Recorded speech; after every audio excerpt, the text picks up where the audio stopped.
Chapter 2001 At least one.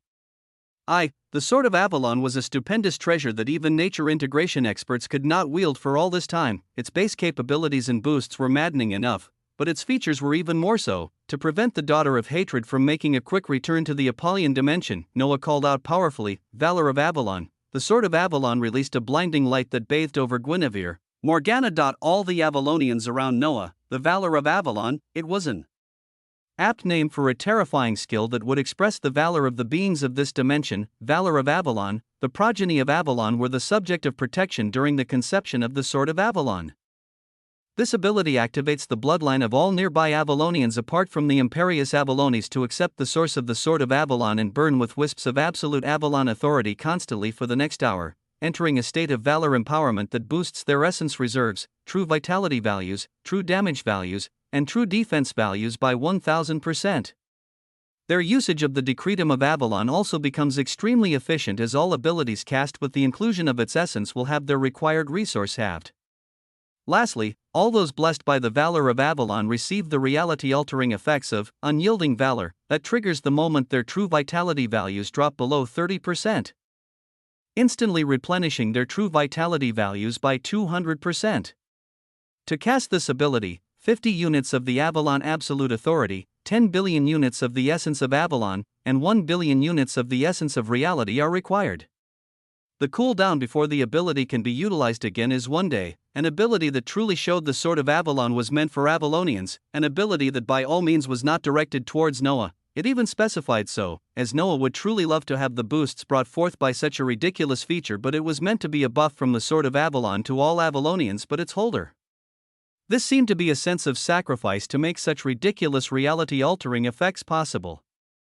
As Valor of Avalon effectively granted the percentage boosts of basically a fundamental natural law or decretum of a dimension, it then greatly strengthened Avalonians to a maddening extent, as when cast in Noah paid the ridiculous resource costs. Grandeur bloomed in the skies as the Sword of Avalon expanded with an illusory light that seemingly scattered and shot into the figures of every single Avalonian nearby, into the majestic visage of Guinevere, whose wool wrapped around Noah while she tried to understand him subtly, her voice echoing out in his mind, "For you to utilize this now, what is it that you seek? Us fighting the Daughter of Hatred to death would mean great losses, as our main enemies would only benefit." The Khanate Avalonian sacred beast was feeling a ridiculous surge of her power as she asked serenely, bathed on a magisterial purple light. Noah felt his nearly empty reserves of the essence of reality that were rapidly regenerating as he breathed in the air of the terrifying authority he wielded and replied, "At least one, WAA, I need at least one traitor left behind and contained, and alive at that." His intention was made clear as the glacial tripupilled eyes of this Khanate Avalonian sacred dragon beast flashed, and with the boost of Valor of Avalon she surged towards Lilith, who was continuing to pull the traitorous dimensional rulers away, with her eyes changing ever so subtly. On the side, Morgana also felt the surge of strength and empowerment on her and her enchanted nature integration beasts as she gazed towards Noah's figure with frustration, shaking her head soon after as her beasts moved forward. The means of fighting for nature integration experts could barely be discerned and understood by those at the lower level. This was because in the skies, there were constantly surging tendrils and chains of completely understood decreta and natural laws surging and fighting for supremacy to carve out the domains of these experts that they controlled. Those lesser in power might not even be able to perceive the tendrils of absolute authorities, as they might just think it was the skies pressing down. At this moment, after attaining such a ridiculous boost, Guinevere was at the forefront as she managed to intrude into the domain of absolute authorities that Lilith had set out. This wasn't even the main body of the Daughter of Hatred, as her couldn't display her full power, so being able to hold her down would not be an impossible task for the Khanate Avalonian sacred beast. While she did this, Morgana swarmed and cut off all routes of retreat of at least one of the traitorous dimensional rulers. Her voice entered Morgana's mind as the enchantress moved without delay. She gazed at the traitorous dimensional rulers that were also fighting and holding back dimensional ruler Arthas and others as she locked onto a particular one. Her eyes burned with anger as she could have chosen any of the three to have her nature integration enchanted beast swarm, but she focused on one in particular. Stay the fuck behind. Towards traitors, she had no sympathy. Towards one of them, towards the heliotrope lion emperor. She said fuck you in particular, so she moved while not knowing it was directly the command of the imperious Avalones. Woo. At the same time, the skies of the Insula Avallones lit up brightly as above it, the astounding illusory visage of a connate Avallonian sacred beast flashed as it seemed to be constructed by multiple natural laws and decreta. It was titanic and terrifying in size as it seemed even larger than the whole vast stretches of Insula Avallones. It gazed at everything with coldness and apathy as it opened its jaws, beginning to release a sea of tendrils of absolute authorities that seemed capable of swallowing everything. It was a terrifying ultimate move that caused the daughter of hatred to smack her lips in dissatisfaction, a massive figure of a demoness also beginning to rise from the earth of the Insula Avallones as a deafening explosion resounded soon after. Hung. Chapter 2002 At least 1. 2. The souls of even suzerains felt pained and hurt by the pressure and prowess of nature integration existences, their clashes affecting the very structure of reality as none even knew what the results of the clash were until the blinding light dispersed.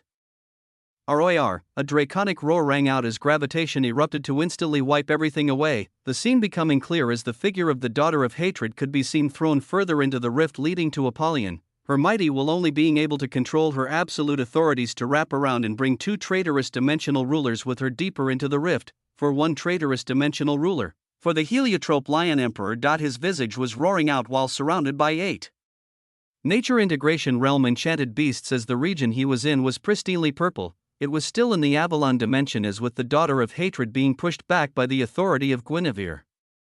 He would not be able to leave, and dimensional ruler Arthas and the others appeared as they came to stand in a line before the rift to the Apollyon dimension and the decimated groves and thickets of stellar trees of Insula Avallones behind them, further isolating the heliotrope lion emperor as all their domains would have to be bypassed to reach him. The gaze of Lilith was cold at this as her enchanting demonic figure swayed with magnetizing radiance. A rift separated the two forces. As they stared at each other from two different dimensions, the one to cause all this gazed at the scene with calmness as he saw the roaring heliotrope lion emperor enclosed on all sides and bound down by natural laws and decreta. But he didn't make a move. Even if he did, it wouldn't matter. There was a reason why he asked Guinevere to keep behind at least one nature integration traitorous dimensional ruler in the midst of all this. One. Could not kill a nature integration expert without having achieved 100% in at least a natural law or decretum. Such beings were that pristine, so even if they were heavily injured, an elevated authority wrapped around their aspects of existence that were integrated with the fabric of reality as to bypass them and grant such beings true death. The prerequisite was at least 100% understanding in a natural law or decretum of a dimension. You've taken something from me yet again. WAA, on the other side of the rift, the daughter of hatred spoke out calmly as her voice carried enticing waves that Guinevere rebuffed once more. Her glacial eyes cold as they never once left Lilith's figure. Uniquely, Lilith only paid attention to her with her will as her eyes were mainly focused on Noah. Noah, who at this moment brought the sword of Avalon upwards and swung diagonally while staring at the figures of Lilith and two maddened traitorous dimensional rulers already within the lands of the Apollyon dimension. Now that you are allowed to leave, Shuring, the incandescent purple sword of Avalon swung diagonally with majesty. Its authority over the decretum of Avalon was just enough that towards the rift that was already closing through Lilith's intention it was able to hasten this process and cause the rift to fade away even faster until only a thin slit remained. Every move of his carried majesty as at such a juncture, the Avallones beasts around Insula Avallones couldn't help but roar and cry out, Imperious Avallones, Imperious Avallones, the Emperor of Avalon. Reverberations of authority and wonder surged out with fervor atop an incandescent idyllic landmass. Below it, waterfalls of purple essence became even more radiant as brilliance began to emanate from this location while spreading out far and wide. The visage of Lilith watched the closing rift as at the end, her eyes locked onto the resplendent tripupils of the irregular she did not reveal the identity of. After all, this was something for her to play with. Beside her. The violacious reality wolf bellowed out wrathfully as they had faced a tremendous setback this time around. They had lost their domains and millions of years of planning. All because a single being had appeared, pulled the sword from stone, and carried out such drastic acts. Lilith smiled as she tuned out the curses and bellows of the two-dimensional rulers near her as she thought about the irregular. This was the second time she had met him. And she had once more faced a loss this time as well. She was not used to such a feeling. She had only experienced this sensation when facing another man a long time ago, a man that had long been forced out of the desolate mausoleum as Lilith expected to come across him again when she achieved her own goals.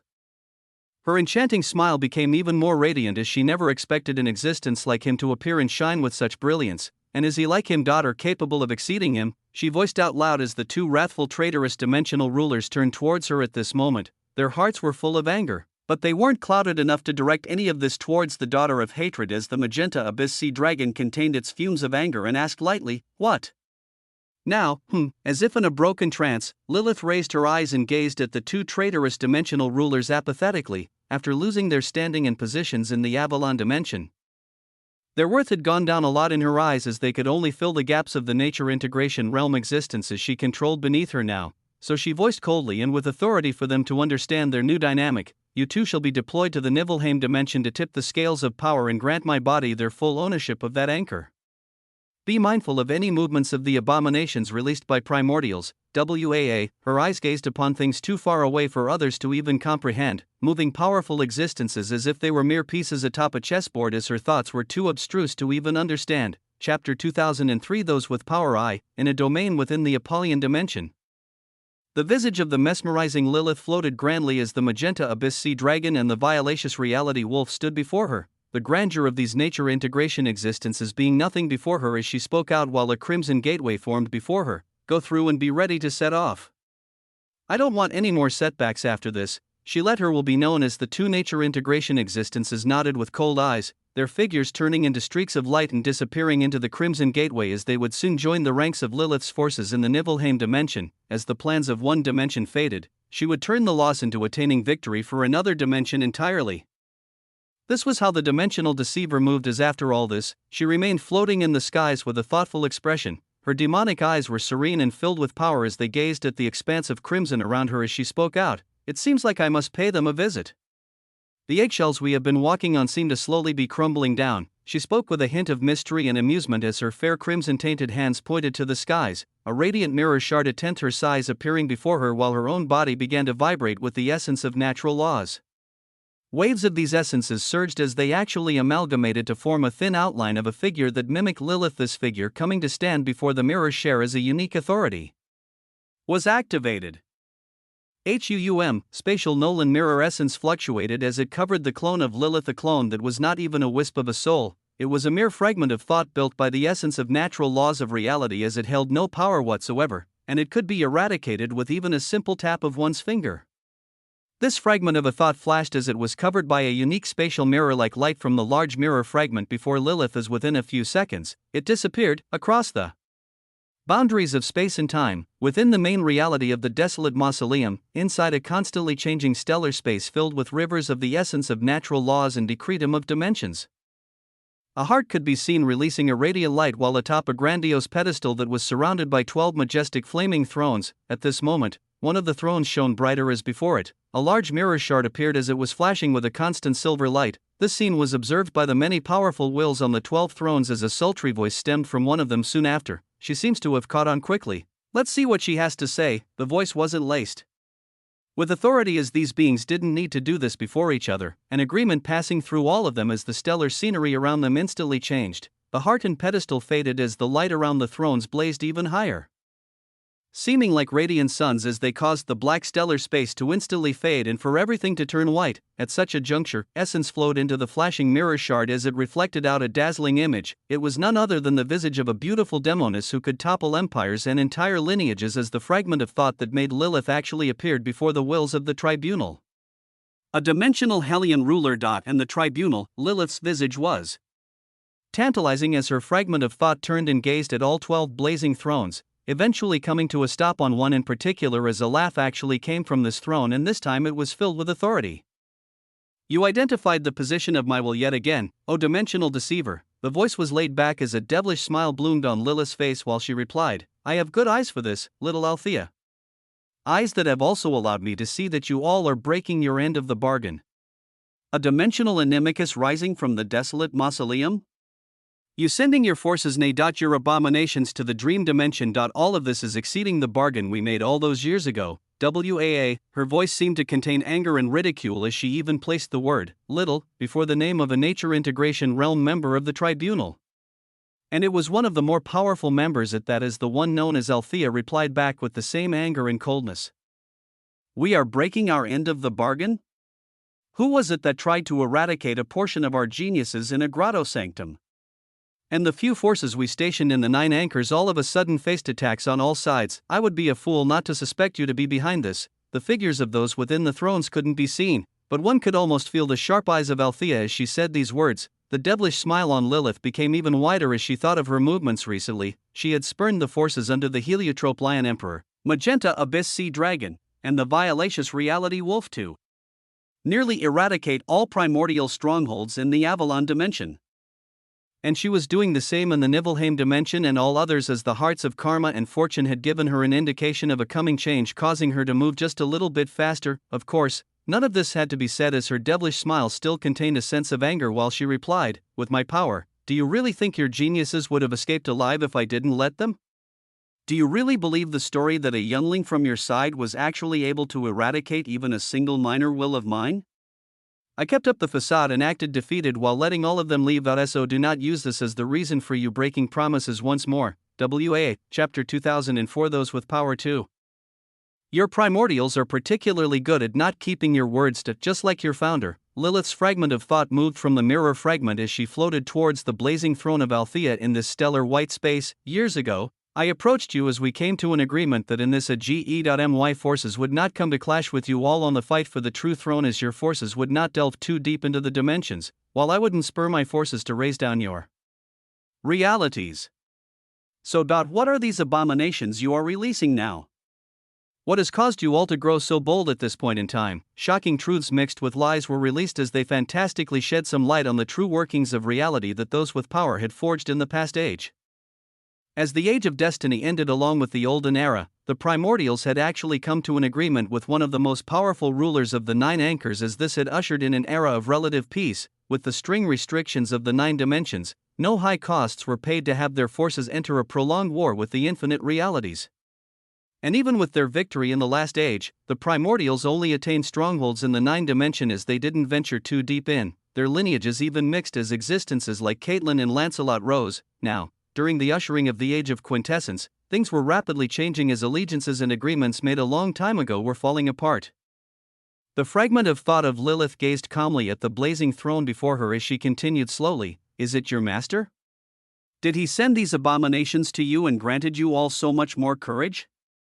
His schemes for these lands are still not done even when he is so far away." The blank space had been silent, with the voice of Lilith echoing out as at this moment, "This changed. I tire of this." A deep and collected voice, a voice full of power and reality that stemmed from another throne. "It does not seem like you can provide us with anything crucial anymore, so there is no need for any pretenses. This will be the last you will even be able to communicate with us." The voice boomed out with great authority as tendrils of mana dynamics and entropy surged vibrantly with it. Lilith instantly placed who it stemmed from as her smile became even more devilish. "The eminent mastermind. Noah. Even a boorish fellow like you is still acting like a dog? Do you not have your own aspirations? Do you wish to attain the seat of the true emperor yourself? Will you be fighting with the rest of the tribunal when the time comes, or have you all decided the one you will follow and lick the feet of?" Her words were vile as their effects were obvious, but the beings she prompted were unmoved. The words of the eminent mastermind only came out again as the stellar blank of white space began to tremble. "Prepare yourself. Remember your title as a daughter of hatred and what the great commander did to your father all those years ago. Be ready for what is to come as on the path to the seat of the true emperor. The most powerful beings are the ones to perish first." The buzzing became even more vibrant as the fragment of thought that was made from the essence of natural laws began to crumble. The devilish laugh of Lilith echoed out in the stellar space as she gazed at all the thrones while her thought was fading away. "Then I shall take this as a declaration of war and see you all on the battlefield." A glimmer of shining light shone as waves of destiny erupted. The fragment of thought disappearing entirely as the mirror fragment it stemmed from was also shattered. At the other end of this mirror, the same thing occurred as while surrounded by pillars of flaming magma, the eyes of Lilith released a demonic light as the fundamental natural law of providence instantly burst out with fervor around her. Those who intricately made moves and influenced the destiny, fate, karma, and fortune of the desolate mausoleum and the Nine Dimensions would find it much easier and attain even more authority over providence and time. She had been feeling this intricately as at the same time, a destructive fundamental natural law also erupted out as she twirled its essence that even overwhelmed providence and mana dynamics while voicing out, "Let entropy become even more chaotic then. Let us advance things just a little more." She calculated too many thoughts and possibilities as her eyes reflected countless paths, another being trying to do the same in a dimension she had just been forced out of, at the center of Insula Avalonis. Noah gazed at the majestic visage of the purple-furred heliotrope lion emperor, whose unblemished figure now had grotesque injuries that were bound up by chains of the natural law of gravitation and Manadynamics 5 nature integration realm. Enchanted beasts also surrounding it on all sides and pressing down on such an existence as he couldn't move even a single cell. The tendrils and chains of natural laws didn't just bind his body. His very aspects of existence also being bound by Avalon and the shackles of natural laws under the authority of Guinevere and Morgana, their wills, and the eyes of dimensional ruler Arthas and others like him gazed on with complex emotions as one of them even stepped out at this juncture and walked towards the heliotrope lion emperor, whose eyes looked nowhere but down. Emerald, I cannot begin to fathom why. An aged figure put away a dazzling long staff as he signed and sat down beside the heliotrope lion emperor Emerald. As the hooded robe he had on was brought down, 2 chalices appeared on the lilac grasses stained with purple gold blood as a pristine liquid filled them. This aged figure that was known as the Wizard of Avalon Merlin, releasing a sad sigh as he drank. Beings who had lived as long as them were close to very few, so the recent course of events hit the dimensional rulers of Avalon hard as Morgana's figure was still fuming not far away. Why can I not have my beasts rip apart this wretched traitor right now? She gazed towards Guinevere as she spoke, the connate Avalonian sacred beast saying nothing as she gazed towards the man that floated off the stone while carrying the sword of Avalon on his shoulders, his grace and valiance unmatched even now, because the sword of Avalon shall be what decimates his aspects of existence soon. Before that, I shall scour the Avalon dimension for any remaining Avalonians that have turned their backs on this dimension. Thereafter, those willing shall follow me to the dream dimension to stop the advancement of the abominations before they can reign over that dimension and begin to spread the influence of primordials further. There is much to be done. WAA, Chapter 2005 Zenith. There is much to be done, Noah spoke nonchalantly as even in this touching moment of betrayal and emotions among nature integration realm existences, he floated past them while only seeing the heliotrope lion emperor who couldn't even raise his head as nothing but a source of loot he could only attain after achieving 100% understanding in a decretum.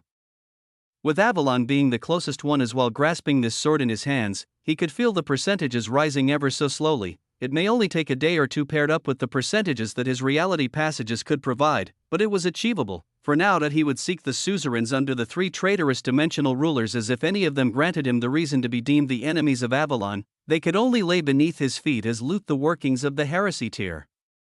Resplendent Treasure Emperor finally being put into play, Noah's attention went past the heliotrope lion emperor as he flew at the edges of Insula Avalones. The beasts that had paid respect to him rising at the same time as the first one Noah came across came forward the closest.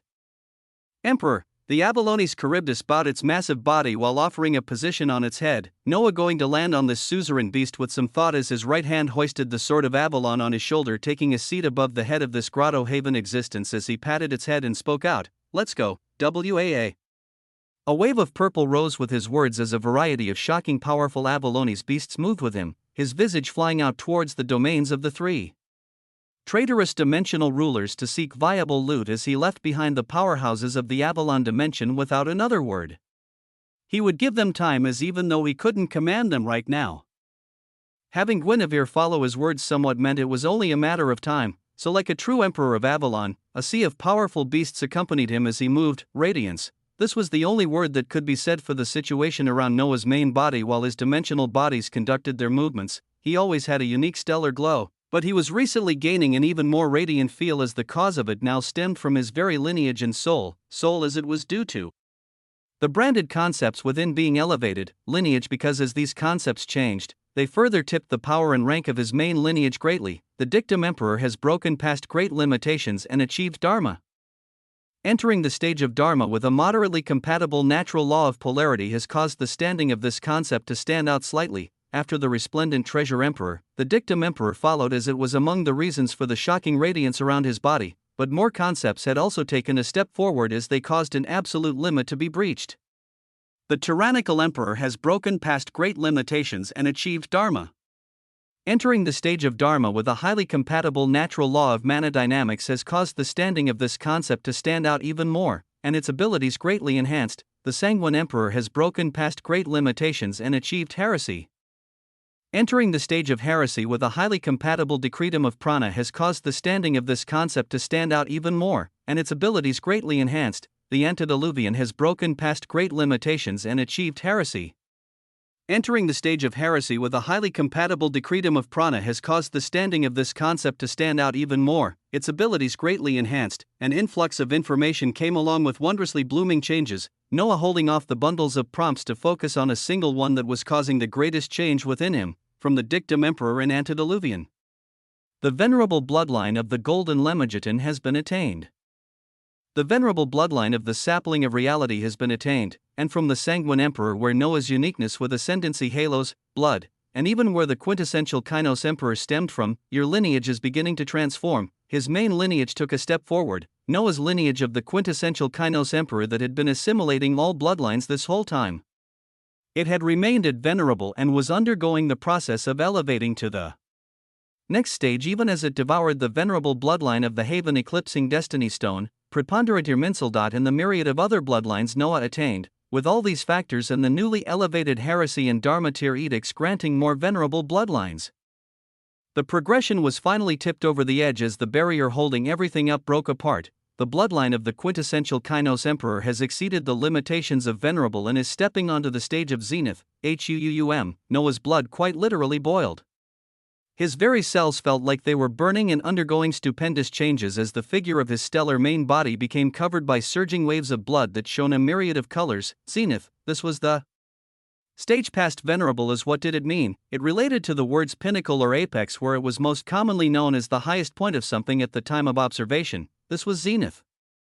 The stage of a lineage that the connate Avalonian sacred dragon beast Guinevere had reached, the stage of lineage that the unique demoness Lilith and other powerful existences in the Nine Anchors and Desolate Mausoleum held. Noah had achieved such a level of a bloodline a little bit over a year since he awakened to feel mana.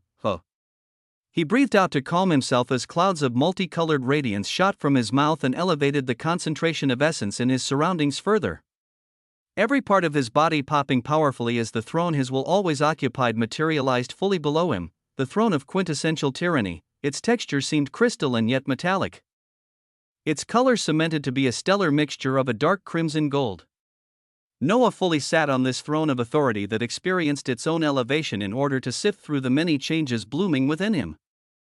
Chapter 2006 Zenith 2. The changes were too grand. The blooming changes were so ridiculous that the bubbling blood within him broke like a dam and went on to pervade into his origin, which contained three-dimensional layers, faced an unprecedented shock as fantastical volumes of crimson gold blood tinged with a myriad of other colors washed into it like endless waves that went on to bathe the dream, prana, and Avalon cosmos that were rotating beautifully. They went on to bathe the mountainous reality.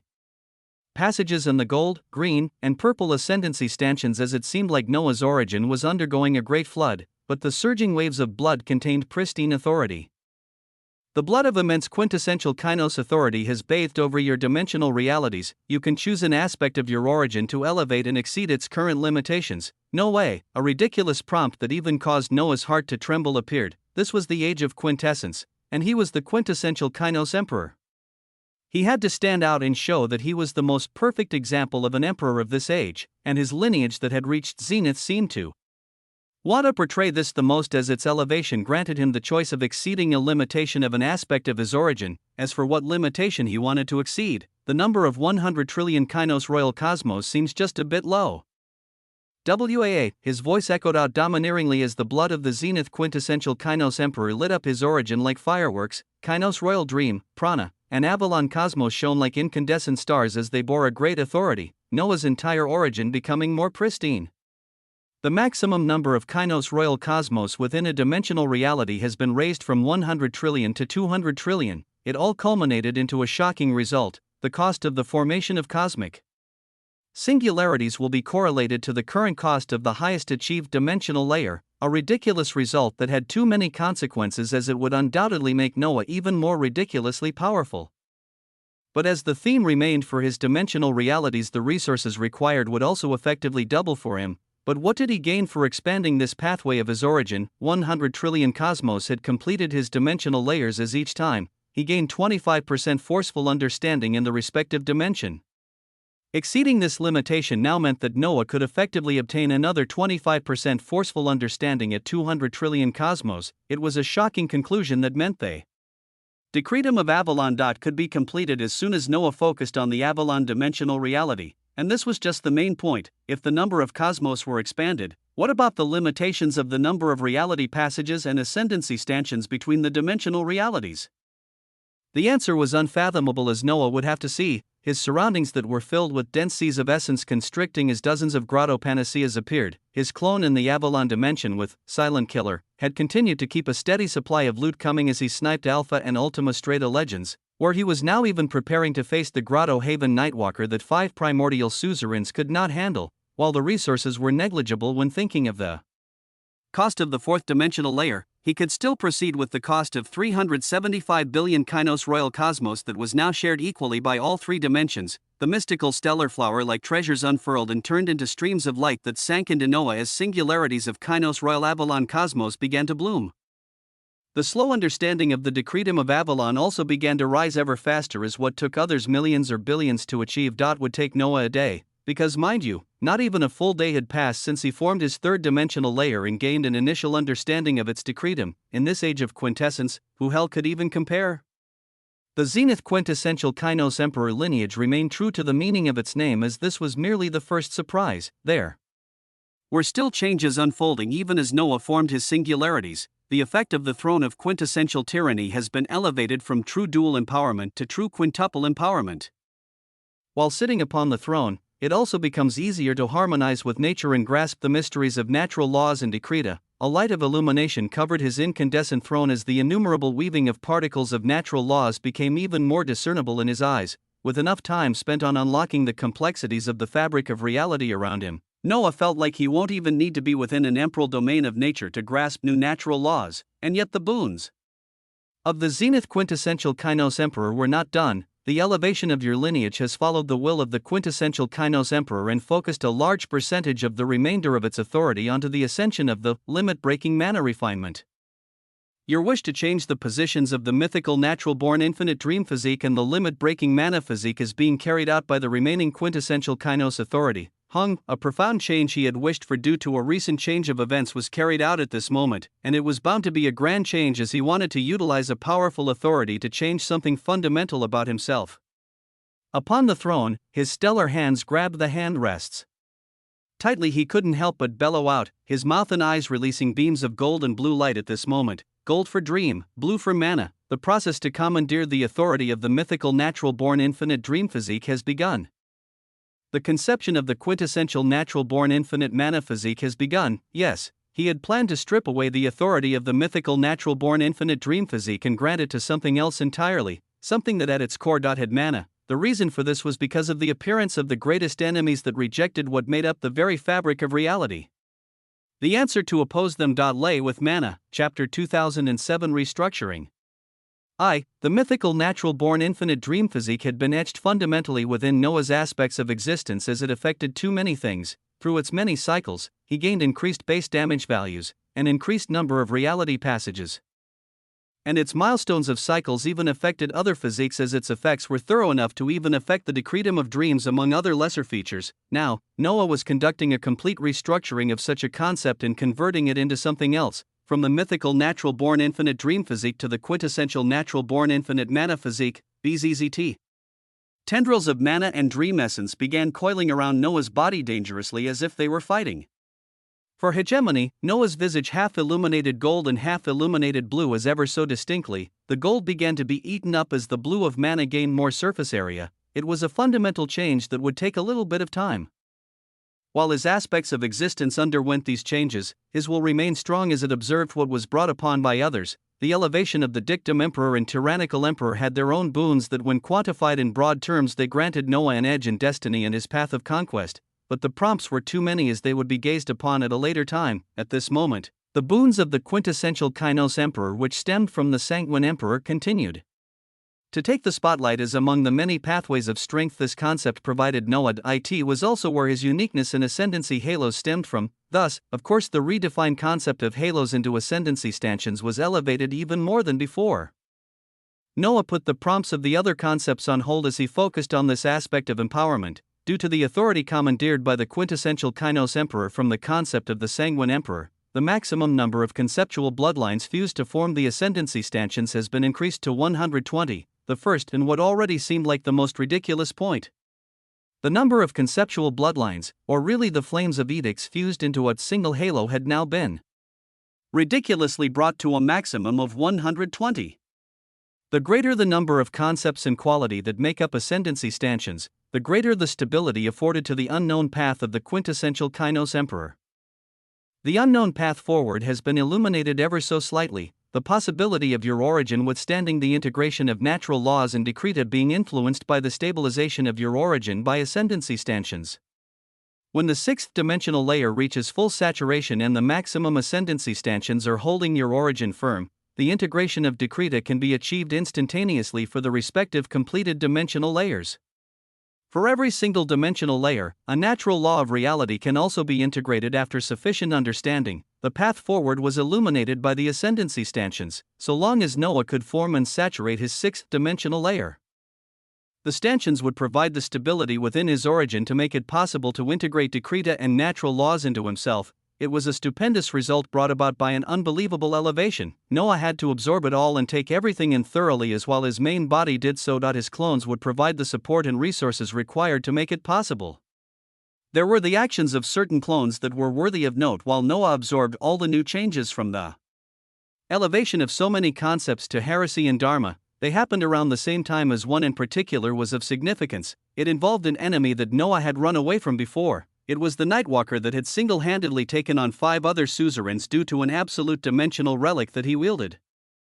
Among exceptional existences or those blessed with fortune, he could be considered within their ranks, but this was just hours ago. After the retreat of the primordial legions, the legions under the Dreamwalker had not been able to proceed forward as his forces were sniped from all angles indiscriminately. The power of these attacks was gradually rising and reaching unprecedented levels, as whenever the Nightwalker was nearby, he would defend those he could quickly reach. By now, his legions surrounded him in a protective domain field while he grasped the absolute dimensional relic within his hands tightly. Far away from him, in an entirely different dimension, the one responsible for all this was preparing while accounting for what he could do now. His visage was carefree, with his eyes utterly bright eyes that were ready to see what new loot would come from a grotto haven existence, as he would truly have to obtain over 800 panaceas just to bring all 3 of his current dimensional layers to 200 trillion Kainos Royal Cosmos. So he looked forward to the result of the upgrades of the resplendent Treasure Emperor while his body was also undergoing even more changes still. He had attained enough power to match suzerains and more as from upgrades of the multipliers of the ascendancy stanchions, the increased base boosts of 450,000 from the completion of the 3rd dimensional layer, his throne of quintessential tyranny, and the ridiculous augmentation from natural laws and decreta, especially the decretum of Avalon, whose augmentation exceeded 750%. It was all enough to culminate as propelling Noah to have nearly 10 times his battle power from just hours ago, as he went from being able of dealing a few trillion damage values to now being capable of approximately 30 trillion damage values. Yes, it was a ridiculous number, and it was achieved much too quickly. One didn't even have to fathom Noah's innate dimensional barrier that was 500% of his strongest achievable defense value. With such numbers, he should be capable of surviving against any suzerain, and so he made a move on the one whose weapon appeared under aids and cheats. What was even more unique was that Noah's clone remained in the Apollyon dimension. He didn't even make his presence known against his first suzerain enemy, as he didn't even cast any of his normal skills or abilities, simply utilizing the single target ability of Silent Killer while in another dimension entirely. It was an utter show of disrespect. Shuring, in a nondescript area in the depths of the Rosebud domain of the Golden Succubi, Noah drew Silent Killer coldly. Chapter 2008 Restructuring.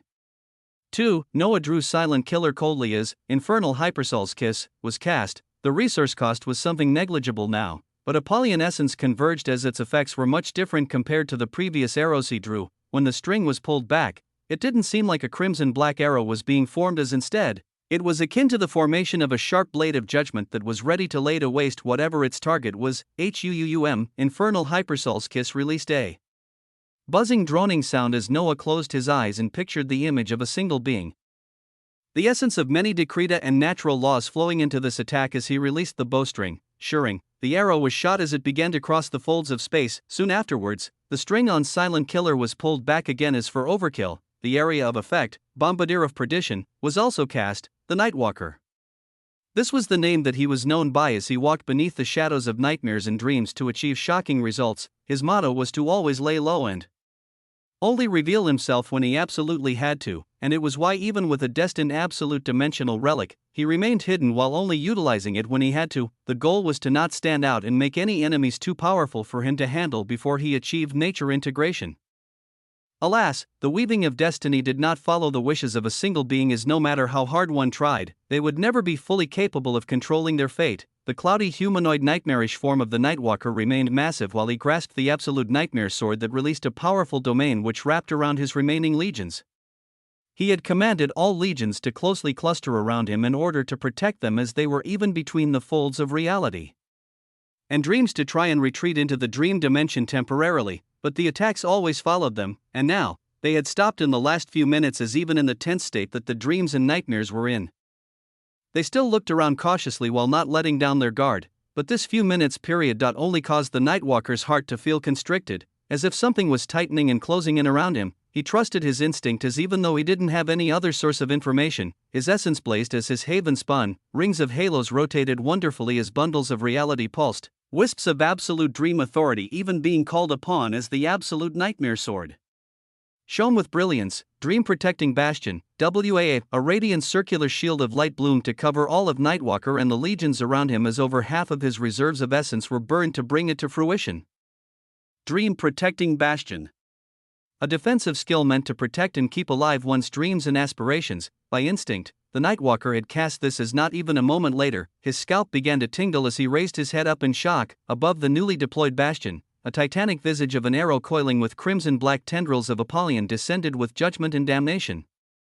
It raged with such power and destructive hatred that the moment it came in contact with the dream-protecting bastion, the golden shield burst open like a bubble as it continued smoothly forward. That bastion was the equivalent of over 10 trillion defense values, as it was the Nightwalker's strongest defensive skill that he could cast through the absolute nightmare sword. And it was shredded apart like nothing, as such a reality bore shocking implications. It meant an outstanding being capable of tremendous damage values amongst suzerains had made a move against him. His nightmarish heart burned with unwillingness as he wanted to bellow out who? BZZZT. His innate dimensional barrier protected him from 3 trillion damage values. His true vitality values were wondrously above 17 trillion. Would they be enough to withstand an attack that had shredded past 10 trillion defense values of the bastion like nothing?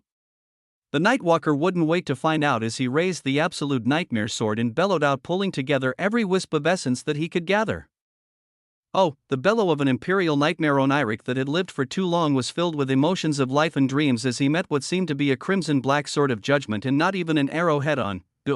Raging waves of destruction exploded out, as even though it was a single target attack, any existences in the closest proximity of the Nightwalker were shredded out of existence.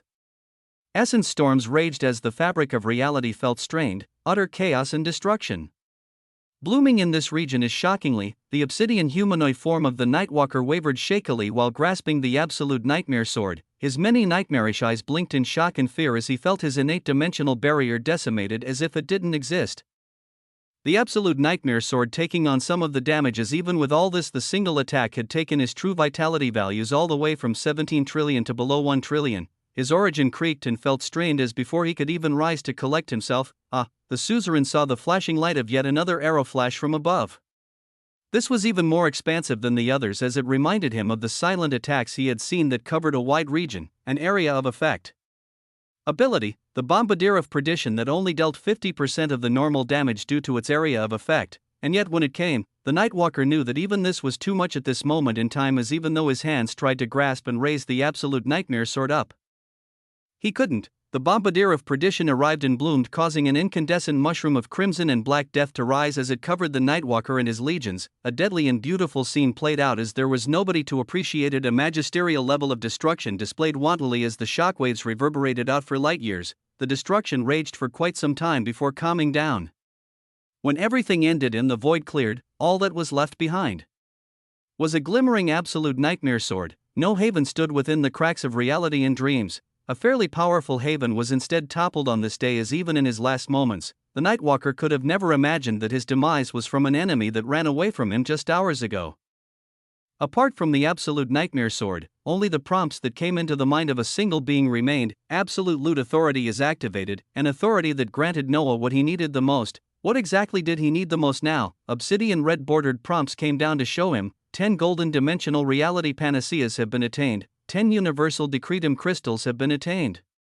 10 universal nature crystals have been attained, 10 zenith quintessential bloodline enhancers have been attained, Chapter 2009 Restructuring.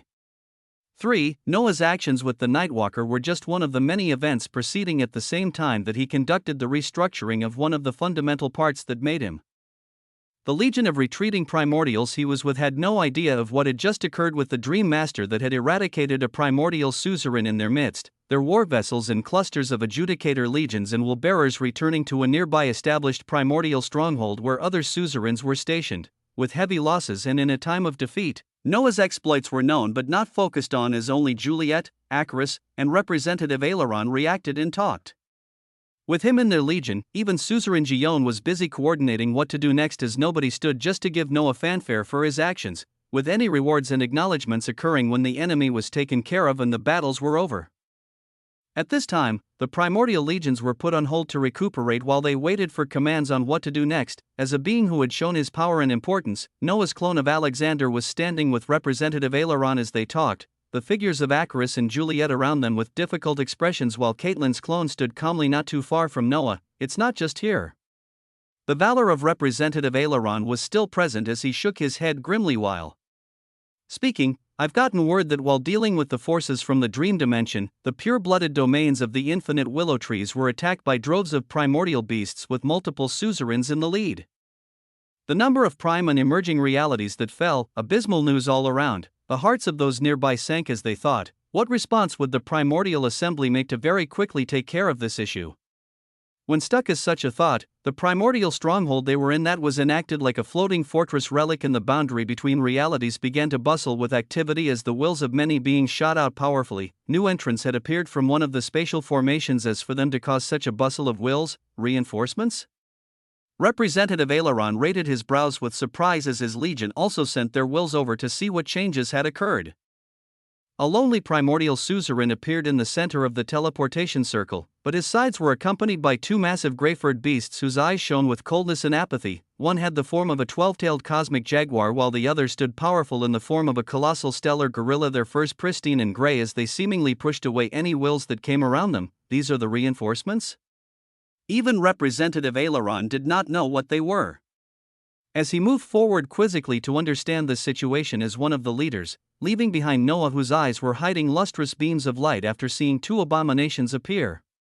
The primordials were beginning to deploy their true power and in a shocking manner at that, as it seemed abominations would not just be active in dimensions, these creatures were also being released into the vast realities as many forces would come to learn of their terror in the days to come. To the surprise of the legions here, the suzerain leading the two unknown beasts was the only reinforcement they obtained, as this being talked with Suzerain Gion and the others to lead him to the forces that caused them to retreat. Gion and the other Grotto Haven existences held a hint of excitement in their eyes while they gazed forward, seemingly knowing something about these beasts as they agreed and quickly got ready to move to the surprise of those below them. Just these reinforcements were enough? Disbelief was present to those who didn't know as soon after, the primordial legions in this area would move to seek retribution against the Nightwalker and his forces, uniquely. They wouldn't be able to come across their only enemy as the Dream Master had already perished under someone else's hands. Another event worthy of note was within the bounds of the mirror dimension, where the dual cultivation session between Caitlyn's main body and another one of Noah's clones still continued. What are those beasts? Their figures were covered by a vibrant light that hid everything from our eyes as well connected. Caitlyn asked lightly, as if she knew that somehow Noah would just know about them. Abominations that reject the very workings of nature and Decreta, he replied while remaining focused, seeing the ridiculous changes that dual cultivation brought to others, especially with him at the center as after he forged his third-dimensional layer and then also attained the zenith quintessential Kainos Emperor bloodline. The effectiveness was dialed up by a whole level as Caitlyn had nearly saturated her Ultima Strata origin and was now getting ready to enact a haven. He had also attained a mythical natural-born mirror physique and one of the distinguished mirror dimension lineages as he set all of this aside for now to focus on how he could utilize dual cultivation the best. This involved designating a clone to do so in the gourmandizing dimensional reality with Adelaide, Barbados, and the others, while also doing the same with Hecate Uranilin in the Apollyon dimension. The conquest within this hellish dimension would also change and progress rapidly, as the orc demon commander, who was at the peak of the Ultima Strata and seemed like a somewhat tall wall hours ago, was now nothing to Noah, as he could steadily expand his influence within Lilith's home dimension. All of this was just another set of paths Noah was taking, as in addition to this, Noah had designated another clone to begin an arduous task within a different dimension, ready, within another region of the dimensional Holy Land. Noah's clone stared at the radiant blue light surging in the distance from his main body as he spoke towards none other than Valdez Tepes, the Koanpang in human form. That was now bound to Noah as a vassal sighed while nodding, a dimensional rift beginning to open up before them as the deathly cold allure of the Nibelheim dimension could be felt. Within this dimension, there was a lot of chaos unfolding, as beside it all, the forces of some of the ancient races were hidden here, along with traces of Commander Foam. Noah wanted to meet these hegemonies that had reigned in the past ages before being toppled by Oppenheimer, as he would also scout another dimension that would be among those he would enact in his next three-dimensional layers. Chapter 2010 Restructuring. For, within Noah's expansive space, a glimmer of new loot bloomed. He viewed the prompts while a spatial light covered the clone that had shot the attacks with Silent Killer, this clone materializing on the decimated field of battle only after no life remained, as the essence of gravitation erupted to pull the absolute nightmare sword towards him. A destined absolute dimensional relic, it was a level lower than any relic that had the term Khanate, as it couldn't compare to the sword of Avalon or Lavalier, and yet Noah had still seen this appear under aids and cheats. He already had too many weapons and tools, as this fantastical obsidian sword pulsing with tendrils of nightmarish essence was not for him. He had seen it among the myriad of paths that could be taken with this relic, as its purpose was actually a sad one. It was eventually to be utilized for the elevation of none other than ruination, as with the outlotl of reality elevating along with the actions of the gourmandizing dimensional reality and tools like Lavalier and the sword of Avalon appearing. This tool that aided Noah the longest could not be left behind, so Noah took in the vibrant absolute nightmare sword into the expansive space where within point 4 dazzling new loot had bloomed, golden dimensional reality panacea. This was the first, as when Noah gazed upon it, he saw a hazy sandy golden earth. Atop this earth, a stem that shone like a river of reality rose up as it connected to a flower whose petals themselves were dazzling rivers of reality, and these reality flower buds held countless dimensional cosmos hidden within them, as 10 of such treasures could be seen lighting up his expansive space. Their details were even more unique. Golden dimensional reality panacea, : the grotto panacea informs the quintessential Kainos emperor not to worry, as it has evolved into an even greater form, and even this is not its final form. After becoming a dimensional reality panacea with the designation of golden, it has molded itself into something truly compatible with the dimensional layers of the quintessential Kainos emperor. A single golden dimensional reality panacea is equivalent to the effects of 100 grotto panaceas when applied in the formation of anything past the third dimensional layer. If being utilized to form cosmic singularities in any of the first 3 established layers, their rate of equivalency becomes 1000 to 1. The dimensional reality panacea is expectant of the wonders it can achieve if you ever fulfill the conditions to bring an obsidian or a crimson dimensional reality panacea to fruition. It was a ridiculous loot, to say the least, and as absolute loot authority promised, it was exactly what Noah needed. The formation of the third dimensional layer had required over 267 grotto panaceas from him, and that was before he doubled the number of maximum Kainos royal cosmos to 200 trillion. Now, the total cost for the third layer would be 534. As to forge the fourth dimensional layer, he would need 4,272 grotto panaceas. This was already a ridiculous number that would need Noah to do many days of farming, but it was a bearable number compared to what he would need for the fifth dimensional layer, and it was simply the previous number of grotto panaceas times 16. It was in the tens of thousands, as it would have taken Noah forever. Now, golden dimensional reality panaceas came along. A single one was akin to 100 grotto panaceas. As for the fourth layer, he would only need 43 golden dimensional reality panaceas instead of 4,272 grotto panaceas to achieve completion. That was just the looting of 5 suzerains. It shortened the gap towards Noah's strongest self by a lot, as the path towards completing all 9 dimensions became clear, and all this was if he utilized them on forming anything past the first 3 layers. If he utilized a single golden dimensional reality panacea on the Dream, Prana, and Avalon dimensional realities, it was akin to him utilizing 1,000 grotto panaceas. It meant that the 800 grotto panaceas he would have needed to fully saturate all 3 dimensions after he exceeded the 100 trillion would be taken care of by a single golden dimensional reality panacea. It meant the possibility of producing excessive kainos royal cosmos and having a few specific beings close to him devour them to increase their understanding and decreta was even more of a feasibility. This dot was all from just a single one of the new types of loot. Noah's gaze turned to the other three to appreciate their own wonders. Universal decretum crystal, pristine in nature and unobtainable through normal means, these crystals contain minute wisps of pure quintessential kainos. Natural decretum essence. A single one is capable of granting 0.1% into any decretum of a dimension. Universal nature crystals, pristine in nature and unobtainable through normal means, these crystals contain pure quintessential kainos nature essence. A single one is capable of granting 0.1% into any natural law and 0.05% into any fundamental natural law. Zenith quintessential bloodline enhancers, the stage of zenith is unfathomable as it guarantees a lineage that is carried through across space and time. Reaching the most potent zenith lineage across the ages is an arduous task by itself, and exceeding it is even more so. A zenith quintessential bloodline enhancers prides itself on devouring everything about the bloodline and lineage of your slain enemies and utilizing absolute loot authority to produce enhancers you can devour that will spurn the elevation of your lineage even further. The number required is unknown as the stage above is even more abstruse. It is recommended to simply devour as many of these enhancers as possible. A wondrous collection of loot to set Noah's path forward appeared, and mind you, this was him not even utilizing one of the 12 chances of the quintessential treasure cache, nor turning an enemy as powerful as a suzerain into a randomized loot crate. All of this would come later, as with the introduction of loot exceeding even a grotto panacea, it didn't need to be said that ruination could not multiply them in any way. But for Noah, it was more than enough, as his clone receded calmly after decimating a dream master that primordial suzerains couldn't defeat, his body continuing to undergo fundamental changes as the allure of cerulean blue mana was currently bathing everything around his main body. Chapter 2011 Restructuring. Within a region of the Nibelheim dimension that Noah was just now stepping into, mountainous black monoliths rose to the cloudy and dark skies as the black earth below felt glacial and cold to gaze upon, these monoliths acting as towers that held powerful auras of lineages of the Nibelheim dimension. The particular region that was vaster than many grotto sanctums fell under the domain of the glacial dragon lich emperor and nature integration realm existence, whose name was feared and widespread in the Nibelheim dimension. In one particular obsidian monolith, two suzerains were gazing at the center of this domain, where they could see the figure of the glacial dragon lich emperor enshrined in its stellar dark robe, actually accompanying two other existences at the same stages of power as it.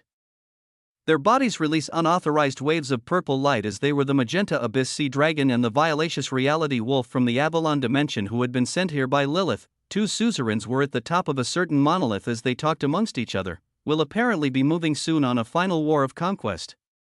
Failure is not an option this time around. One was a robed woman who wasn't particularly beautiful, where half of her face was a pristinely white skeleton while the other half was mainly dried musculature. This woman gazed at the middle-aged man beside her, whose entire body shone with vibrant obsidian bones, this existence being a type of abyss lich emperor that had reached a high stage.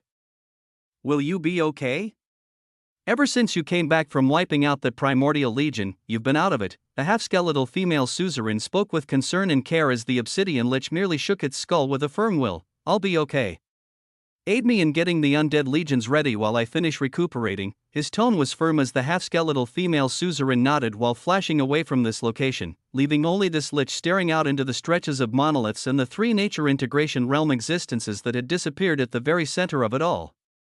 His obsidian skull was vibrant as its eye sockets suddenly came to life with wondrously beautiful cerulean blue flames that shone with life and deviousness, as when ones will delve within these flames, they would see a shocking scene. Past the burning cerulean flames, within the very origin of this obsidian abyss lich emperor, a figure that looked just like its outward appearance could be seen shackled by tendrils of unknown essence.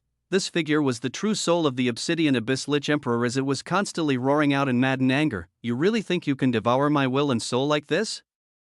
You think those around me will not find out? Eckert. No usurper. You will pay for this. WAA. A bellow of rage and unwillingness boomed from the very origin of a suzerain as an even more dominant voice returned. Hush. I just need to be idle for the next day to assimilate a thing like you. And then after that, the rest of the undead suzerains will follow. The voice was filled with age and ancientness, and yet it contained a hint of youth as well. It was the voice of the great usurper who was proceeding on his own journey. Tendrils of mana surged vibrantly on the surroundings. the allure of gold around Noah had nearly faded as a pervasive cerulean blue sea of color surrounded him entirely.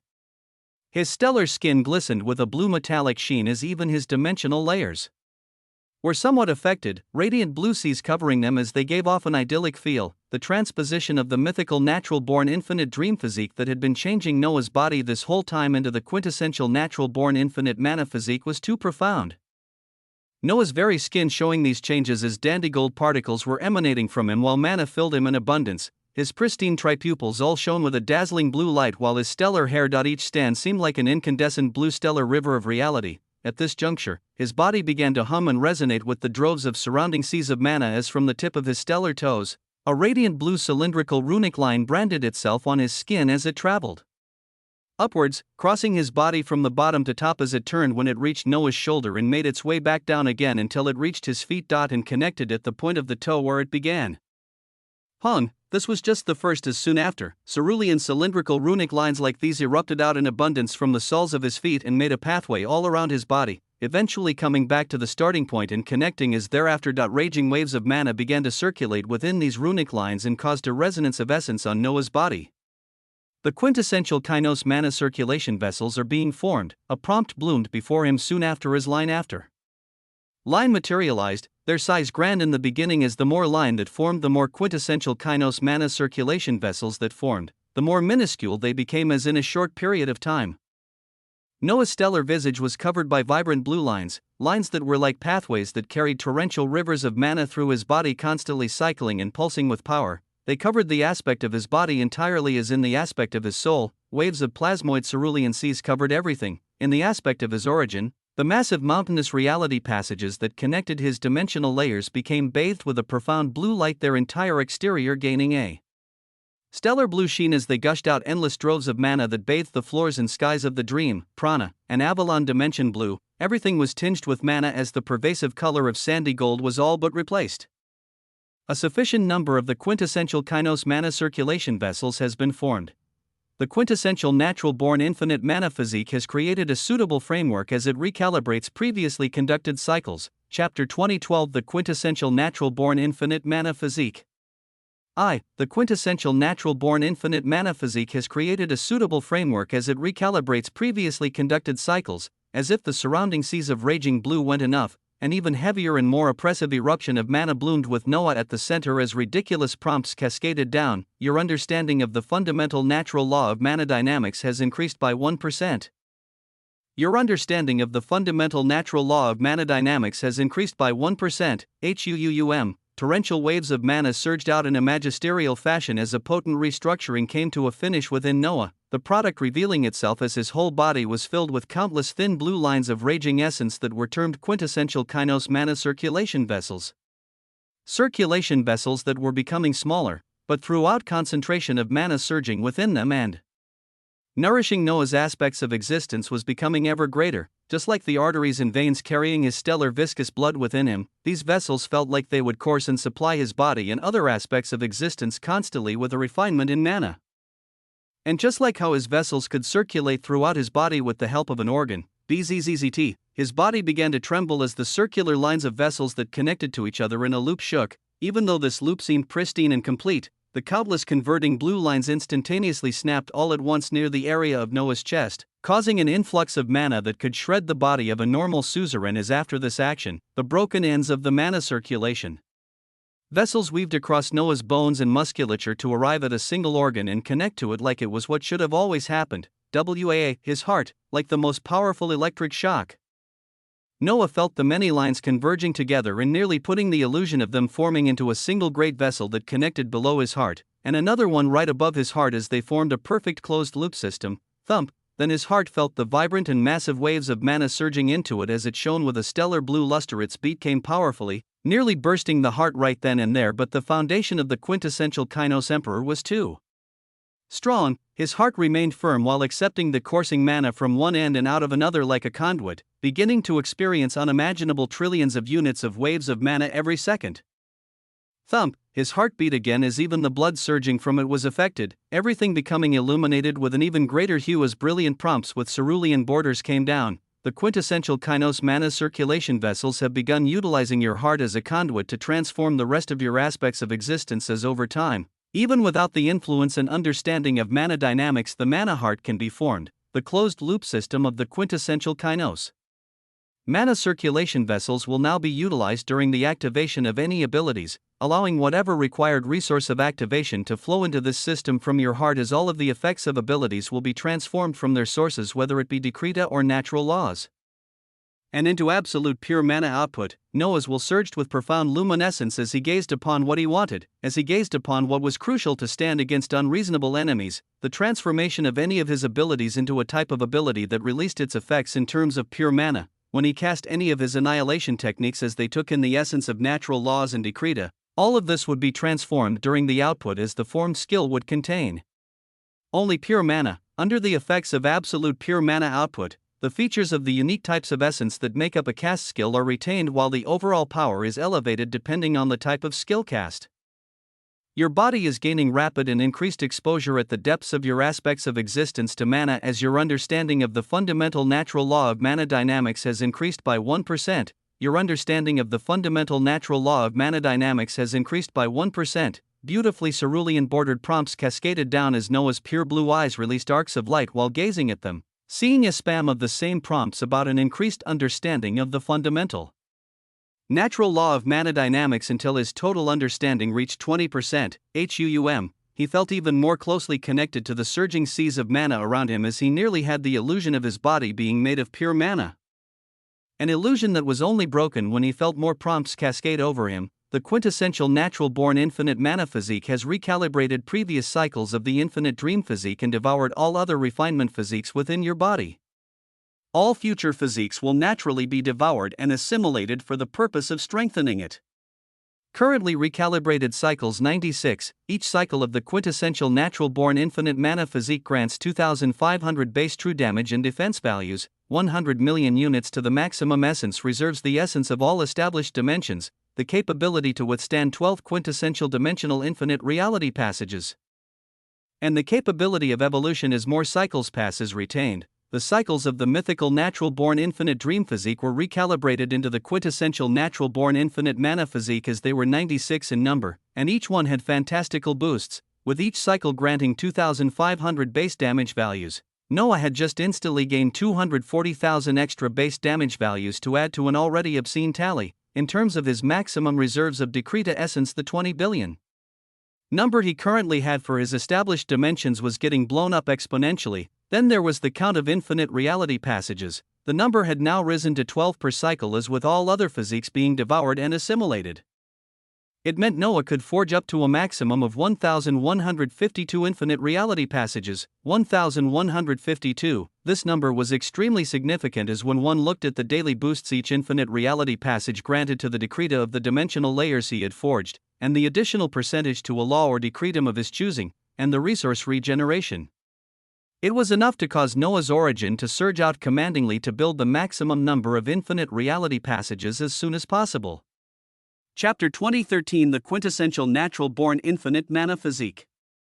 2. Noah's body was radiant as countless cerulean lines pulsed with grandeur and color, his visage already forging tens of mountainous infinite reality passages, while his will as always paid attention to the residual information flowing in about all of these changes.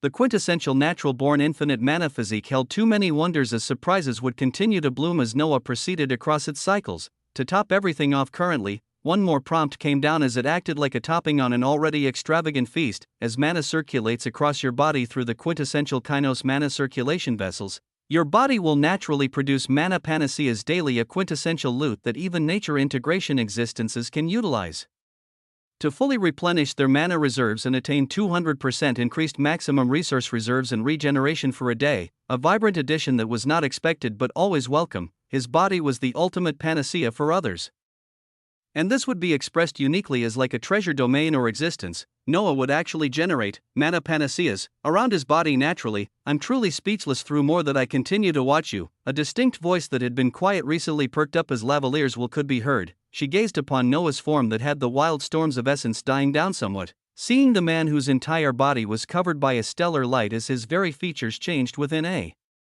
matter of hours. He now had vibrant rivers of cerulean blue strands of hair while his eyes shone brightly, his current status continuing to be elevated to the point that anyone's expectations of him from just days ago would be entirely overturned.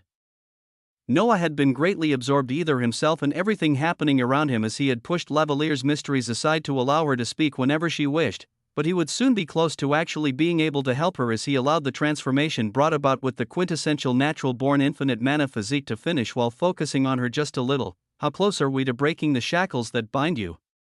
What will you need? Since his power elevated, so did his perception as he continued to see the shocking chains of a myriad of essences sprouting from the form of Lavalier, her form that seemed to be an amalgamation of a relic and absolute dream authority. Where among the chains of destiny, karma, fortune, and fate that were blooming out, all of them seemed to be congregated towards one massive chain that metaphorically rose to the highest point above Lavalier. This chain, what I am bound by the most at the end of it all, is providence. The fundamental natural law of providence that makes the workings of destiny and the other three concepts seem like the moving of one's own fingers. It is providence and the decretum of dreams that made it possible for me to recover somewhat when devouring relics filled with fortune. It will also be these authorities that ultimately release my soul from this connate relic, the fundamental natural law of providence. It was another fundamental natural law on top of mana dynamics, entropy, and relativity that Noah was coming across, uniquely being exposed to the concepts of more fundamental natural laws than normal ones as time passed. His now cerulean tripupils shone with a powerful light as he replied while thinking of how to quickly grasp these laws and more. If it is providence, then I will grasp it. Whatever else is required, I will obtain it. You've been with me long enough to see that I will attain that I set my mind to. Lavalier. Words filled with tyranny echoed out as Lavalier was silent briefly before she spoke with some hesitation. Eoin, W.A.A. I was known as Dimensional Ruler Eoin before I was sealed in this relic. Lavalier introduced herself as Noah could see the image of a chained girl at the depths of the relic bound to him, her head raised with determination and hesitation as she continued slowly. Because of my position and the height of the dream dimension back then, I was privy to many details and secrets, and it is precisely because of this that when I continue to watch you do what you do and exceed all boundaries, but when I still know what I know, I truly cannot fathom how you will come. Out of all of this, her hesitation slowly slipped as her words became firmer and firmer. Hurwell looked onto Noah as she spoke seriously. The 9 anchors and the desolate mausoleum are not just something that exists, but it is something set in place a long time ago. It doesn't merely just hold the interests of beings like the Emperor Deceiver, but the interest of those truly powerful who had enough power to make dimensions act as anchors to suppress the desolate mausoleum. The path you are on will directly invalidate their work and undo what was done a long time ago, and your challenge will truly come when they are alerted to this. The dimensional rulers will eventually pass the word that they cannot contain the dimensional animuses at that juncture. I truly do not know how you will come out of this unscathed. The path that Noah was on, it was the most illustrious path as it was also the one filled with most dangers. He could be like the rest of distinguished existences who had prominently risen within an age and attained the seat of the true emperor. Gain the qualifications to leave the 9 anchors and desolate mausoleum as he touched upon the secrets of what happened here and then moved on with his life. But no, his path of the 9-dimensional realities would devour the very dimension set in place as at the end of it all. He wanted to even take the desolate mausoleum, the infinite realities. To himself. It was something that was bound to come with the heaviest of challenges. The Emperor Deceiver is a great and terrible challenge as he holds the most freedom and authority to interfere now, yes. But there are those older than him. There are those who have been moving even before the cycling authority of the true emperor was initiated for many ages. There are those who seek to keep the 9 anchors and desolate mausoleums as they are, and I truly do not know how you will survive them when they find out. This was always the reason for my hesitation when you began on this path. Even as I see you overcoming one thing after another, I always thought of the insurmountable wall at the end of it that I do not know whether you can scale. Her words were actually filled with caution and care when she spoke as Noah took them in silently. He gazed at himself and at everything he had achieved as one had to ask, was it enough? Chapter 2014 The quintessential natural-born infinite mana physique. 3. With all the advancements he had made and those that were still to come, would it truly be enough at the end? Even with such a thought filled with unknowns, Noah still forged forward as he spoke with power and confidence. Where and when can I expect these enemies? Dimensional rulers might have already passed word after the appearance of the dimensional animus. The juncture when you completely swallow up a dimension and fully remove an anchor from the desolate mausoleum will be the time when a move would be made. And even though it is nearly an impossibility for any beings to enter the 9 anchors and the desolate mausoleum, it can still happen through the 9th anchor. the ninth dimension, there were the dimensions of dream, mirror, Nibelheim, prana, Fantasia, Elysium, Avalon, and Apollyon. The ninth dimension, the quantum dimension. A dimension that very few have access to, as the leading figures of the nine anchors reside in here. It does not just act as a dimension, but also a possible pathway, as it holds unique qualities that link it the parallel planes you've just begun to gaze into, the quantum dimension. Depending on the flow of events, this could be the domain that the most terrifying enemies Noah had ever faced appear from. I do not know what the future will hold, but this has always been the reason for my hesitation. The desolate mausoleum, while locked away and abandoned, was locked away for a reason. You are unearthing the interests of existences who have been moving since before the desolate mausoleum was even granted that name, as whatever happens at the end of this app isn't even something I can imagine. Lavalier finished in a somewhat somber tone as she sighed. In the face of all this, Noah let out a light smile as he brought his stellar white hand forward, gazing at himself and just affirming where he was right now. Don't worry too much about the future. We can only prepare for it as best as possible, and my preparations, simply unfathomable. That was what his preparations and pace of progression were. So he clenched his fist as towards the shackled girl within the connate relic. He spoke simply, just wait in there a little bit longer. Absolute dream authority or providence, I will have it all within my grasp soon enough. Noah's state of mind was affirmed even in the midst of many unknowns and potential enemies that were even older than the naming of the desolate mausoleum itself. His heart remained steady. The quintessential Kainos mana circulation vessels pulsed and caused his body to radiate waves of dominant authority as around him. Vibrant mana panaceas began to form around him as the sea of blue essence and multicolored rivers of essence around him were mystical to see. In the face of all this, he wanted to test this new alteration of power, and he wouldn't have to wait long, as always his clones being there for him, as currently, it was the prominent Avalon dimensional chassis that would show the way. In the Avalon dimension, a suzerain Avallones Charybdis flew across the purple-tinged skies of this dimension as it passed beautifully floating islands with purple waterfalls of essence, droves of radiant Avallones beasts following like a tide behind it as on its back. The visage of the imperious Avallones could be seen. They had traversed too many light years in a short period of time, as many domains were crossed, and they finally arrived within the domain of the heliotrope Lion Emperor, that was a long stretch of clusters of idyllic floating islands the size of grotto sanctums. Serene purple waterfalls could be seen at the edges of these floating islands as the essence formed into cloudy domains of water below, the vibrant aura of life and valor present as. Noah stared at it all coldly. There were countless beings in these domains, as the vast majority did not know about the plans their ruler made with Lilith, but some of those directly under him knew of this relationship. And such beings were exactly what Noah was looking for, as his will spread out to cover any nearby islands. The most massive one before them was similar to the Dragon Knight's sanctum in stature and majesty, as when Noah's will swept over while utilizing the authority of the Sword of Avalon, and beautifully, multiple red names rose up along countless white names, enemies of Avalon. Lilith's retreat was too abrupt, as the forces that she and the traitorous dimensional rulers left behind were still significant. This was a boon for Noah, as the moment he affirmed this, he raised the dazzling sword of Avalon, hung, the Avallones beasts behind him clamored and roared out as their wills held a distinct connection with the authority of this sword. Waiting for an order from the imperious Avallones to attack his enemies, but the order never came. Noah raised the sword of Avalon as, after confirming the enemies, he called out lightly, "Fireball, Shing." A skill was cast as it bloomed in an instant, but within this instant, the Avalon dimensional chassis had been briefly laminated with the vibrant light of the quintessential Kainos mana circulation vessels over his body, his heart reflecting the changes his main body had just undergone. As he wanted to observe the changes, he wanted to see absolute pure mana output at work. As with sentiment, he utilized the first ever skill he had gained to observe the changes due to the quintessential natural-born infinite mana physique. His will seeing the essence of the decretum of Avalon surging within Noah's body along with the essence of reality to bring the skill to fruition. But the moment these vibrant waves of essence left his body to materialize the result of Fireball, they were instantly altered entirely, as the mana circulation vessels sucked this essence in an instant and released an output of serene cerulean mana, HUUM. A droning sound echoed in the skies as from Fireball, the saintess of fiery damnation rose, but it didn't have its crimson gold colors, as everything about it was pure blue. A cerulean empress robe draped over her shoulder as strands of hair that were akin to dancing blue flames came down to these shoulders.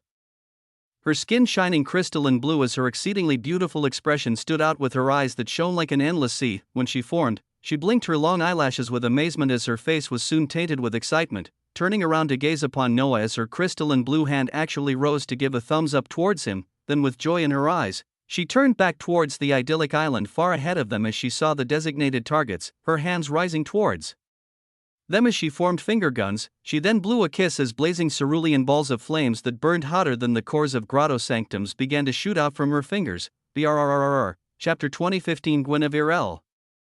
The purple hazy skies of the Avalon dimension were tinged with a cerulean color as a dazzling array of blue suns of flames surged forth. BRRR, like a barrage of high-speed bullets, they folded the space they passed through as the saintess of fiery damnation could be seen laughing with even greater excitement, smoke coming out of her hands as she stopped not too long after she began. Her eyes twinkled with a light of interest as she then watched the targets of her attacks. They were few in number as the vast majority of them were not traitors, but they were existences at the level of suzerains. They had a fantastical power, and yet the balls of flames that burned hotter than even the core of a grotto sanctum appeared before their eyes silently and en masse. The innate dimensional barriers of these beings were merely a few trillion, and their true vitality values could range around 5 to 10 trillion.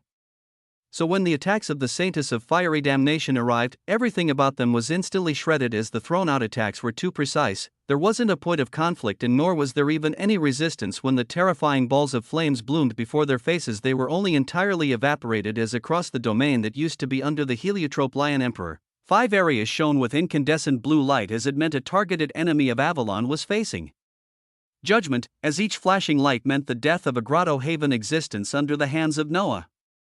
The surge of loot came ever so speedily. 50 golden dimensional reality panaceas have been attained, 50 universal decretum crystals have been attained, 50 universal nature crystals have been attained, 50 zenith quintessential bloodline enhancers have been attained. As the prompts rolled in, the saintess of fiery damnation lost her gaze of excitement as she found no more targets and actually turned back to Noah while pointing towards the vast domain before him that was the size of multiple grotto sanctums. She seemed to be pointing towards the many masses of beings on it, as after eradicating those that Noah had deemed the targets, she was questioning, what about the rest of them? Her cerulean eyes blinked innocently as if she was asking about the most normal thing. Noah only smiled while shaking his head, as there were many reasons for him to do what he was doing, and as the Sword of Avalon did not show any more enemies in this domain, he would not kill anymore, but there were multiple other domains for him to visit. There were many more relatively weak grotto haven existences for him to farm. These were the beings that would build his base and foundation of the resources required to form his next dimensional layer. Onward, so he bellowed out, as after killing the Nightwalker just moments ago, the allure of taking down relatively weak grotto haven existences was not that high. The only thing he looked forward to were the prompts of the fantastical loot that came with them. The Avaloni's beast he sat on began to move, a sea of others following behind him closely as the visage of the saintess of fiery damnation gazed at the things around her with expectations while waiting to return, her figure fading away soon after. While Noah began his cleansing of the enemies of Avalon, events continued to propagate all around him. Of particular interest this time around were the events in the dream dimensions. The figure of Bjorn dove even deeper into the domains of this halcyon dimension as he brought along a terrifying legion of abominations, and nothing could stand in his way. Like a sharp spear that tore across everything it came across, all those at the Ultima Strata and below were wiped out, as those in the grotto haven could only last moments longer. Such a disruption would not be left alone, as soon after, the terrifying aura of a nature integration existence descended. It was the image of an old man whose body seemed to be made of incorporeal sand as phased in and out of existence, his shriveled hand holding a white staff made of one of the oldest trees. This ancient-looking man boasted immense power in the golden skies as he gazed at the stretch of the empires and domains of the dream dimension laid to waste before him. The grayscaled abominations were raging through it with an aura of destruction as nothing could stop them. And there was a single humanoid existence who stood in the midst of everything and seemed to be in total control, the distinguished existence released here by the tribunal itself. The old man's eyes twinkled with a knowing light as he did not waste a single word and made a move right away. Collapse, he spoke a single word. But this word was filled with absolute dream authority as it caused the area around Bjorn to begin to compress and collapse within itself. The capability to turn dreams into reality. One only has to have the dream and then visualize the effect in the outside world. They didn't necessarily need an attack or a specific skill, as they could relay their intentions and make what they wanted to come true. Existences at the level of power as this old man had reached a state where they could say a simple word to achieve their means. But this time around, multicolored light erupted around Bjorn's figure as the essence of the natural law of electromagnetism blazed with fervor. This law nearly completely understood by him as he first tried to resist the pressure of a nature integration expert alone. His figure looked untouchable and valiant, but he shook his head soon after as a lustrous gray light shone while multiple abominations appeared around him. The terrifying effect of absolute dream authority lessened greatly after this point until Bjorn's own body could withstand what tried to suppress him. He had not yet achieved the stage of nature integration. He may be close to it, but it was not yet achieved. And yet this being was actually withstanding the might of a nature integration expert while utilizing the terrifying abominations he controlled. Bjorn's right hand flickered with light as he gave the command, and the legion of abominations surged forward and tried to entrap one of the few powerful dimensional rulers remaining in the dream dimension. The gazes of these beasts were filled with apathy as the very structure of the dimension destabilized when they passed. Rower, a terrifying battle with reality-shattering results began here. As with the passage of time, even more battles would bloom in the vast dimensions and realities. Chapter 2016 Guinevere LL. As battles that would define the age of quintessence began in the dream dimension, Noah visited a few domains in the Avalon dimension that belonged to the traitorous dimensional rulers. Any Grotto Haven existence who was deemed to be an enemy of Avalon perished under his hands as he experimented on all the unique changes his skills could undergo with absolute pure mana output. At this moment, he was in the last domain as he observed the destruction left behind by the assassin emperor of Severance. The figure of this skill that stemmed from Sever was enshrouded in a smoky blue cloud that moved extremely fast, his hands grasping pulsing cerulean sickles that smoothly cut across the arduously forged havens of suzerains with ease.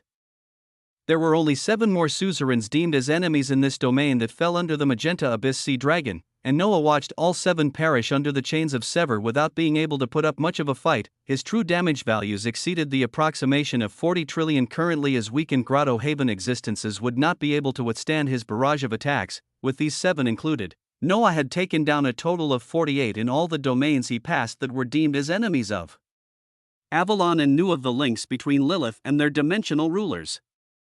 This meant 480 golden dimensional reality panaceas and much more. It was enough to achieve many things, so after he bulldozed through them, he chose to quickly make his way back towards Insula Avalonis, the tide of Avalonis beasts moving with him like an incandescent cloud in the royal skies. This was because he could feel the time of the completion of the decretum of Avalon getting ever closer, and once it did, many prospects would open up. Shuring, a spatial light flashed in the skies that covered Noah and the Avalonis beasts, carrying them back towards Insula Avalonis as something even more critical was about to bloom. Here, within the depths of Insula Avalonis, the beings at the peak of power of this dimension were at the very center, gazing upon a shackled and bound heliotrope lion emperor whose face and gaze were downcast yet still holding the reality of a dimensional ruler. Dimensional ruler Arthas and the others surrounded this powerful existence they knew as a brother and a friend, the Wizard of Avalon, Merlin, standing in front of the heliotrope lion emperor as he sighed once more while drinking from the chalice. I've confirmed multiple times. He wasn't placed under any mental enticement or spell, as what he has said is true. He followed the dimensional deceiver of his own will. His royal purple robe shone with a dazzling light as a staff pulsing with absolute Avalon authority lay beside him freely. The gaze of this existence that had lived for billions of years seemed genuinely tired at this moment while gazing at the heliotrope lion emperor. At his friend he knew as Amarylon. Why has the mood fallen to such a state since I left? Spatial waves flashed out as while wielding the sword of Avalon, Noah appeared near the lake of Insula Avalonis as tides of beasts settled behind him. His gaze was locked on the heliotrope lion emperor as he spoke. The sword of Avalon swung over his shoulders as he walked freely in a camp filled with powerful beings who could eradicate his clone if they made a move. The gazes and wills of these powerful beings also locked onto him as the ancient-looking Merlin was actually the one to reply while sipping more golden liquid from his chalice. You're a confident one, aren't you? Words tinged with power and tiredness echoed out as towards this being. Noah simply nodded while walking forward. It is because I have the capabilities to back it up. With grandeur that seemed to match that of the dimensional rulers before him, Noah walked amongst them calmly while going towards none other than Guinevere. This was because out of all beings here, the connate Avalonian sacred beast that was connected to the Sword of Avalon was the one he had any support from. The Sword of Avalon is not your capability. It is something from Avalon itself. Beside Guinevere, Morgana spoke with a hint of defiance as Noah actually turned towards her with a smile, ignoring her comment and reading the mood of the surroundings before he spoke. I know that the Heliotrope Lion Emperor is someone you all share great history with, but as an enemy of Avalon, he has to die. What he conspired with Lilith. We know what he conspired. For the first time in what seemed forever, Noah was actually interrupted as wondrously. It was from the one being he didn't expect any opposition from. It was from Guinevere. Her eyes were serene and without a hint of emotion as she came to stand directly in front of Noah, her fair lips opening once more. We have listened to his reasons and why he pledged his allegiance to Lilith, and it is true he is the enemy of the dimension. I will make it so that you can grant him his death. But only if you can promise me one thing. Her cold eyes were full of seriousness as absolute Avalon authority surged around her. Noah's eyes turned sharp as the reading of destiny or even the gazing of a myriad of paths through. I am the main character, would not aid him here. What promise did this existence that held great power in the Avalon dimension want? I need your promise that in the future, you shall not ally yourself with the dimensional deceiver. That if you kill the one who follows her, she has to receive the same designation and treatment as an enemy, otherwise all of this would be for naught. The words resonated with power as the very lilac grasslands below them trembled. Lilith. As an ally or enemy? Noah's eyes shone with sharpness at this as he asked with calmness, why would I make the dimensional deceiver into an ally, someone that he was wary and careful of at this juncture? To make a promise to remain her enemy in order to kill a nature integration expert? This wasn't a loss, because of the same reason why 3 Avalonian dimensional rulers pledged allegiance to her. Her aim is to stop the coming cataclysm of the desolate mausoleum in 9 dimensions, where she wishes to attain the seat of the true emperor and cut off any sources of influence over the 9 dimensions. What I do not wish to see is an Avalonian ruler perish because he is an ally of Lilith, and then down the road we end up joining hands due to goals being aligned. The Heliotrope Lion Emperor and the other 2 traitorous dimensional rulers were extremely old existences. They wouldn't make their decisions lightly as to follow Lilith. They truly believed in her ability and prospects of truly attaining the seat of the true emperor in this age. This was what you were worried about? Noah's calm face lit up with a devilish smile of authority at this as while feeling the very breath of this existence in front of him, he spoke out affirmatively. The dimensional deceiver is bound to be an enemy as our goals are in no way aligned. Anyone gazing upon and trying to reach the seat of the true emperor can only be my enemy that I will have to step on at the end of it all. This I can promise you. Chapter 2017 Guinevere LLL. Anyone aiming for the seat of the true emperor would have to be stepped on as they would be his enemy. These words resounded in the minds of dimensional rulers as their wills were fully focused on him. Far away from the lake at the center of Insula Avalones, Lancelot watched this scene as he couldn't help but feel disconcerted. But primordial genius he had brought from the Kuan Peng's cataclysm nest. Why did he seem so far away now? Why did he give off the same aura of authority that only those with the most power carried themselves with? It was a unique scene to see as he and many others continued to observe as the Khanate Avalonian sacred beast and the imperious Avalones stared each other down. Her radiant purple hair with streaks of white shone with a dazzling light as she nodded. Very well. Her pure white dress and wings of the pure essence of Avalon vibrated as essence erupted from her, forming into multiple simple thrones floating above the lake. She lightly came to sit on one as she motioned for the other dimensional rulers to do the same. As this involves the lineage of all Avalonians and the 9 dimension, we must convene and understand each other past mere claims and authority. With her at the lead, dimensional ruler Arthas, the wizard of Avalon Merlin, Morgana. And all the remaining dimensional rulers took on humanoid forms and floated towards the simple thrones with power. Merlin, Guinevere beckoned to the wizard of Avalon as this ancient being sat on the simple throne while gripping his staff, bringing it down to come in contact with the lake water below them as a brilliant light of illumination bloomed soon after. It showed a stellar field of light that held 9 vibrantly colored obelisks within, obelisks shining purple, gold, green, crimson, silver, black. A myriad of 9 colors as Noah's eyes could see a close resemblance of these obelisks to the image of the 9 anchors he had now seen twice, the 9 dimensions. Guinevere's cold eyes shone as she began. Are planes that existed alongside what is now known as the desolate mausoleum. Many years ago, this was changed by the hands of those who were most powerful at that time as the desolate mausoleum became what it is known now and the 9 dimensions became anchors to it. Those who caused this change. We are their descendants. A storm of providence rose and whipped the surroundings as within it, seas of destiny, fortune, karma, and fate could be seen. The dimensional rulers across the 9 dimensions are all descendants of the lineages that fundamentally changed things all those years ago, with our purpose this whole time being to keep the status quo. The coldness and apathy in her exceedingly beautiful face had a trace of emotion in it as Noah could actually see minute specks of anger. Such eyes shone with such intensity that they naturally released an enticing light that made the opposite sex feel a need to possess them, but Noah remained unfettered as he sat on equal levels between nature integration realm experts of an entire dimension. Over the years, those capable have left as most existences who were first-generation descendants like Lilith's father have either left or perished, leaving everything in our hands. Among her many titles, the Dimensional Deceiver was also known as the Daughter of Hatred, a daughter. Her father was someone considered a first-generation descendant of immeasurably powerful existences of countless ages past, and yet Oppenheimer had overcome this being and many others in the last age to split apart the main reality.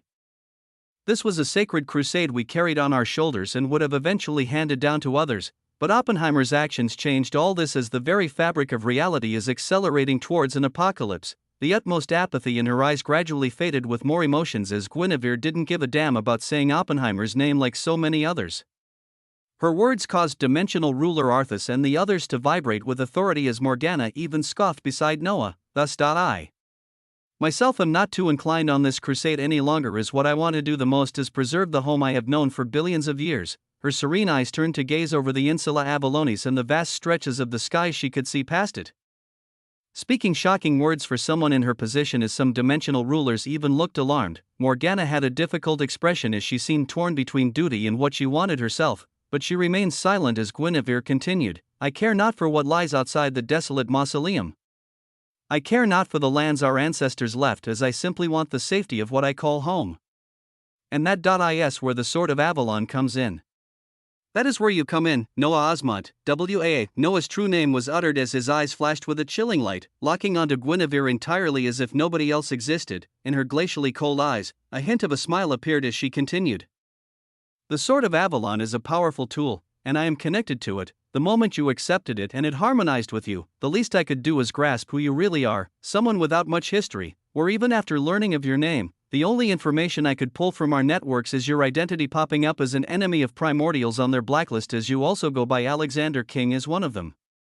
What is most baffling, though, is how little is known about you and how the timing of everything truly doesn't match. The timing of it all. Guinevere was trying to grasp who Noah really was, as the future would hold too many interests, if the information from the primordials is to be believed. You were in the firmaments of ascendancy weeks ago, and then promptly stepped onto the stage of reality, crossed the stratas the weeks that followed, as now that you somehow stand at the level of a suzerain. Silence descended in the surroundings. Arthas and Morgana, along with all other dimensional rulers, couldn't help but lock onto Noah and gaze at him with strange gazes as if they were looking at a monster. Chapter 2018. This is my age. Gazes as if they were staring at a monster. This was because they knew how long it took for them to ascend the firmaments of ascendancy and reach the stage they were at now, yet this being had done so in weeks as he now wielded the Sword of Avalon. Just what was he? If this is to work, we need to understand each other and who each party really is. If I am to put the safety of the Avalon dimension on the line and truly give you all my support, I need to know who I am supporting. Guinevere finished with such words as she then silently waited for Noah's reply. The man in question, though, was looking at the Sword of Avalon in his hands as this terrific tool he wielded and should be the master of actually tattled his identity to the connate Avalonian sacred beast.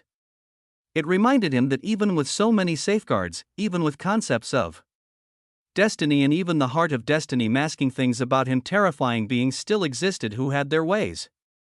In this case, the Sword of Avalon was intricately connected in a way that even Noah didn't fully know with Guinevere, and she now sought to know more about him than just his true name. The powerful existences were practical and put forth great forethought. Who was this being that would lead Avalon, and what qualifications did he have apart from pulling sword from stone? He only gained half the support of Guinevere with this action, as the other dimensional rulers like Morgana would not simply move under his command. So who was he to them? He smiled as words flowed out of his mouth calmly. If I can choose the most direct way for you all to understand, it would be the term that Lilith herself used when I came across one of her wills in the desolate mausoleum.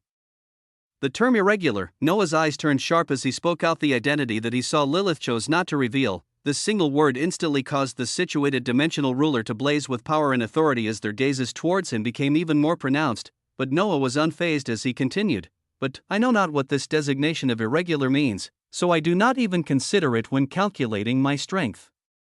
Though such an identity should have much more of a meaning to you than whatever words I can boast about myself, irregular, a term known by those truly powerful as they had experienced beings such as this caused changes in ages or so long as they moved. The most recent example was none other than Oppenheimer, as when he was done. The very course of the desolate mausoleum in 9 dimensions was changed. Not every true emperor of the past ages was an irregular, but most irregulars had attained the seat of the true emperor of an age. This was common knowledge among those truly powerful. The dimensional rulers were silent. Even Guinevere tapped her throne lightly as another hand held her fair chin, her gaze distant as if she was thinking of other things entirely. The light around her visage was mystical to see as on another throne, the figure of Arthas spoke with reality, an irregular that has managed to pull the sword of Avalon. This seems sufficient enough to me, support from the father of Lancelot as this existence believed in his son's intuition. But at the same time, what is sufficient for you may not be sufficient for others. Hatred himself was an irregular, and yet he perished under the hands of another irregular. Just having such a designation does not mean one is destined for greatness or to attain the seat of the true emperor. With his ancient visage, Merlin spoke out calmly as at the same time other dimensional rulers chimed in. He already has the sword of Avalon. Aren't our choices forces unless this authority is stripped from him first? The visage of a middle-aged man with a vibrant crew cut and a sharp nose. It was Galahad who spoke out at this juncture. Morgana and a few others uniquely remained quiet at this juncture as Noah listened to all of them closely with a smile. His eyes then came back to land on Guinevere, who still seemed lost in thought after his words as he spoke to her directly. Let me ask you, what age are we currently in? His question was simple, and yet his mere words caused the essence of all resources in the surroundings to begin surging. The essence of concepts began to whip around madly as they nearly caused the particles of the essence of the decretum of Avalon and the essence of natural laws of reality to join them. An air of shocking reality and authority descended as the dimensional rulers felt this shocking change, their gazes turning somber to focus on the being who could cause this with a mere utterance of his words. Just what was he about to reveal? Guinevere's eyes were glazed with a powerful light as she looked like an ancient empress who should be untouched by even the gazes of others as she humored Noah and replied languidly, the age of quintessence, the first age of the Kainos era, the age where the emperors within would have to show how much more they excel over all others. It begged the question of how others rose to rulership in the age of destiny, age of fortune, age of misery, or even the age of chaos and the many others that preceded these ages. But it was set in stone that the first age of any era was bound to be a profound one, just like the last age of an era. Yes. Noah nodded with serene eyes as above him and behind him, authority began to be unveiled. This is the age of quintessence, and in this age, a droning sound of majesty boomed out as the surging tendrils of essence became even more chaotic, a symphony of wonder and power beginning to resound as it caused the hearts of all beings to be moved. Above Noah's head and slightly behind him, a shocking authority that was hidden this whole time began to materialize as the first thing that was seen was a vibrant multicolored backbone and skeleton of a throne whose outline was extremely clear to the eyes. This throne alone held a terrifying authority of quintessence. But what was even more shocking was the crown that began to be unveiled above it, a crown that was seemingly kept afloat by a ring of multicolored light as the base of the crown itself shone with a ring of gorgeous sandy gold. Above the ring of gold was a pristine verdant green light, as above this was another ring pulsing with purple light, a mixture of these three colors making up the rest of the crown as tendrils of these colors surrounded in and even formed the ecrotures that when revealed caused the dimensional rulers situated on the thrones to stand up in shock. Surging around the crown with immense power and authority were none other than the ecrotures of quintessential dimensional emperor. Brilliant in grandeur, pristine in authority, this is the age of quintessence, and in this age, I am the quintessential dimensional emperor. I am the quintessential Kainos emperor. His royal purple hair whipped around his head with valor and authority as he grasped the sword Avalon tightly, his eyes locked onto Guinevere as his voice boomed out with authority. This age we are all it shall be nobody else's, as it is my age and mine alone to shine. Boom, shockingly, halfway through his words, his voice had changed to contain a tone of authority that only the dimensional rulers had been using. This was because around this juncture, a certain decretum had shot up to achieve a stupendous level of understanding.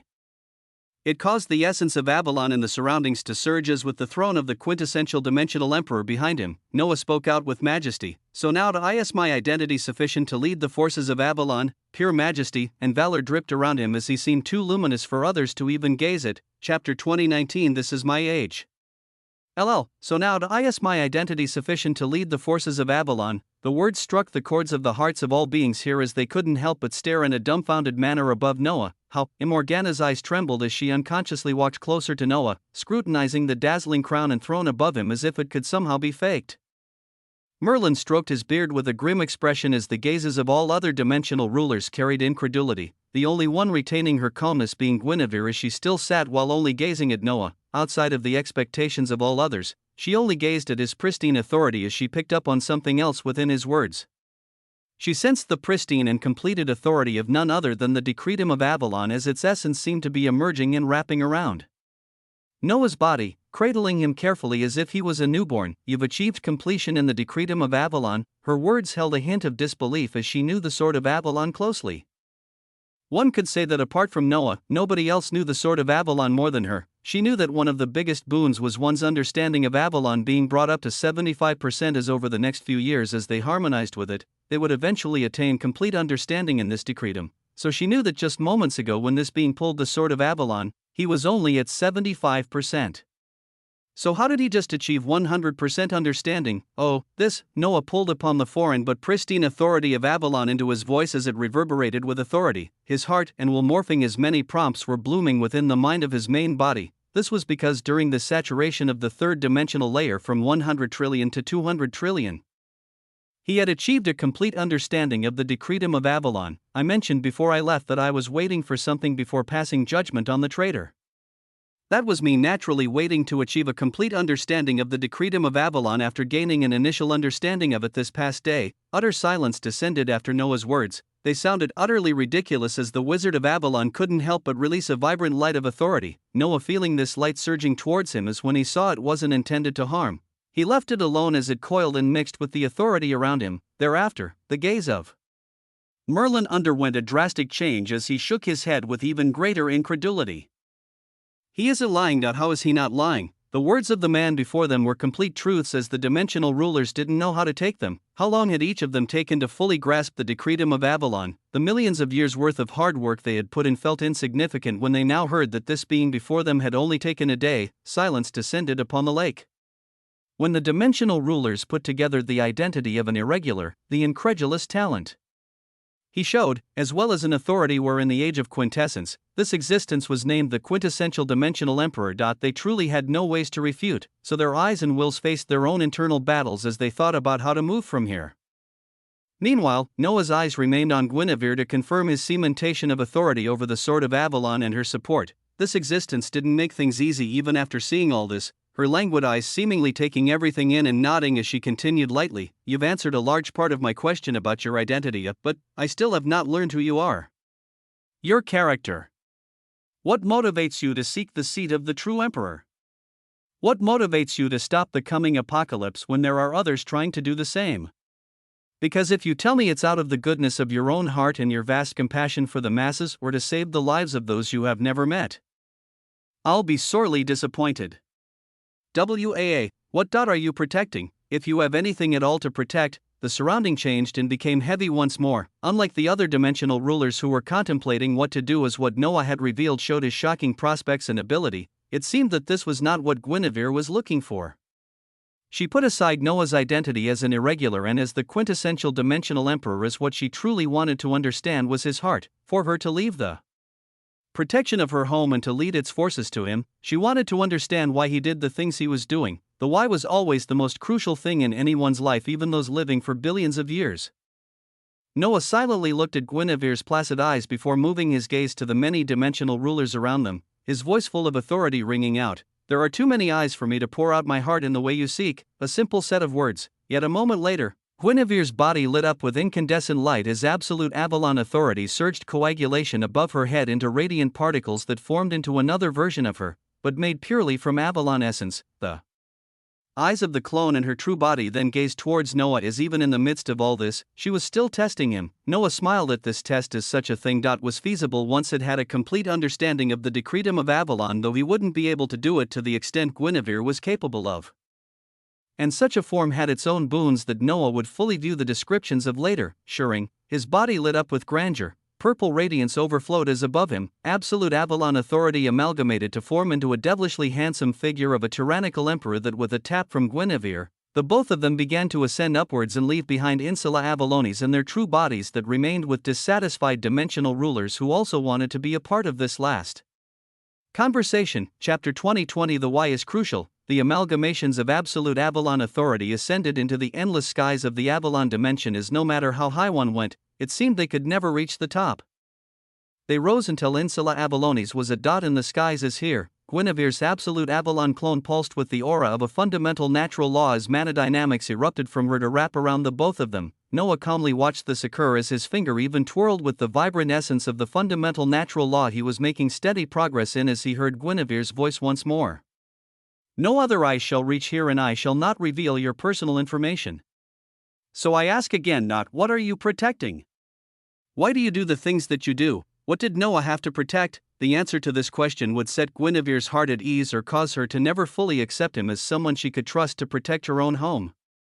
Gazing into the purple eyes of the absolute Avalon clone, Noah spoke with an enchanting smile. You see, I am a selfish man. He began grandly in a tone of utmost honesty as Guinevere's eyes became even sharper. If you ask me what it is I protect, it would have to be my own safety and happiness, and the safety and happiness of my family.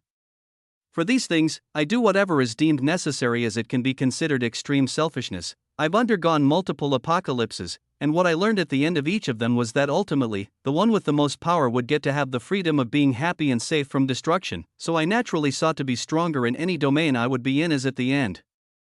Nothing would threaten my own safety and happiness, and something I came to understand about myself was a childish mentality I didn't know I had until a year and a half ago. I came to understand that I loved the exploration of power and learning about all the fantastical things I can do. Edicts? Natural laws? Decreta? These weren't even concepts that I imagined a year and a half ago as now. I wished to understand all of them and have them underneath my fingertips. As he spoke, his eyes shone with thoughtfulness and understanding as Guinevere's eyes retained their coldness and simply listened from afar. Me. My happiness, my love and interest for the unknown wonders, my seeking of safety for those I love and for those that depend on me. This is why I consider it selfish. And I know I am not the only one in this, as you are in the same camp of selfishness.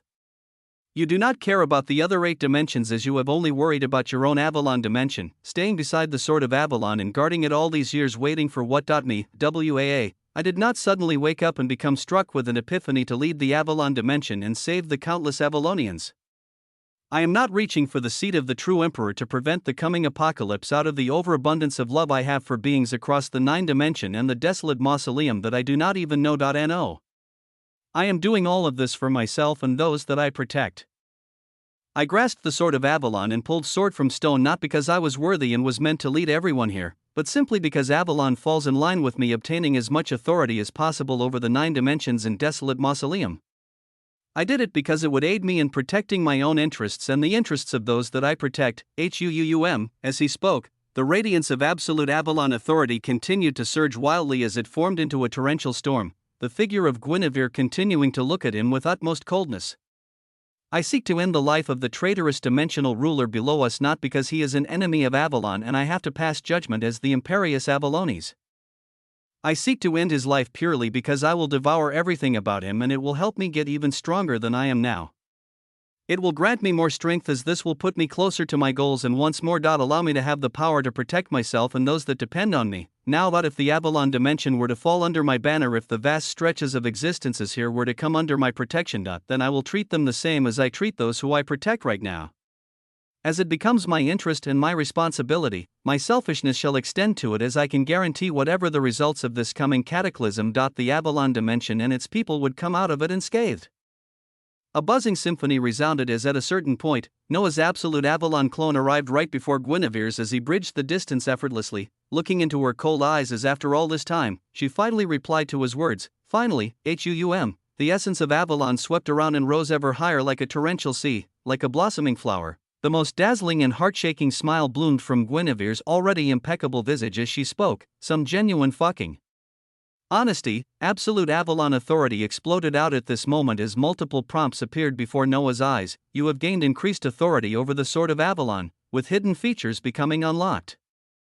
You have gained the acknowledgement of the latent will of the Avalon dimension. The authority and title of Avalon's dimensional ruler has been opened and is awaiting for your arrival at the nature integration realm to be granted. pristine authority descended and waited for him as before his eyes. He felt like he was looking at an entirely different person as he could see an enchanting sly and cold smile from Guinevere, who stared at him freely. I've always found true honesty to be something that breaks apart barriers the fastest and easiest. Amidst dense surging authority, she actually spoke without any of it at this moment. I will support you on your quest for the seat of the true emperor. In exchange, simply extend your selfishness to cover the Avalon dimension and protect it like you protect your dear family members. Her eyes, her smile, her brows. Everything about her was smiling in a dazzling yet cold fashion as on top of all other torrential waves of essence, Providence also surged the moment this agreement was put out. Chapter 2021 Resaturation. The vibrant luster of Providence surged in the surroundings as Noah looked at it closely. This was also a law he wanted to grasp, as with his rather ridiculous percentages and time he had within the dimensional Holy Land, he felt like he would be able to grasp and learn it when he could already identify its essence. Such a fundamental natural law surged around them right now, as in moments where one's actions or the actions of a few were ones that would have a tremendous effect on the lives of many in the coming future. Seeing such a development, Noah naturally smiled towards Guinevere as he spoke back in the same tone. How about the other dimensional rulers? How quickly will you be able to make them fall in line? The support of one powerful nature integration existence was stupendous, but having 9 more was even more glorious, as when he did this all the domains these beings controlled and the whole of Avalon dimension would fall under Noah's grasp. The brief smile that lit up the surroundings was slowly tucked away as her glacial demeanor came back, Guinevere gazing below them at the points of light as she replied lightly, for them, power speaks the most volume. You've already won the favor of some with your identity and authority, the others will simply bend to power. Let us see how the show you have planned in the dream dimension with the abomination goes, as if it is dazzling enough. The rest of them should slowly come to support you. Noah's eyes flashed with a sharp light at this reply as he nodded, also gazing below their feet as a hungry light came over his eyes. Then, without any more surprises, suddenly rising, let me lay down the punishment of the heliotrope lion emperor, WAA. His thoughts were brazenly put out in the open when he was before Guinevere, as she simply waved her hands coldly to cause their figures to rapidly descend, returning back to their true bodies and to the faces of dimensional rulers who held dissatisfied expressions. Was whatever he had to say to you sufficient to move you? Morgana was the first to echo out with authority in her voice as the absolute Avalon clones returned and disappeared. The languid eyes of Guinevere were as calm as ever as she replied blandly, yes. The quintessential dimensional emperor has my full support. She didn't use his name, as she instead spoke of his title, a choice that reminded the dimensional rulers who the being before them was, as many of them couldn't reply straight away. Her words caused the gaze of some to become even more clouded while others remained impassive, their standing towards Noah unknown. Let us first set things right though. Starting with the one who betrayed his entire lineage to support a dimensional Hellion ruler to attain the authority of his home. Even before her words finished, Noah was already walking towards the bound Emeralon, the heliotrope lion emperor, whose power was still unshakable. Even though his true vitality values were drawn down to the lowest level and his resource regeneration was cut off, this being was still dangerous to the utmost level. But while weak and so much and bound by Guinevere, it would be a simple matter to utilize the authority of 100% understanding of the decretum of Avalon to cause the dissolution of this being from his integration of the very aspect of reality. 100%. What exactly did 100% mean? To grasp this, we have to go through past prompts that had crossed before Noah's main body not too long ago. You have successfully resaturized the dream dimensional layer. Your understanding of the decretum of dreams has been forcefully increased to 50%. You have successfully resaturized the prana dimensional layer. Your understanding of the decretum of prana has been forcefully increased to 50%. You have successfully resaturized the Avalon dimensional layer. Your understanding of the decretum of Avalon has been forcefully increased to 100%. At that juncture, pristine purple waterfalls of pure Avalon essence had begun dripping above Noah's head from a rift that formed above him, this purest essence coming to bathe his origin with a fantastical form of a profound distinction, honor, and authority. It wrapped around his origin to bring about a fundamental change. As while this occurred, the rest of the prompts had passed over his eyes. Your authority as an emperor of this age significantly increases. The undefined authority under you is greatly increased. The resaturated paramount Kainos dream, prana, and Avalon dimensional realities grant a base addition of 450,000 dimensional damage and defense values, bringing your overall origin base value to 900,000. Your reserves of the essence of reality have been elevated to the maximum of 1.6 billion. Your maximum true vitality values have risen to 2 trillion. His Base reserves of the essence of reality were doubled, his base damage values were doubled, and so was his true vitality values, as after accounting for the augmentation of decreta and natural laws these values were inflated even more. Most things were beautifully augmented, yet Noah sadly didn't see any prompts on the changes for the number of stanchions or reality passages after the process of resaturation, but he did see something else that came to wrap the prompts on this beautifully before the changes of Avalon showed themselves. 3x pure quintessential Kainos natural decretum seeds has been obtained. The pure quintessential Kainos natural decretum seed that granted 25% in a decretum or natural law, or half of that percentage in a fundamental natural law, Noah has gained an additional 3 after the resaturation, as he now held 4 in total. Wondrously, with such a number, he could put them towards any decretum of a dimension to complete it in its entirety. Or he could save them all to be utilized for the hard-to-trek fundamental natural law of mana dynamics and any others he might soon attain. Chapter 2022 Fundamental natural laws. Just how distinct were they from normal natural laws? How different were they to the decreta of dimensions? At times, observing their application in action was the most direct path of understanding, far away from Noah and yet close at the same time within the dream dimension. The nexus event worthy of note was unfolding in a spectacular fashion as for stretches of light years, the light of absolute dream authority covered everything. Like a vast and endless world of dreams the size of multiple grotto sanctums. A domain was laid out by the ancient-looking dream dimensional ruler as all of the abominations led by Bjorn were included in this domain, their gray-scaled bodies lighting up with horrific authority as they clawed towards the center of the absolute dream domain in a frenzy. Bjorn was at the edges of this domain commanding the abominations as his hand inscribed with I lit up with majesty and power, his will and soul surging into it to intricately command these abominations, uniquely, even. While standing against absolute dream authority, the whole domain merely acted like a quagmire for these beasts, as while they couldn't reject and nullify it complete like the normal essence of decreta and natural laws. They seemed to at least be held down by it, but this was all roar. An abomination taking on the form of an abyss draconian velociraptor bellowed out with a heart-shaking authority, its body being covered entirely by a gray authority that seemed brighter than all the rest. This vibrant gray light pushed away absolute dream authority as this abominations turned into a missile that tore across space towards the lone ancient-looking old man whose entire body seemed to be made of sand. The speed was so fast in comparison to moving in a quagmire that the dimensional ruler could only shift his body aside, but his hand was still on the path of the crystalline jaws of the abomination as a portion of it was torn off, even though it was incorporeal and it could not be grasped upon. His hand was forced to briefly materialize when in the jaws of the abomination as it was actually torn off.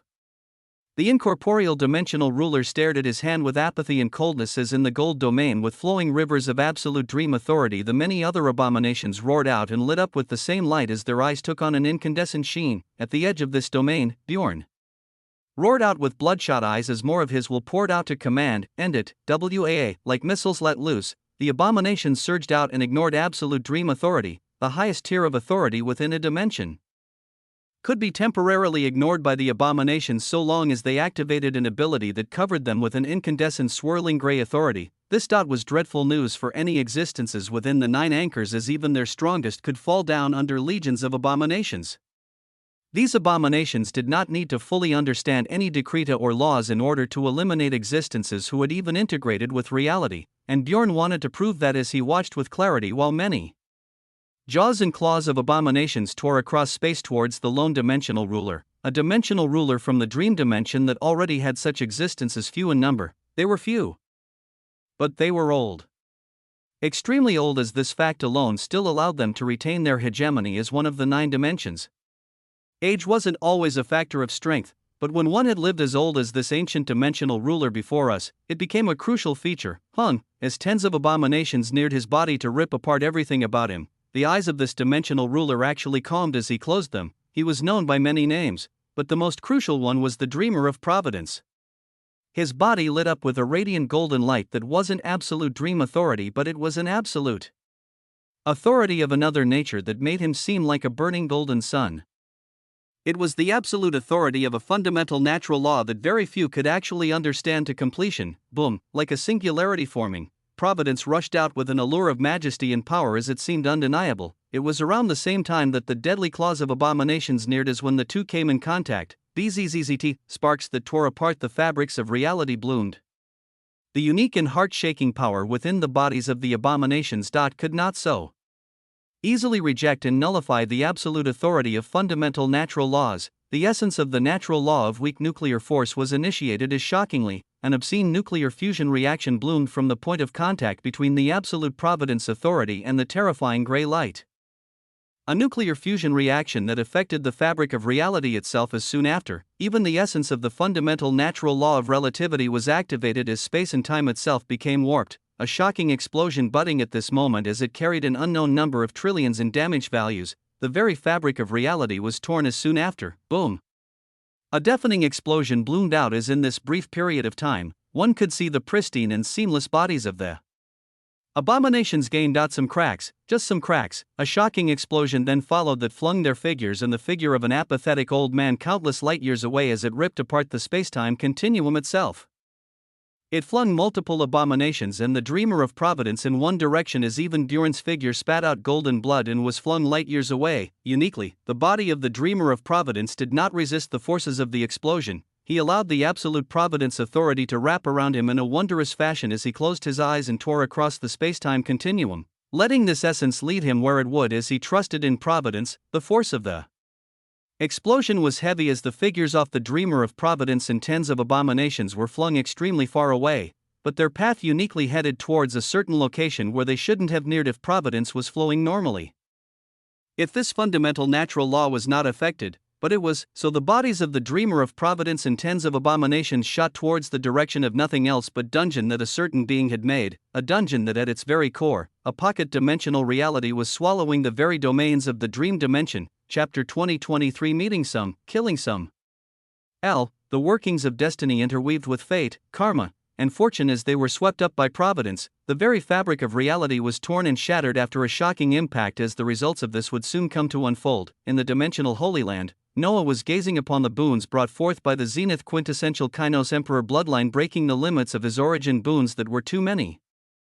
When he enjoyed the feeling of resaturation, the authority of the 100% understanding of the Decretum of Avalon had wrapped around him and ushered in new knowledge. Decretum of Avalon, an extremely high authority stemming from the Avalon dimension. Sitting above edicts and equaling only the natural, after arduously seeking understanding in this decretum, you have achieved 100% understanding and can freely wield absolute Avalon authority. Current boosts granted to you through this understanding 1000% augmentation to true damage values, true defense values, and true vitality values. Due to achieving full understanding and gaining control over absolute Avalon authority, you gain an additional increase of 1,000% while moving within the Avalon dimension, and you can choose to forge an absolute Avalon clone that can nullify up to 80% of incoming true dimensional Avalon damage value, or you can utilize absolute Avalon authority to wrap around you in a protective shield that can nullify 80% of incoming true dimensional Avalon damage values.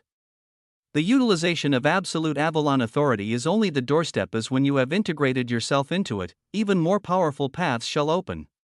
Once integrated, only those who have achieved 100% understanding in a natural law or decreta can manage to segregate you while in your weakest state. For the quintessential Kainos Emperor, integration shall happen naturally after the completion of the sixth dimensional layer.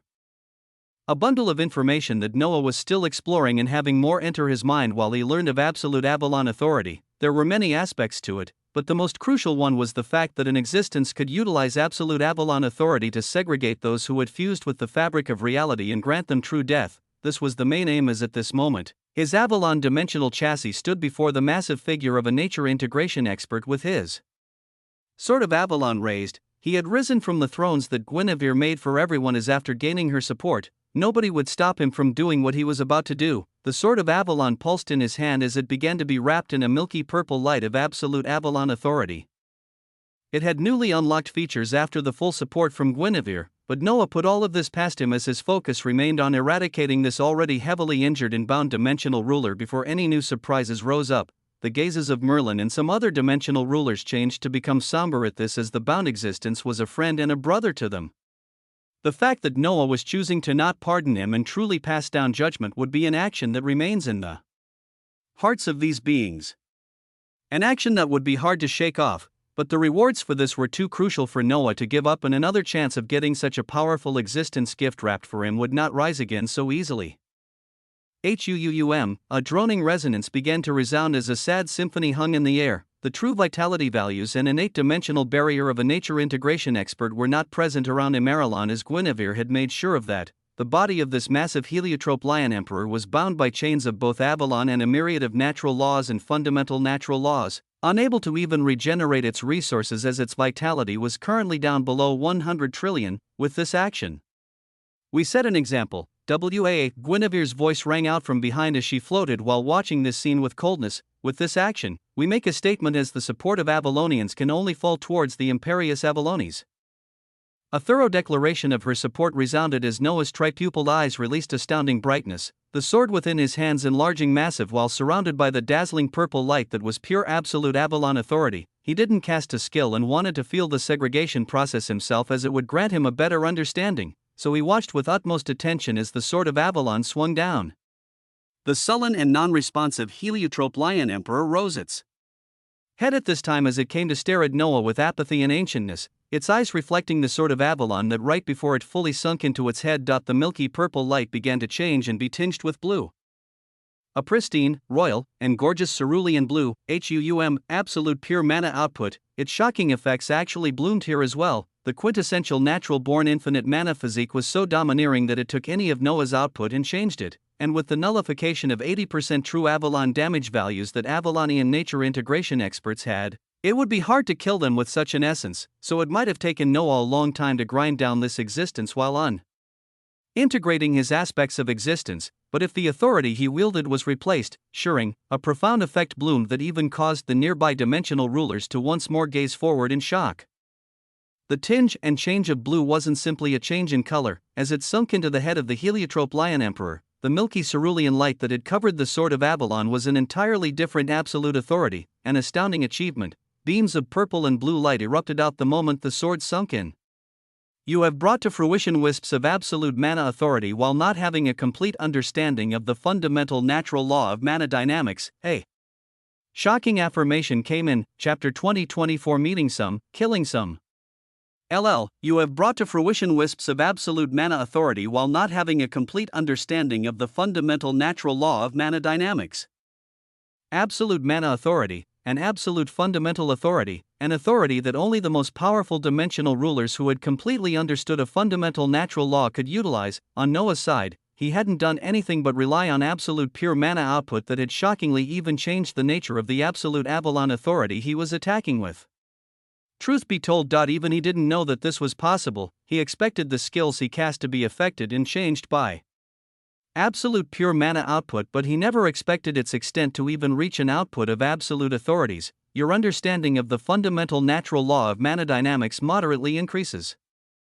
Your understanding of the fundamental natural law of mana dynamics moderately increases. Your authority as an emperor of this age significantly increases. The sword of Avalon had pierced into the head of the heliotrope lion emperor, whose eyes were illuminated by an incandescent blue. He couldn't do anything while bound, so Noah closed his eyes and set his will into the essence released by the sword of Avalon and into the mysteries of the nature integration realm as he found himself gazing into a fantastical scene. The existence before him that he was attacking, it was like he didn't fully exist when his senses reached out. It was like his sword was simply piercing through a space of Avalon itself.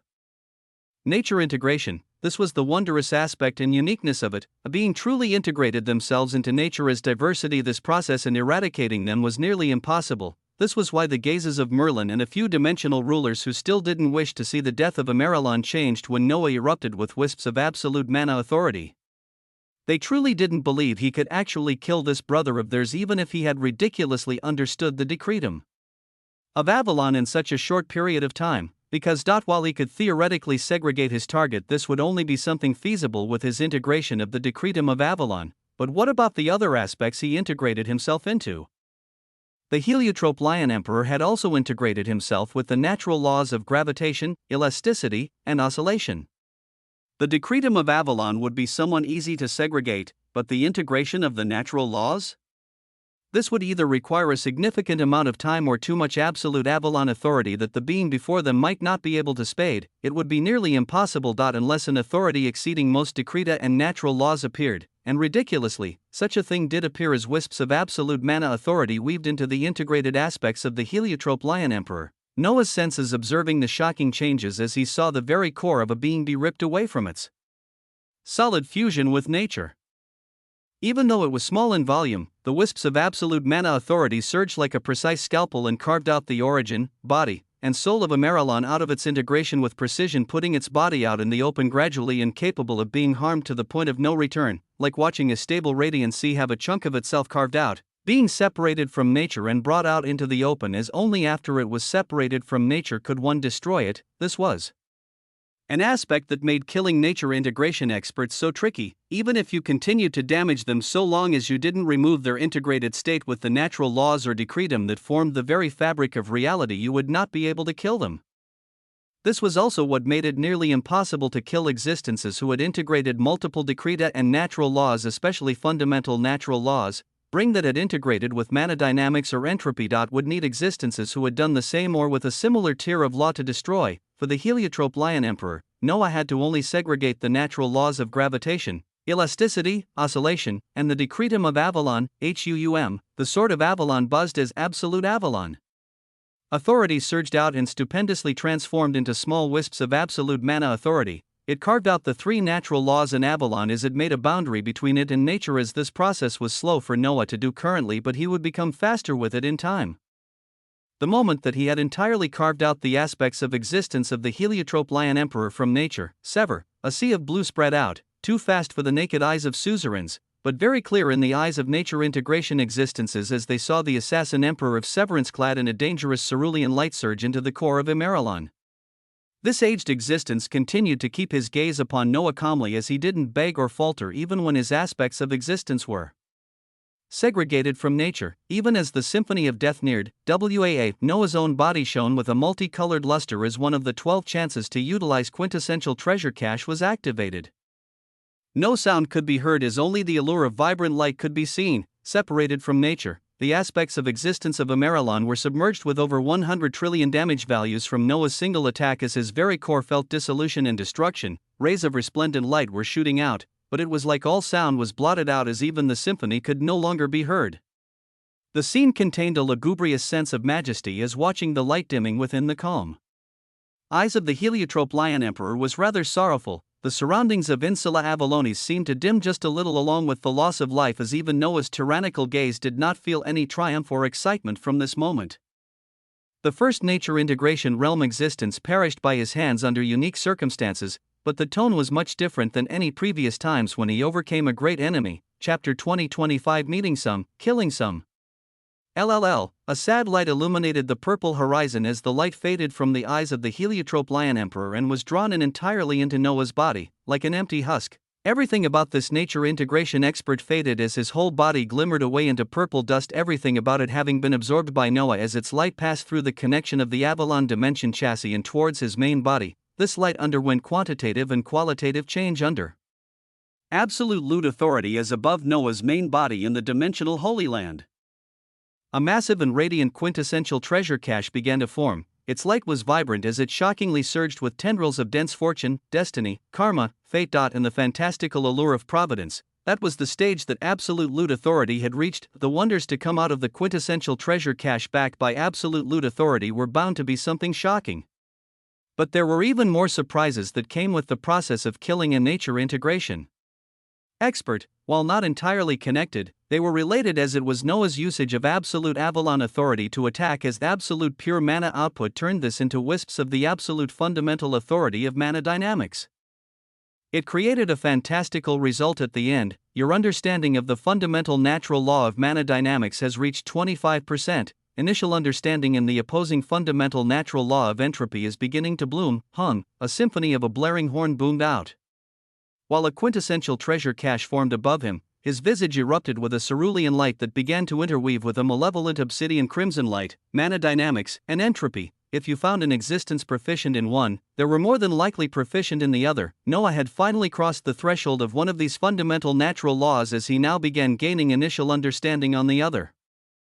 And while this occurred, your authority as an emperor of this age significantly increases. His quintessential kainos authority rose to ever greater levels as an existence of his stature eradicated someone so much higher, as someone like him actually killed a nature integration realm existence, and as he killed a weakened being of such a level that was already near death from the actions of other beings similar in power, something occurred in this same period of time, something not in the Avalon dimension or the dimensional holy land of his gormandizing dimensional reality, but instead in the dream dimension. It was a disturbance that caused his dream dimensional chassis to open its golden eyes from the depths of the absolute Kainos dream dungeon. The clone had been twirling with the essence of dreams with purpose and understanding when all of a sudden, it felt massive fluctuations of power and essence as a golden shooting star made its way directly toward the dungeon. But this golden star was not alone, as with it, tens of gray lights followed, gray lights that the moment Noah fully ascertained what they were, he couldn't help but curse, fuck, BOM.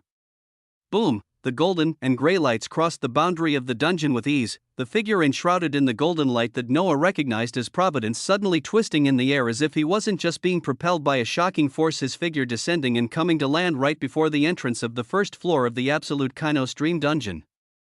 But the gray light of abominations smashed onto the sandy gold earth and caused multiple indentations due to their rejection of the surrounding essence. Noah couldn't help but curse as this was entirely unexpected, nor had he had any indication of it happening. A dimensional ruler clad in the essence of Providence arrived with tens of abominations. His preparations were for a single abomination that should have been arriving at this location while chasing a suzerain soon, yet Providence had thrown something else entirely as Grok the inner boundary of the dungeon, KRR. Roar, the bodies of the abominations twitched and rose with authority. A few cracks could be seen over their hardened gray scales and skin.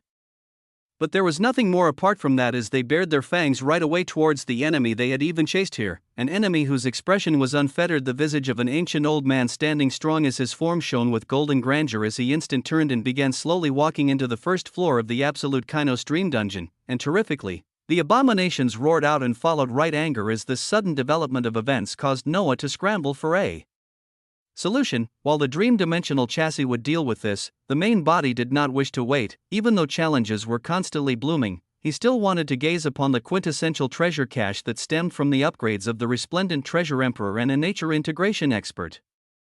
Open, WAA, so he spoke with authority, and the radiant multicolored chest opened up like an ancient monastery that was lost through time, an opening that came with gorgeous prompts. 3 zenith blood drops of the Nyavagoth true emperor from the Age of Terror has been attained. The absolute mirror dimensional relic spear of reflection has been obtained.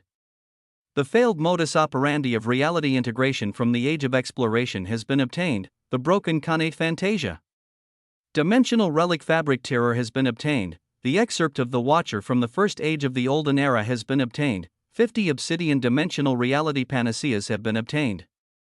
The remnants of the dictatorial nature absorbing arts have been obtained. The Khanate dimensional relic wings of magic have been obtained. The reality-altering construct of the Golden Forge has been obtained. The excerpt of the Fallen from the Last Age of the Olden Era has been obtained. The transcendent Dharma relic crown of the Ascendant has been obtained.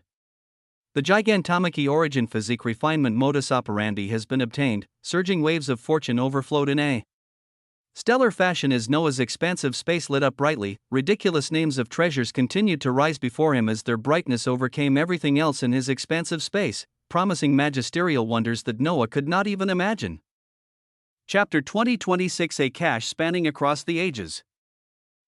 Too many wonders fell before Noah's eyes. In the expansive space, ridiculous loot like the excerpts of existences from the First Age of the Olden Era and the Last Age of the Olden Era appeared. Obsidian dimensional reality panaceas, Khanate relics, modus operandi, and even drops of terrifying bloodlines. It was all too fantastical as he let his eyes be drawn over by destiny. He let his will surge out to see which item drew him the most. A low symphony began to buzz as his will came upon a page, an ancient page that held fissures and swirling waves of the fundamental natural law of providence. It was the page that was termed failed modus operandi of reality integration. Failed modus operandi of reality integration, a technique from the Age of Exploration that an irregular close to attaining the seat of the true emperor of this age had forged.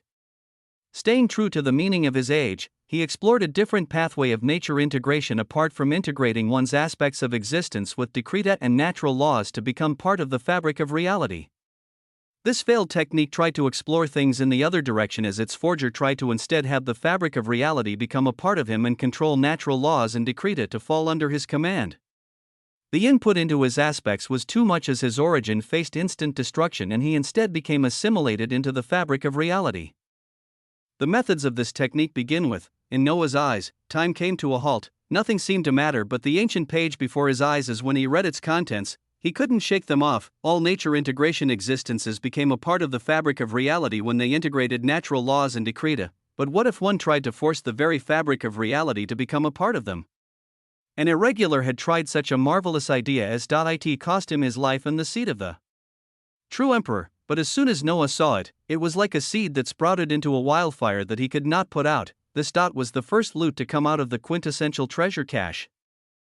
Something that caused Noah to look at his own path and realm progression as he had to wonder, would he follow what he had currently said, or would he try to innovate once more and do something that even an irregular had failed at many ages ago? The question was a hard one, as with reluctance, Noah pulled his eyes away and sought to see if the answer could be found in any of the other loot to come out. Zenith blood drops of the Nyavagoth, 3 drops of blood were lost through time during a perilous battle. They stemmed from Thonian Emperor Nyavagoth had attained the seat of the true emperor in the Age of Terror. If you can replicate their bloodline, you can attain a unique body constitution that allowed this existence to passively swallow the essence of nature through his cells. Gaining understanding in decreta and natural laws over time, in the expansive space, 3 crimson-black cosmos could be seen as they released a terrifying life force and vitality. Well, they seem like stellar cosmos, but they were merely drops of blood. Noah had to commend absolute loot authority as it truly granted him what he needed the most, the lineage of a terrifying past true emperor being something that one couldn't easily put a value on. As for replicating it, Noah's will shone with the light of gravitation as he drew these 3 drops of blood towards his body. Whether one would be enough to attain the bloodline and the other drops of blood could baptize Noah in some way was unknown. But he had no problem assimilating them into his own zenith quintessential Kainos Emperor bloodline and seeing what the results would be. Like an expansive black hole, the obsidian crimson drops of blood disappeared into him as his body instantly began to pulse with a fiendish air. An air of ancientness and wildness permeated outwards as his body took everything in and tried to make something out of it, and while this occurred, his eyes were drawn into another loot in the expansive space. This one was unique as it was a multicolored ball of light that seemed to contain a pristine bundle of information. It was the reality-altering construct of the Golden Forge, the reality-altering construct of the Golden Forge, a unique systemic construct from the Age of Fortune. The true emperor of this age had obtained her seat by doing nothing but elevating the height of this construct, bringing to fruition a golden forge that passively generated connate relics, panaceas, lineages, techniques, and many other things that were lost in the river of providence across the ages.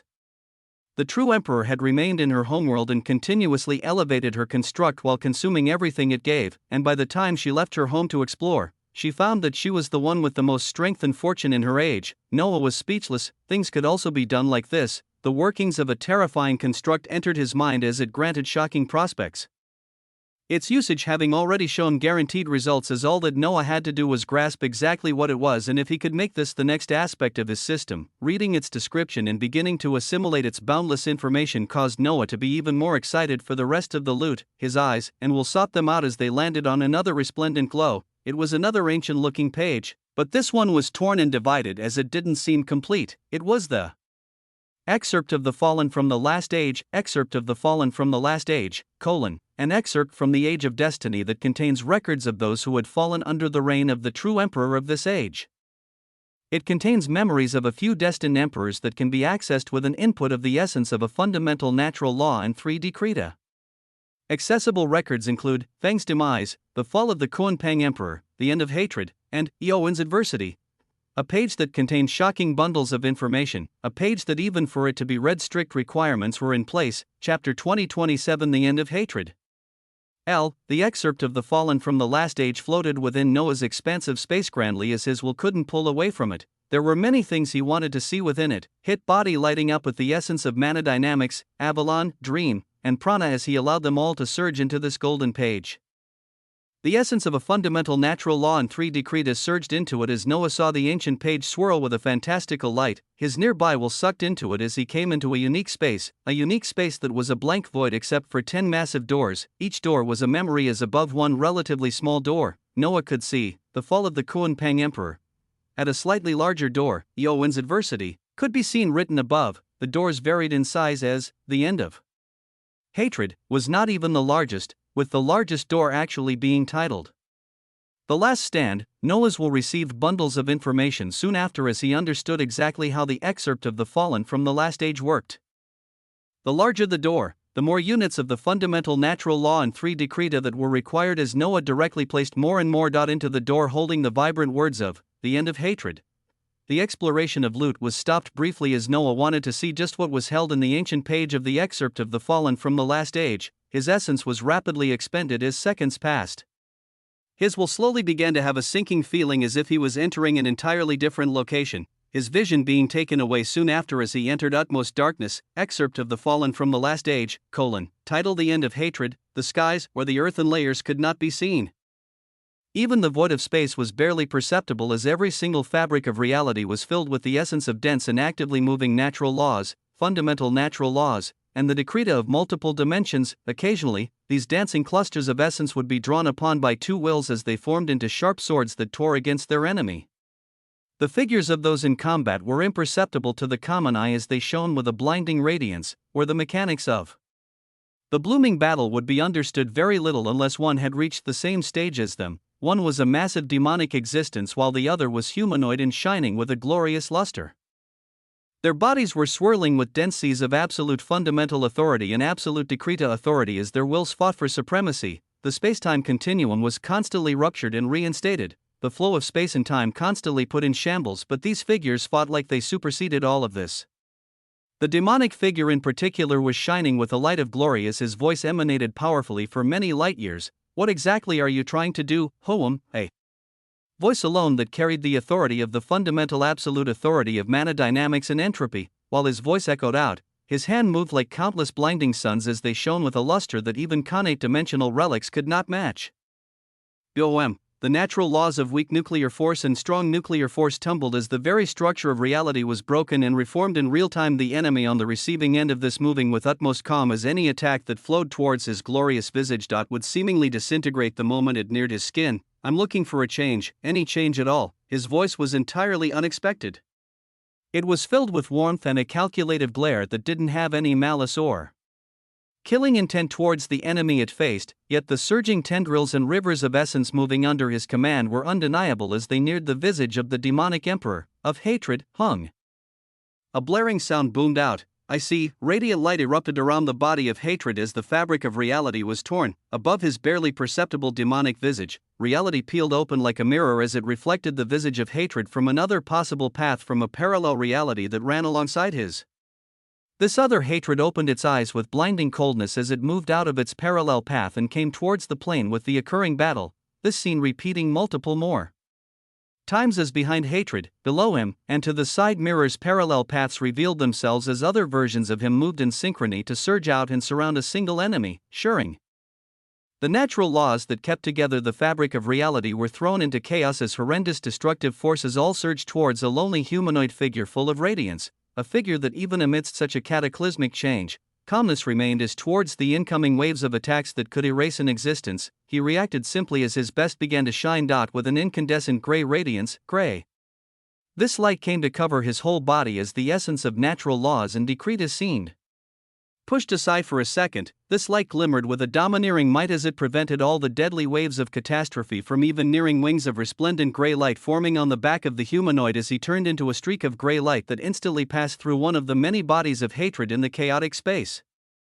WAA, the segregation of natural laws and decreta occurred nigh simultaneously as the gray light did not stop. Its wings buzzed as this light became ever faster, intent on ripping apart as many hatreds as possible, as the only way to track it was with the allure of a dazzling multicolored crown and the structure of a throne that seemed nearly complete above it. Your goal is a fool's errand. Amidst all of this, the voice of the central hatred resounded out as swords of Apollyon, Nibelheim, Avalon, Prana, Fantasia, Dream, Mirror, swords of a myriad of dimensions formed while mixing with tendrils of natural laws to try and stop the advancement of a single man. Even if you succeed, you still fail at the same time. Chapter 20:28 The End of Hatred.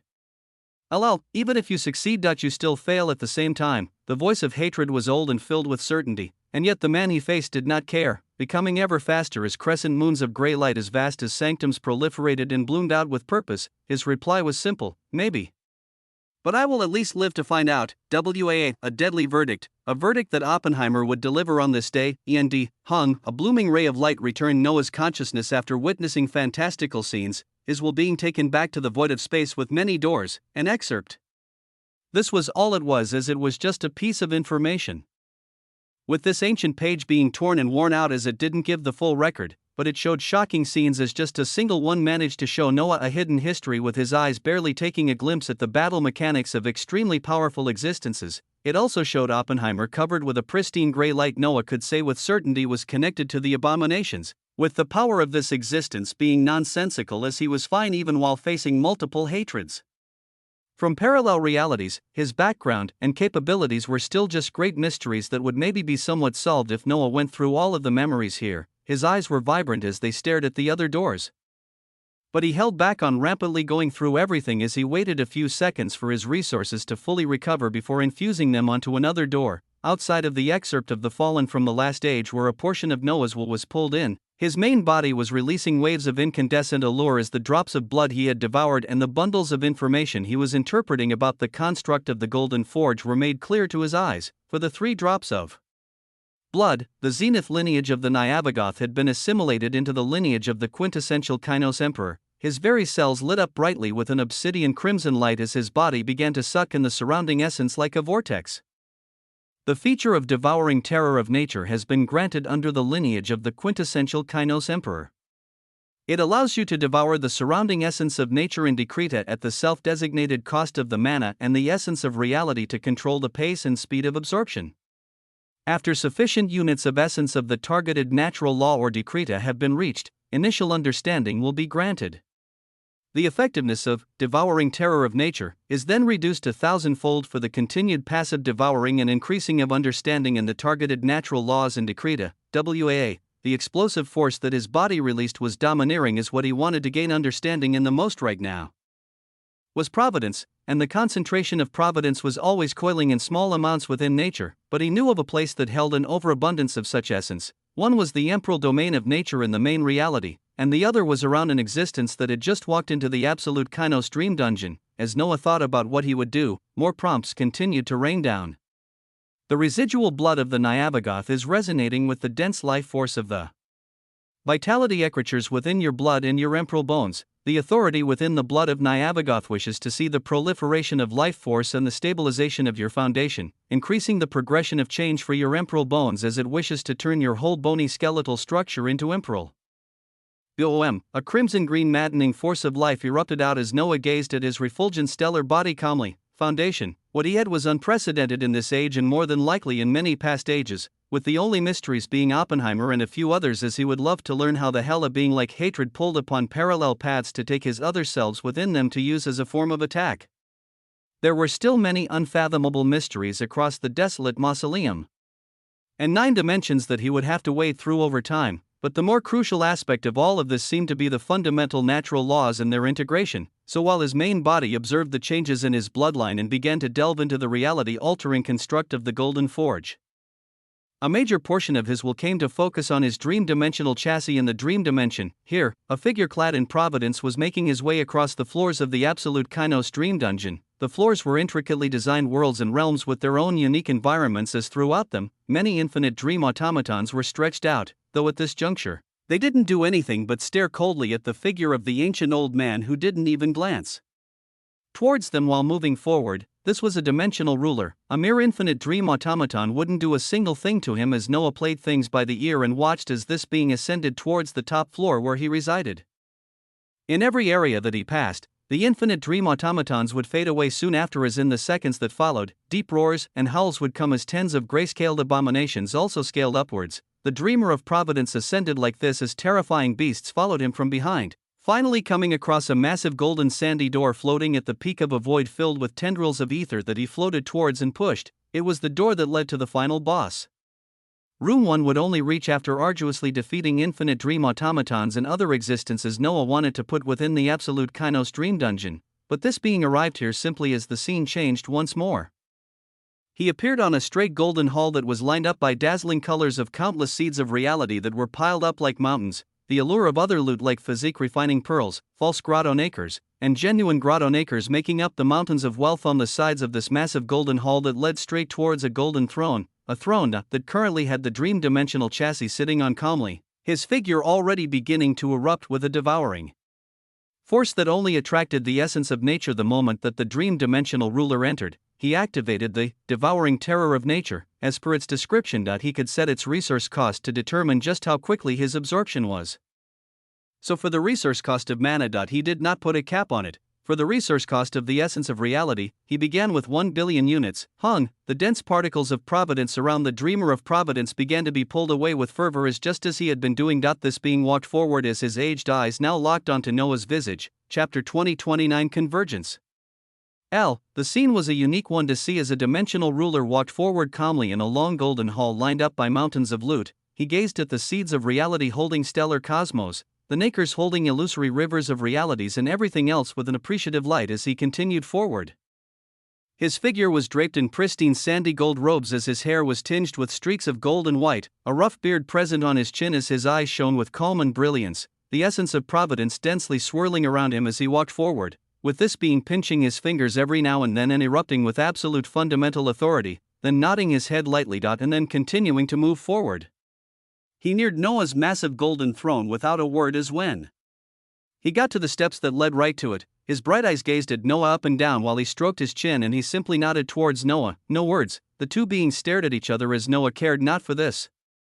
His body vibrating with devouring terror of nature, as one could visibly see the essence of providence and any potent surrounding essence of natural laws surging towards him. The concentration of natural essence to absorb in the surroundings would take too long and was too thin, but the essence actively erupting from an existence like the one before him was too concentrated. The more this being released providence, the faster that Noah could gain an initial understanding of it, so he also stared back wordlessly as this unique dimensional ruler stroked his chin thoughtfully while gazing at him up and down, and he then went on to slum and sit on the golden steps leading to his throne while stretching his body as if he truly was a tired old man.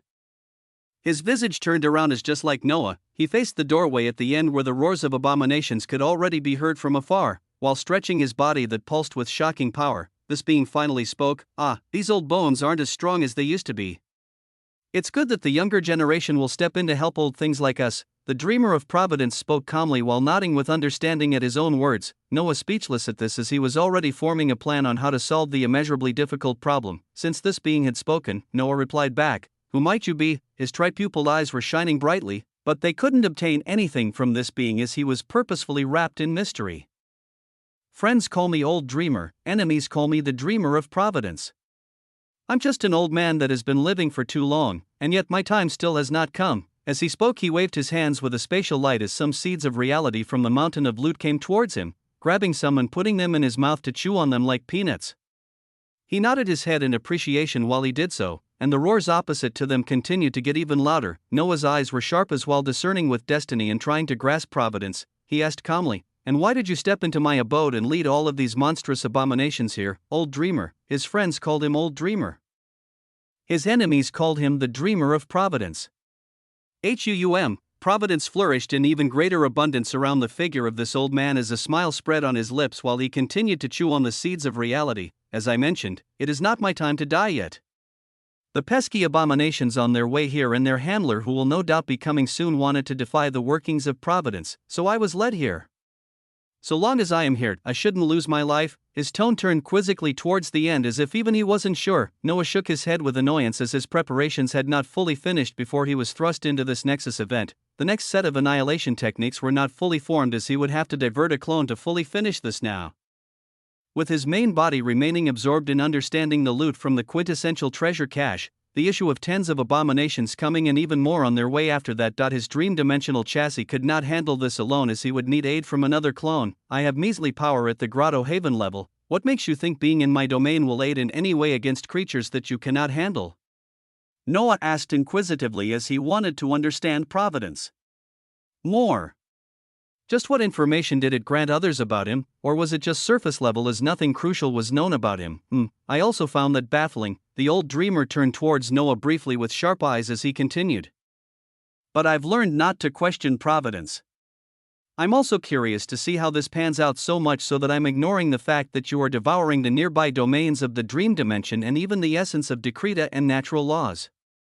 I'll seek your aid in understanding this later. His eyes held a hint of profound wisdom as he smiled, turning back to see the gray scales of a claw tearing apart the doorway as the abominations neared, against constructs that even dimensional rulers cannot stand against. How will a single existence that hasn't integrated with nature stand against them? I'm curious about this the most. But if you're planning on doing anything, it would have to be very soon. My young friend, Rohar, the bellows of abominations that disperse decreta and natural laws stretched out, tears in space stretched out as the first claw of an abomination making its way over forcefully tore open the void and turned its apathetic grey eyes into the grand golden boss room, chapter 2030 Convergence. Noah's eyes came face to face with an abomination for the first time without gazing upon parallel paths. He sensed its ferocity and power as his will connected with all parts of him. It was time. The dream-dimensional chassis continued to stare ahead at just one of the terrifying enemies as others neared calmly, the old dreamer waiting to see how things would unfold with curiosity as he soon picked up a change. Behind the massive golden throne was a crystalline wall stretching upwards. This crystalline wall began to fluctuate as a spatial light covered it, a light that pristine glimmered purple. Across the folds of the spacetime continuum, Noah watched the husk of the heliotrope lion emperor slump down with dimming light as the sword of Avalon was pulled out. The Avaloni's beasts and the surroundings produced droning sounds as they howled towards the royal purple skies. Crimson gold blood dripped from it as he didn't seem happy or sad at this death, but some of the dimensional rulers behind him definitely felt the latter emotion as Merlin and a few others stared towards Noah coldly. Morgana, Arthas, and some others who weren't as close to Amarylon remained impassive as Morgana had even wanted to be the one to take care of the traitor herself, and Guinevere. She had returned to an impassive gaze that was about to speak when Noah's voice stretched out very quickly. It seems there has to be a change of plans, WAA. He placed the sword of Avalon on his shoulder as its tip released a purple gold light, the space behind him beginning to fluctuate with a spatial light. As he continued, I mentioned that after cleansing the traitors, the plan was to let you experience what an abomination truly is in the dream dimension, but it seems like it will be multiple abominations and not a single one.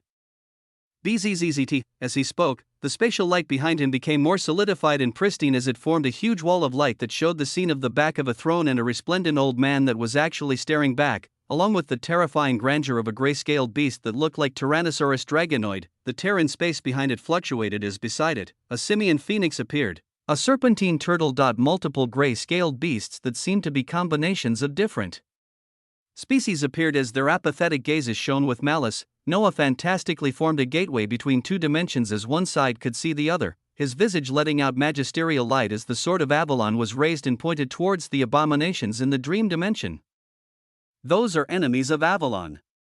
And I plan to show you all how to take care of them before they spread death and decimation across dimensions. WAA. His voice was steady as the sword of Avalon began to buzz. The figure of Guinevere appeared beside Noah as she looked into the dimensional gateway inquisitively, her purple-white hair shining with dazzling light as she studied the situation behind the gateway.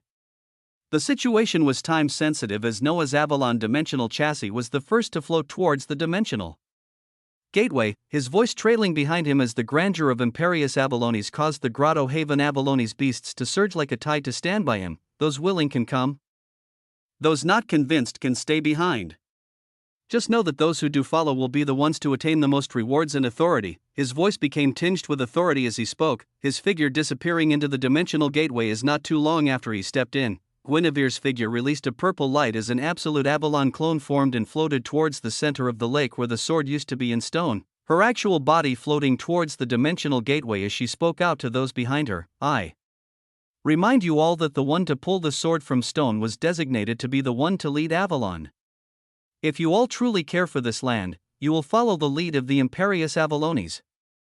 Absolute Avalon authority surged from her as she disappeared into the gateway, atop the thrones floating above the lake. Morgana gritted her teeth as she followed with unwillingness in her eyes, while dimensional ruler Arthas remained impassive as his figure also floated forward. Merlin gazed at the husk of a body that used to be Amarylon as he sighed, but even his astounding visage went forward as Galahad followed soon after. A tide of Avalonis beasts flowed in with them as that was it. The remaining dimensional rulers had impassive expressions as a woman with vibrant white hair shook her head with authority. It was Gawain with her unmatched beauty that still didn't reach the height of Guinevere.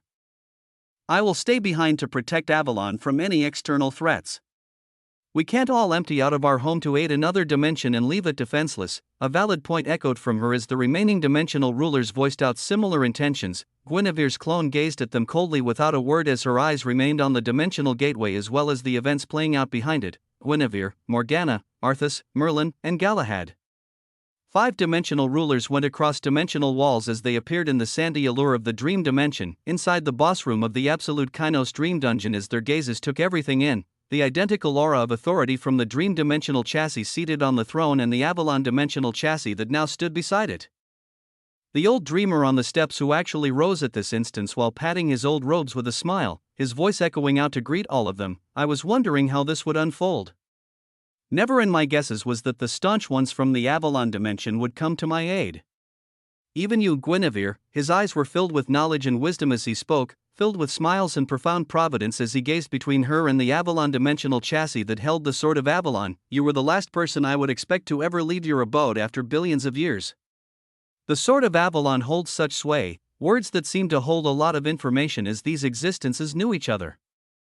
Guinevere only passed her eyes over the old dreamer coldly as her will focused on the abominations and then Noah's two figures, her reply succinct: "We are not here to save you, old man." Her intentions were made clear as she stepped forward. Boundless authority began to emanate from her as she walked down the golden steps and towards the surge of abominations that were only increasing in number on the other side of the boss room. "We are here, imperious Avalones. So how do we take care of beasts that made even the old dreamer cower for protection?" Absolute fundamental authority began to surge around her as the dream dimensional chassis remained seated on the throne. The Avalon dimensional chassis walked on the golden steps as his visage also began to emanate with authority, beginning to speak clearly in the midst of some of the most powerful existences. The authority of laws and decreta are minimized and cannot kill them. A low symphony of battle and valor began to play. In the middle of Noah's words, the old dreamer smiled as he interjected: "Absolute fundamental authority can harm them somewhat. But they are still tough little bugs that aren't easily exhausted." More information was brought forward as Noah gazed at the old dreamer and nodded, continuing soon after: "The answer is mana. Isolate any essence of laws or decreta away, as everything thrown their way should be painted with pure mana. Where one of the only natural laws that may work against them being mana dynamics and the purest authorities that can stem from this. Pure and unadulterated mana." Providence surged as authority flew out madly. Forces from two dimensions converged against a terrifying force that hadn't even arrived in its entirety. The commander of the legion of these abominations also making his way over as a profoundly significant nexus event was about to bloom. Chapter 2031 Resumption. His visage was mixed in with multiple dimensional rulers that stared down abominations that only increased in number. Behind his sandy gold throne, a swarm of Grotto Haven beasts began to spill out as it was a terrific force to wield, and yet even here, Noah did not have full confidence, because the enemies were unkillable beasts that rejected nearly everything about the fabric of reality. Because the enemies had even caused an extremely old dimensional ruler to retreat into the absolute Kainos dream dungeon, then let's make a few more breakthroughs. Let the fourth dimensional layer begin to form. So Noah had a simple thought. Previously, he thought of remaining with 3-dimensional layers for at least a day or two so he could produce many Kainos royal cosmos within his origin that he would have his people consume. Every 100 trillion Kainos royal cosmos of a respective decretum consumed by others would grant 25% forceful understanding of that decretum, and just hours ago, it was established that the cost of forging Kainos royal would always match the cost of the highest achieved dimensional layer when it came to Grotto Panaceas. If Noah produced cosmos for others to devour before he forged the fourth dimensional layer, the cost would be bearable and remain at the production of 375 billion Kainos royal cosmos for a single Grotto Panacea. If he did this after the fourth dimensional layer was forged, a single Grotto Panacea could only grant 47 billion cosmoses for 100 trillion Kainos royal cosmos. He would need over 2,136 Grotto Panaceas, but then the golden dimensional reality Panaceas came along. For this fantastical loot, it didn't matter how many more layers he forged for his first 3-dimensional layers, the effect would always be 1,000-fold the effect of a single Grotto Panacea to forge the Kainos royal cosmos of Dream, Prana, and Avalon. This effect cushioned the blow of resource cost and made it bearable for Noah, and its effects for the fourth layer up to the sixth layer. Was equivalent to the effects of 100 Grotto Panaceas. Then from the quintessential treasure cache, 50 obsidian dimensional reality Panaceas appeared. Just what were their effects? The will of the main body came to full focus. In the expansive space, he stared at the stellar singularities of 50 sleek and stellar obsidian flower-like panaceas whose darkness brightened up everything. Obsidian dimensional reality panacea, as promised and told before, the golden dimensional reality panacea was not the Grotto Panacea's ultimate form. The form of an obsidian dimensional reality stands above the panacea with the designation of golden, with a single obsidian dimensional reality panacea being equivalent to the effects of 1000 grotto panaceas when applied to anything past the third dimensional layer. If being utilized to form cosmic singularities in any of the first three established layers, their rate of equivalency becomes 10,000 to 1. A single obsidian dimensional reality panacea is sufficient to bring in existence who has never even stepped on any realm of power all the way to the origin of a grotto haven with its pure unstable essence. The effects of the next tier of evolution will not follow the same sequence as they are bound to surprise you. Pure wonder lay in his expansive space just waiting for him to utilize. For Noah's path of forming 9-dimensional layers, his resource cost only increased crazily the further up he went. He needed 267 grotto panaceas to form his third-dimensional reality before he increased its required cosmos to 200 trillion and raised this number to 534. For the fourth-dimensional layer, the cost was multiplied by 8 times as the usefulness of grotto panaceas was reduced by this number, so he would have required 4,272 grotto panaceas. When golden dimensional reality panaceas came with their 100 times equivalency, he only needed 42.7 of such loot. And now with the advent of obsidian dimensional reality panaceas, he would only need 4.2 or such loot. It was a fantastical numbers game as he could fully forge his fourth dimensional layer, with his stock of golden dimensional reality panaceas gained from the Nightwalker and 48 suzerain traders from the Avalon dimension granting him 490 golden panaceas. The fifth dimensional layer required 16 times the resources as Noah would need 684 golden panaceas, or 68 obsidian panaceas. When he put together his total number of golden and obsidian panaceas, it meant he could entirely forge both the fourth and fifth dimensional layers at this time, and so, he waited no longer. Designate the mirror dimension as the fourth dimensional layer, WAA, in the dimensional Holy Land. Noah retained his stellar human form as he sat on the throne of quintessential tyranny and spoke domineeringly. His origin vibrated as around him, he first released golden dimensional reality panaceas as the seas of dense essence became entirely tinged gold. Before proceeding with any dimensional layer, he had to have a strong enough connection to do so, as he had to at least be able to generate the essence of this dimension to form the dimensional reality seed. For the aspect of the mirror dimension, he had attained the venerable bloodline of the imperial dimensional mirror lineage, one of the two reigning lineages within the mirror dimension that held multiple dimensional rulers at the very peak, along with the mythical natural-born sacral mirror physique that was already devoured by his mythical natural-born infinite mana physique. Noah had met the conditions of generating mirror essence, HUUM, so the mirrored dimensional reality seed began its formation. But this wasn't all. Noah's eyes still carried a trace of unbound tyranny as to prepare for the fight to come. There was still one more thing he had to accomplish. He waved his hands as from the expansive space 490 universal nature crystals disappeared and came to flourish before him, this also being loot from 49 slain suzerains. Now, he wanted to designate it towards a special natural law that would aid him a great deal in what was to come, a fundamental natural law. Chapter 2032 Resumption. Others needed millions and billions of years of progression to achieve powerful realms and fully understand natural laws of reality. This number fluctuated even more for fundamental natural laws, but Noah's progression was a unique one. For him, so long as he had the resources, he could elevate himself upwards exponentially. And the caveat was that he had forged a concept that granted him increased loot quantity and quality, which granted him a multiplication effect of his already ridiculous loot. And then there was the fact that he was following multiple storylines at the same time. He had multiple clones taking care of what would be designated as challenges and ordeals of the hero's journey, and each one granted its own boons, as he didn't need a period of even years. In fact, in the past day, he had gone from power on the stratas of reality to now touching upon the cusp of nature integration. Yes, on the cusp of it, the realm of Grotto Haven was pristinely powerful, and yet he had breezed through it in a matter of hours. Existences at the Grotto Haven stage could initiate damage values of 1 trillion and scale up to be as powerful as 100 trillion. The discrepancy between this stage was so wide because even among peak Grotto Haven suzerains, one might only be capable of releasing a range of 30 to 40 trillion damage values, while another could release a range upwards of 90 trillion. The only distinction between them was the number of decreta and natural laws understood, as this could fluctuate one's capabilities greatly, with his base damage values from his three-dimensional layers, physique, and the multipliers from his ascendancy stanchions, decreta, and natural laws, among many things. Noah had already exceeded the number 100 trillion when he eradicated the weakened and bound heliotrope lion emperor. He could be considered to be deviating from the range of damage values of a normal suzerain, but he also was not a match for nature integration experts as he did not yet fit in that realm. He was in his own defined space, and the already ridiculous damage value he could achieve now would soon change greatly as he forged his fourth and fifth dimensional layer, and then fully optimized his ascendancy stanchions by adding amalgamated edicts to fill the full 120 slots of a single stanchion. And Noah went even further as he now wanted to complete a fundamental natural law, and the day was not even over.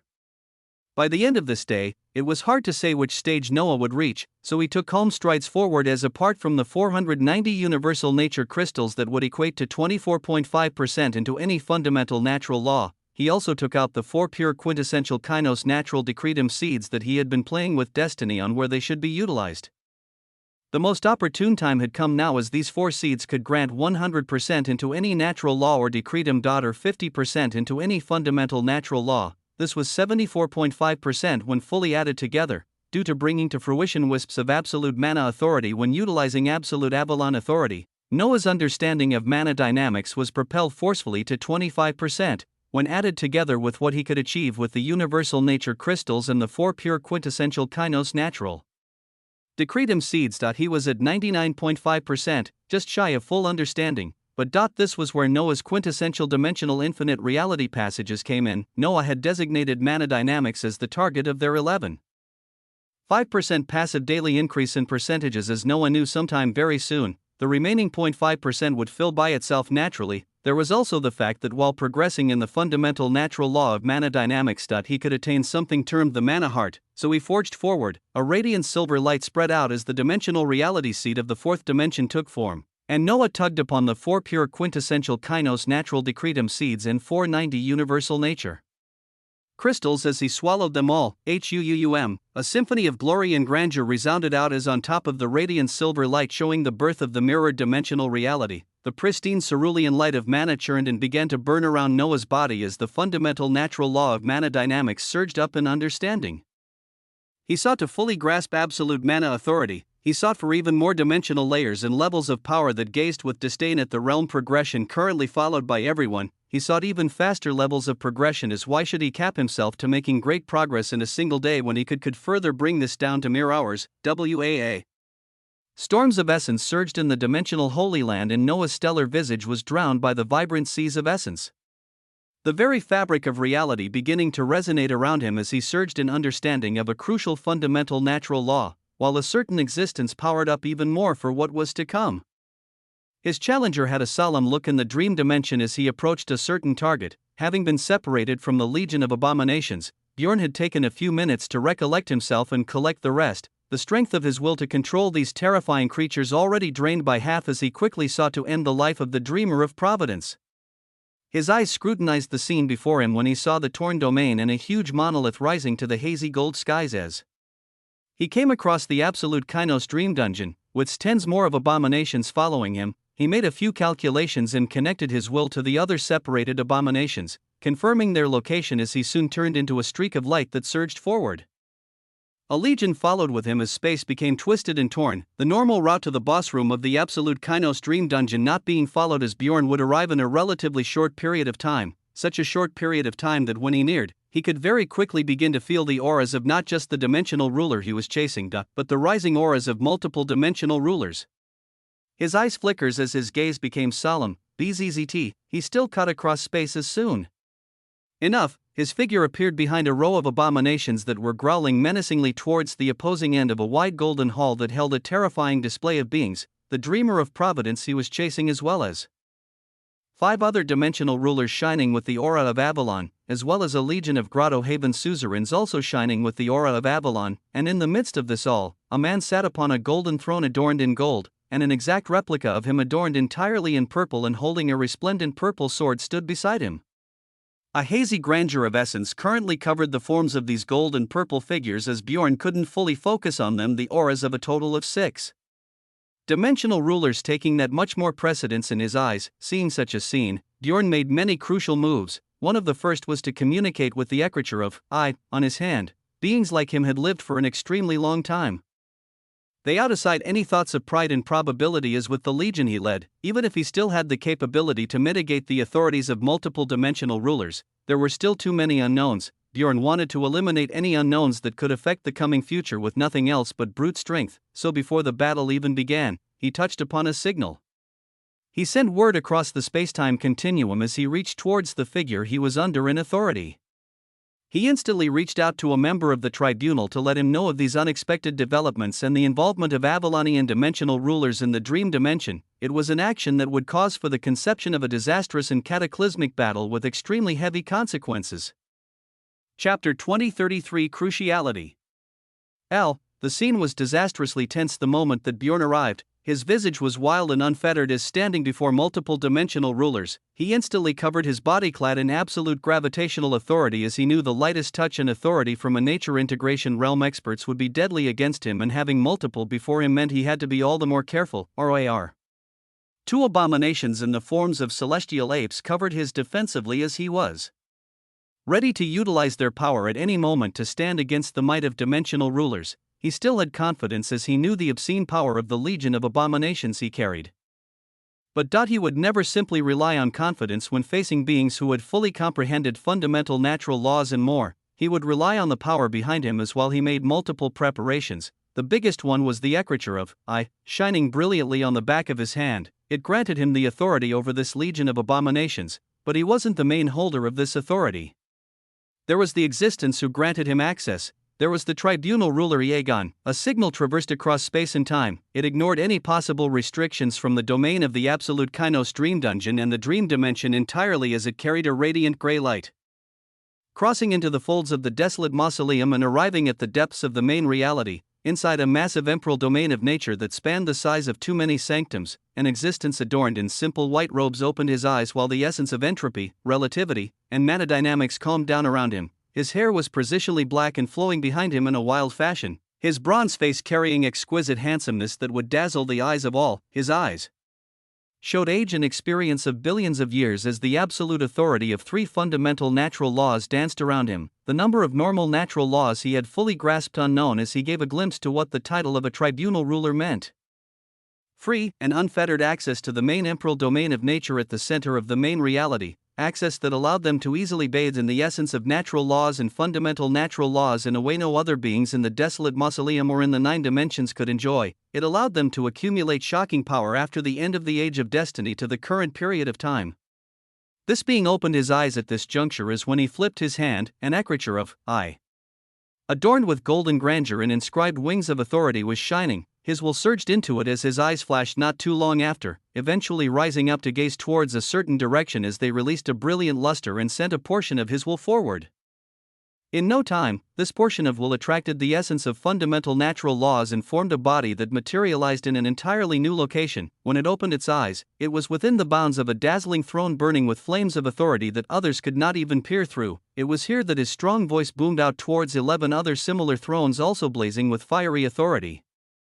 My representative has met not just one of the dream dimensional rulers, but also the sudden reinforcements of 5 additional dimensional rulers, all of them from the Avalon dimension. As he spoke, his throne released a radiant light that showed off a scene from the dream dimension. A scene of piles of mountainous treasures lining up towards a golden throne where 2 figures clad in gold and purple were near to their faces covered by a hazy light of brilliance as they couldn't be seen at this moment, but beside them, Guinevere, Arthas, Morgana, Merlin, and Galahad. I don't recall there being any strong connection with them and the Dreamer of Providence. The voice of tribunal ruler Althea echoed out in its mesmerizing tone as they knew all the dimensional rulers. Shows before them. After all, to overcome one's enemy, one had to know them the best. A single legion is able to handle 2 to 3 dimensional rulers if an exceptional commander is leading it. Even if Bjorn fits this category and exceeds it, he still made the right choice to reach out. I propose that we use this chance to fully begin out aims with the dream dimension, while at the same time taking down the strongest rulers of the Avalon dimension. I propose to send one of my bodies there. A shocking assertion left Aegon's throne as it caused a slight silence to pervade the surroundings. It was because his actions would mean many things, too many things. Our direct involvement will more than likely cause those in the prana and quantum dimension to move with haste. Not to mention Lilith. The voice of another tribunal ruler echoed out as Aegon remained silent. This wasn't the voice he cared for the most as Bee waited. And he didn't wait too long as, "What do you think?" The mesmerizing voice of none other than the eminent mastermind, Noah, echoed out. It seemed directed towards two other tribunal thrones that mainly retained their thoughts, but one spoke out at this moment in a feminine tone as it seemed to speak for the other as well. "We cannot fear the start of the movements of our enemies when they are bound to move sooner or later. But if we do move, let us guarantee complete results. Have a body of Althea join this juncture as well." Boom, a surge of providence exploded out that the perceptive eyes of all tribunal rulers picked up. Aegon alone was overkill, as he would be going and taking multiple legions of abominations with him.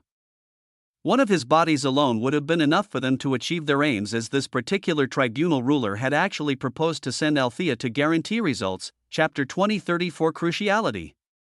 The tribunal rulers Aegon and Althea to be the ones to head into the dream dimension aside from a single representative under Aegon. It was utterly overkill, but the tribunal knew not to play loosely with fate. They were beings that understood providence, as even if the job could be more than completed with the visage of a single tribunal ruler, having a second one would do no harm. Tribunal ruler Althea sent her wool from her throne as she was in agreement, behind her blazing throne. A fair hand rose up and looked behind it at the vibrant runic ecriture, too, as her eyes flashed with many thoughts. Away from her, Aegon affirmed his side as well, while the voice to have brought forth this idea continued. "Then the two of you need to aim for the death all dimensional rulers in that enclosed domain, and the acceleration of the apocalypse of the dream anchor. The moment one anchor falls, the others must soon follow. When you pass word of your victory and the fall of the 5 Avalonian dimensional rulers, we shall siege Avalon next." One terrifying set of words after another echoed out as the tribunal rulers were in agreement after the words "a single mysterious existence among them." The siege of the dimensional rulers of the 9 dimensions, as eventually, they were going for the apocalypse of these anchors. The meaning behind these actions were grand, as the consequences were ones that would cause one to pause and ponder. Then, there was the existence behind one of the blazing thrones that had brought this idea forward. Just who was this tribunal ruler whose words weighed so heavily? One of the few pieces of information that very few beings knew to this day was tied to her. Information that was only whispers of rumors in the years of primordial Grotto Haven existences, but much more well known within the tribunal, the information that among those that Oppenheimer held dear. This tribunal ruler was among the very top, but others didn't talk about this so freely. After everything was decided, the chosen parties began to move. The wills within this unique domain remained dormant and active as in other locations. Their bodies began to move. In the main emperor domain of nature, tribunal ruler Aegon was looking at a second version of himself when the aura of a heart-shaking existence neared his position. The visage of Althea coming by as her striking red hair caused everything to brighten up. She was adorned in a cerulean white crystalline battle armament that vibrated with the essence of mana dynamics, her hand carrying a massive and exquisite crimson bow that terrifically shone with entropy. "Ready to go," she calmly communicated with Aegon as he turned to nod towards her. The bodies of these tribunal rulers shining with dream essence as a gateway very quickly began to form before them. The ecritures inscribed on their hands glimmered with a pristine light as while gazing at the forming gateway. The forms of grey-scaled and grey-furred abominations began to rise behind them as they came out of their own enclosed domain. They were even more massive and pristine as they seemed a tier greater than the legion Bjorn controlled, titanic abominations even being seen among their ranks as such a force, BZZZT, began to surge towards a single location. It was the use of an absolutely unstoppable force to achieve a single result. A single ultimatum, across the spacetime continuum, in a domain filled with mirrors. Noah's clone adorned himself in a tight-fitting matte black shirt and pants as he stared out into the expanse of reflections around him. His heart felt unsettled even as he crazily rose in power, with his main body having already made great progress in the 4th dimensional layer as he could see the reflection of prompts already begin. Yet destiny was becoming hard to discern as Noah knew something crucial was about to unfold. "You're okay?" Behind him, Caitlin tied her silver hair up as she was adorned in a silver-white battle dress. Her body released vibrant waves of life force and power as she was shockingly standing at the early stages of Grotto Haven. She.an existence who had only formed her reality not too long ago. Her achieving this stage was a testament that wasn't mainly due to her talent and power, but to the extent of boons one could achieve when dual cultivating with Noah, as his body truly was akin to a panacea for others. He didn't even need to spend an obsidian dimensional reality panacea to bring his women to this stage, as with Caitlin reaching it, he was making sure others were receiving the same favor and treatment. But even amidst all of this, he felt unsettled. Caitlin came to stand beside him as he spoke out, just the weaving of destiny becoming harder to read. "Let's go." I'm curious to see how the two lineages of the mirror dimension rule and how we can elevate you the fastest within their ranks. His eyes flashed with ingenuity as the pathway of this clone in the mirror dimension resumed after a lengthy break of dual cultivation. Caitlin nodded with a light smile as the coldness and apathy in her eyes had reduced greatly, her figure beside Noah carrying a vibrant and refreshing feeling as she hadn't had a chance to be so carefree around anyone her whole life. Her carefreeness was only dimmed when she thought of the state of her sister, but she kept this in the back of her mind as she moved forward. The two of them began to float away from the crystalline castle they had been in all this time as at this juncture, a blaring horn that only Noah could hear boomed out as a dark and heavy symphony began to resound. Before the eyes of this clone, his main body, and all other clones spread out across the dimensions in reality, a blaring prompt with crimson gold borders bloomed. Multiple clones under you have advanced in the hero's journey as they are entering the point of death and rebirth. Chapter 2035 The Point of Death and Rebirth. Multiple clones under you have advanced in the hero's journey as they are entering the point of death and rebirth. With glorious crimson gold borders, such a prompt appeared before all of Noah's bodies as his eyes turned utterly cold and somber. The point of death and rebirth. For him, this concept was so far away and one that with all his plans he should never come across.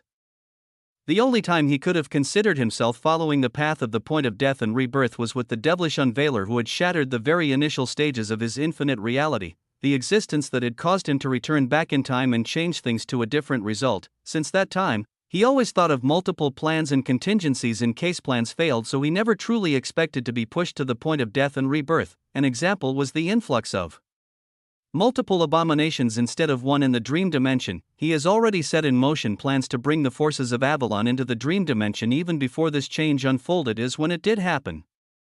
He simply brought this event forward as he expected to extricate himself out of this situation, but the weaving of destiny had changed again. The waves of providence took a different direction as even with all this, the point of death and rebirth still came. It meant disastrously powerful beings at the stage if nature integration were involved, or legions of abominations, as these were the only things that could currently kill Noah. He had to find out more information, so the will of his main body took control while a mirror dimensional reality seed bloomed to form a fourth dimensional layer. His will surged with power as I am the main character was activated, with Noah focusing on the point of death and rebirth, as he wanted to see just what this would entail. In many stories, the death was metaphorical as the hero would experience immense loss of those he cared about as he was broken down mentally, physically, and beaten down so hard until their very purpose was brought into question, and at their lowest point, at the stage of immense loss and grief, a powerful rebirth would bloom as they became something their past selves could not compare to. Their resolve would be stronger than ever as they would vow to never lose anything they cared about ever again. Fuck that, Noah's will raged as he spoke with unyielding authority. Even if conceptually, he was the quintessential Kainos emperor, even if death of clones would hurt his authority greatly, it would still not permanently harm him in the long run. He still did not wish to see it come to pass. I am the main character was activated. Noah set the parameters as after the words of Guinevere, he set to omit any information he would attain if a nature integration expert was actively involved in it. If such an existence was gazed at, they could gaze back at Noah and attain even more information about him. So he simply wanted to see about himself. A portion of Noah's consciousness was drawn out as he was taken to another scene entirely. The skies of the dream dimension did not hold their bright golden grandeur any longer. The waves of sandy gold below were abysmal and lifeless as waves of deathly gray light covered everything. In the midst of all this, the purple-clad Avalon dimensional chassis wielded the sword of Avalon as this relic alone pulsed with an aura of nature integration after he utilized its hidden feature. The dream dimensional clone protected its back as its golden robe had lost some of its luster. Both clones did not maintain their usual luster as they had each already triggered, in the darkest hour. Their power had increased exponentially while having less than 25% true vitality values, but it still wasn't enough against them. Even though he was gaining profound epiphanies in all this, it was still much too late as traversing across time against the very fabric of reality that existences had bound themselves to was nigh impossible. The hidden features of the Sword of Avalon couldn't aid him out of this deathly nexus event. The presence of Avalonian dimensional rulers could not aid him as even they were fighting for their own lives right now. The newly forged forms of annihilation techniques, even they weren't enough. The enemies were first powerful, and then there was a great number of them. This combination made it utterly deadly as even with high output abilities based on pure mana, it still wasn't enough to withstand waves of enemies that rejected the very fabric of nature. the only choice he saw was possibly the formation and completion of the sixth-dimensional layer as he would begin to integrate decreta and natural laws. But even this was too late. The enemies did not follow the script. They did not send weak followers in small amounts every time, as the first force they sent was the strongest. With methodical precision and power, this was the result. The very fabric of the dream dimension was being torn apart as this anchor that held down the desolate mausoleum was now accelerating towards an apocalypse. And he could only watch all this happen as a swarm of abominations neared. The excerpt under the point of death and rebirth finished as Noah's eyes retained their unyielding somber light. This dot was a possible pathway. A decent chunk of information was missing as unknown existences were labeled them, instead of their identities being revealed. And this meant these existences were those leading the abominations. It meant extremely high-ranking primordials were making their way over as apart from the grotto haven suzerain that just appeared before Noah in the boss room. It meant someone above him was coming. The only answer were those at the nature integration realm and multiple at that, as it was labeled them. Chapter 2036 The Point of Death and Rebirth. LL, if many of the cards that Noah had pulled out didn't work, it simply meant he had to play different cards. If the path that would play out would follow the sequence of plans he had now, he would simply have to make a different set of plans. If the annihilation techniques that he was currently finishing their design didn't grant a significant edge, scrap the current third and fourth forms of the annihilation techniques. His voice boomed out with authority as he began by overturning his strongest techniques. He would design and forge even more ridiculous ones and see how the path would change, and if the two clones weren't enough. BZZT, his will sent out commands as the two clones in the Apollyon dimension halted their movements. The prana-dimensional chassis also rose and bloomed with verdant life in the dimensional Holy Land, as even across the folds of space, it was ready to join the battle. The clone in the mirror dimension had relayed a sense of this dangerous situation to Caitlin as after she heard it, "Let me try and reach out to my mother. It's something that may not lead to anything, or even if aid comes, it may be too late, but the dimensional rulers of the mirror dimension are powerful." He pulled upon many strings. The problem remained a matter of time, as Noah believed if he could fully understand some of the newest loot he had just obtained, like the Golden Forge and the failed modus operandi of reality integration, he could fully turn this situation around. But time was something he wouldn't be given, so after all these preparations, his will became pronounced once again with the Avalon and Dream dimensional bodies in the boss room of the Absolute Kainos Dream Dungeon. The Avalon dimensional chassis turned towards Guinevere and the Avalonian dimensional rulers as he spoke out solemnly while gazing at the visage of Bjorn and tens of abominations surging around him. This battle would have already been arduous enough, but it is about to get even more perilous. Nature integration primordials are on their way, likely with even more legions of abominations. What? Morgana raised her brows with unreadable emotions while Guinevere's eyes squinted carefully, her head eventually turning upwards as she seemingly tried to read the skies. Noah's voice continuing at the same time, "See if you can spurn any more of the Avalonian dimensional rulers to come and help. And you." He also turned to the old dreamer, who had his carefree expression wiped as he also seemed to have sensed something, the essence of providence swirling with even greater concentration around him as his gaze was turning sour. "You might already be discerning it, but I have seen a possible path for the future. Whatever force is coming here is not just targeting us by the entirety of the dream dimension. I saw the golden skies and vibrant sandy dunes of this domain gray and lifeless as this whole dimension was accelerating towards an apocalypse. So whichever forces of the dream dimension remained, not any other dimensional rulers, I would suggest calling for them to make their way here." Domineeringly and without thinking, Noah spoke to nature integration realm experts in a way he wouldn't have before, his words carrying a tone as if he was talking to peers instead of untouchable existences, and it was something that didn't go unnoticed. With the initial preparations out of the way, Bjorn was able to observe things more intricately and notice the minute details like the two hazy figures that were standing between the majesty of multiple dimensional rulers, details like the fact that the two of them seemed to have identical body structures to the very regal robes they wore.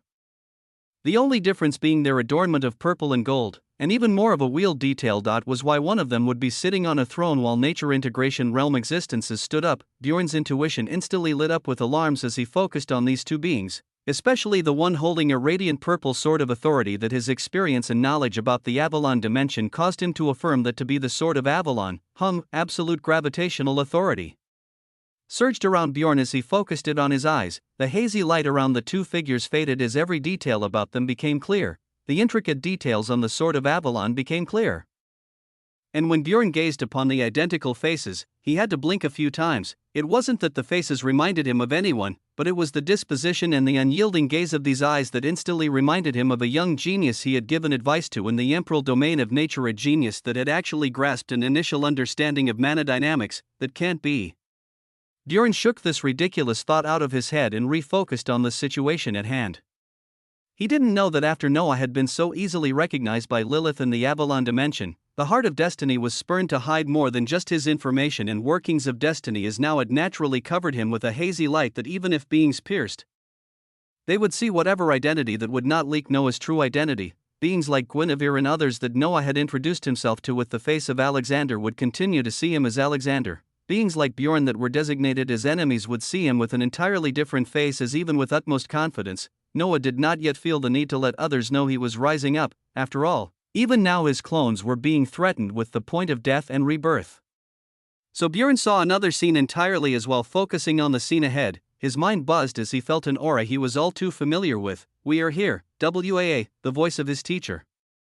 The voice of a tribunal ruler, the voice of a named one, but did he say we? Such words caused genuine surprise within Bjorn, as at most he expected tribunal ruler Aegon to send one or two more legions of abominations, but himself, and possibly other tribunal rulers? Essence began to surge wildly as the very atmosphere of the surroundings changed. The old dreamer, Guinevere, and other dimensional rulers along with Noah felt the arrival of new auras outside of the absolute Kainos dream dungeon, two prominently powerful ones that caused their gazes to turn somber, and even more dreadful was the radiant color gray. The gray color was like a sea that surrounded the golden monolith of the absolute Kainos dream dungeon as it promised utter cataclysm and destruction. Chapter 2037, The Heart of Mana.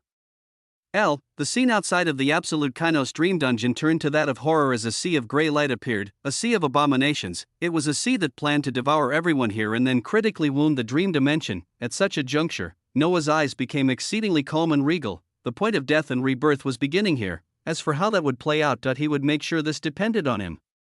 The movement of space and time stopped in his eyes. Once more, he focused on an instant. He then stretched out this single instant into an endless period of time as his will came to focus solely on his main body in the dimensional Holy Land with the time dilation of 20,000 to 1. Here, his thoughts moved rapidly as he tuned out the prompts of his fourth dimensional layer being formed and its slight boosts that would elevate his true damage values somewhat. But this would not be the decider in a battle against nature integration realm experts. What would be crucial was absolute fundamental authority. So his gaze focused on the prompts of the advancement of mana dynamics and the wonders that it would bring. The fundamental natural law of mana dynamics has exceeded 50%, due to your unique mutation as an infinite conduit. The evolution towards attaining a heart of mana has begun. Thump. The beat of his heart rang crystal clear as it was already connected to his mana vessels. Now, the heart itself was being changed to a heart of mana, as this was another one of Noah's weapons, a weapon that he believed in conjunction with the absolute fundamental authority of mana dynamics and the absolute pure mana output of his physique should allow him to run wild and save his clones from what was to come. The essence of quintessential Kainos natural decretum seeds and universal nature crystals burned within him and elevated him ever higher. The fundamental natural law of mana dynamics has exceeded 75%. The jumps in percentages were fantastical, but Noah still didn't stop there. His will gathered every part of fortune, karma, destiny, and fate that he could as he directed it towards this wondrous progression and advancement of a fundamental natural law.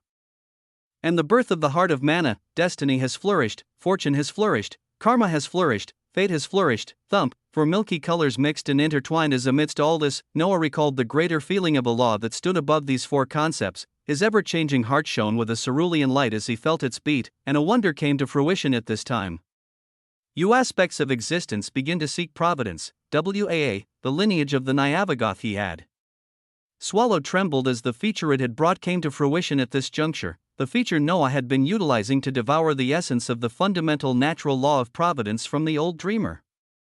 The devouring terror of nature has taken in a sufficient concentration of providence as the flourishing of destiny, fortune, fate, and karma have hastened its forthcoming. You have attained an initial understanding of providence. His visage was stellar, his body was covered by a vast array of colors, but at this juncture, the vast seas of blue mana also became bathed with a fantastical gold color, providence.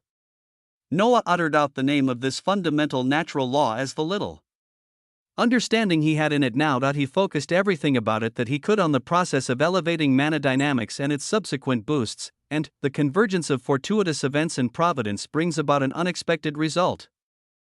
The effect of the last utilized quintessential Kainos natural decretum seed has been doubled. Thump, providence flourished, the percentage of mana dynamics surged upwards as Noah's heart that was changing with it shone with incandescent cerulean light, a light so bright that waves of its luminescence emanated from him and bathed the whole dimensional Holy Land. It then exceeded its boundaries and went to bathe over the many cosmos within the gourmandizing dimensional reality as Noah's.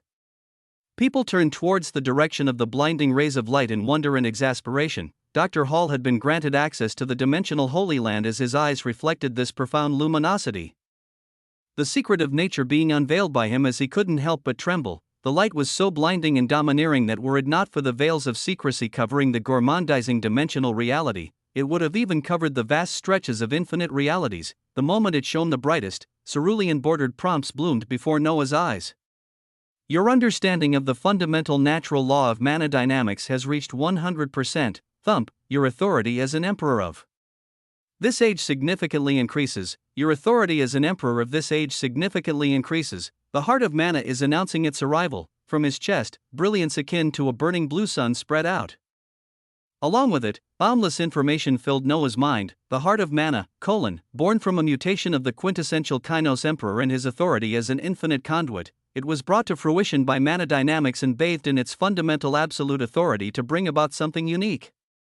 The heart of mana is an absolute connate reality engine powered purely by mana and capable of alterations in the resources of the fabric of reality. Its level of power is cognizant of your own power as the level of alteration it can exert is reflected by your current realm and understanding of the very fabric of reality. At its current stage, the heart of mana shall pay all the resource costs of skills requiring less than 10 units of absolute decreta and natural law authority, 5 billion units of the essence of reality, 50 billion units of the essence of decreta and natural laws, and grant an alteration of an unlimited usage of the essence for concepts below natural laws. When exceeding the set numerical boundaries, the heart of mana shall pay half the cost of the cast ability as with this absolute connate reality engine, resources are bound to not be a problem for you. It has resonated with your vessels as the efficiency of essence has been optimized to greater levels, increasing your true reality cast and attack speed values by 10,000%. Its numerical boundaries can be exceeded and changed depending on your own power as this is yet to be its final form. The tool he was seeking for the most had arrived as when he gazed at it, even the words to describe it left his mind. Chapter 2038 The Heart of Mana. The heart of mana, it promised many things, but the most crucial of all was that abilities that had a cost less than 5 billion units of the essence of reality. Noah could effectively cast them as many times as he wished with no resource cost. His highest usage abilities reached a range of 1 to 1.5 billion units of the essence of reality? He was covered in such a shocking way as this wasn't the end of it. This number would rise in the future depending on Noah's power as it would grow along with him. His heart of mana would always continue to exceed itself so long as he did so. And one of the more fantastical things to come out of it all was something termed true reality cast and attack speed. Such a value was increased by 10,000%. Take into account a numerical value of 1 where Noah could vast a single skill in a microsecond. Now he would be able to cast it within the span of 1/100th of a microsecond. Then the speed at which the skill attacked would also be multiplied by 100 times. It meant an opening for new forms of combat as Noah only had to design the perfect skills for it. Thump, his heart of mana began to beat as every single beat sent a surge of essence across his body. It caused him to feel revitalized and euphoric as if he could every minute movement of essence across his vessels and very cells. This was the feeling of an absolute fundamental authority as soon after. This feeling of understanding spanned away from his body and applied outside of him. Noah's tripupilled eyes saw scenes of wonder and majesty as he felt the absolute mana authority surging within him and then resonating with the very fabric of reality, keeping the flow and order of essence from a small scale and on a large scale as its effects were pervasive. You have seen the way, you have gained access to utilizing 100 units of absolute mana authority. Your understanding of the natural law of entropy has increased to 10%. With the progression of mana dynamics, so came entropy, which went hand in hand. Unveiling the mysteries of this law also granted the secrets of entropy as understanding was forcefully increased by 1/10, but the wonder at this juncture was mana dynamics as its information bloomed before him. fundamental natural law, mana dynamics, a ruling authority that governs the absolute workings of reality. Understanding it to completion means comprehending this aspect of reality as you can easily influence it in an unimaginable manner.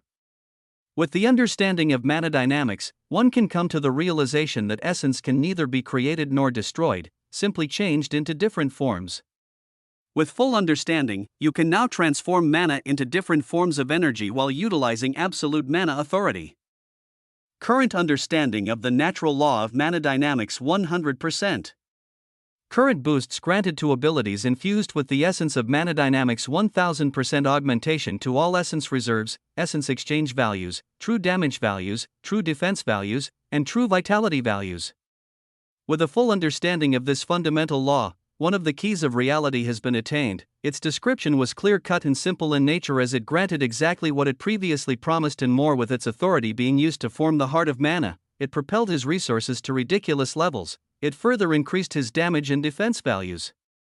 It granted him everything he needed, as all he had to do now was wait for his fourth dimensional layer to be saturated and increase his base values.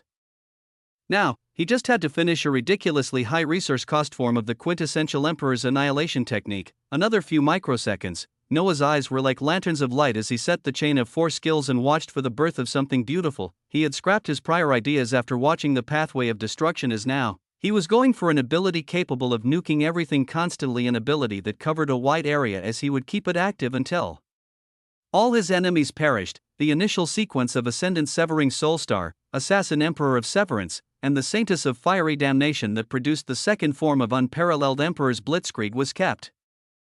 What Noah wanted to add as the fourth chain of skill, though, it required him to go through an extra step: infuse the essence of entropy into the nomological edict of apocalypse.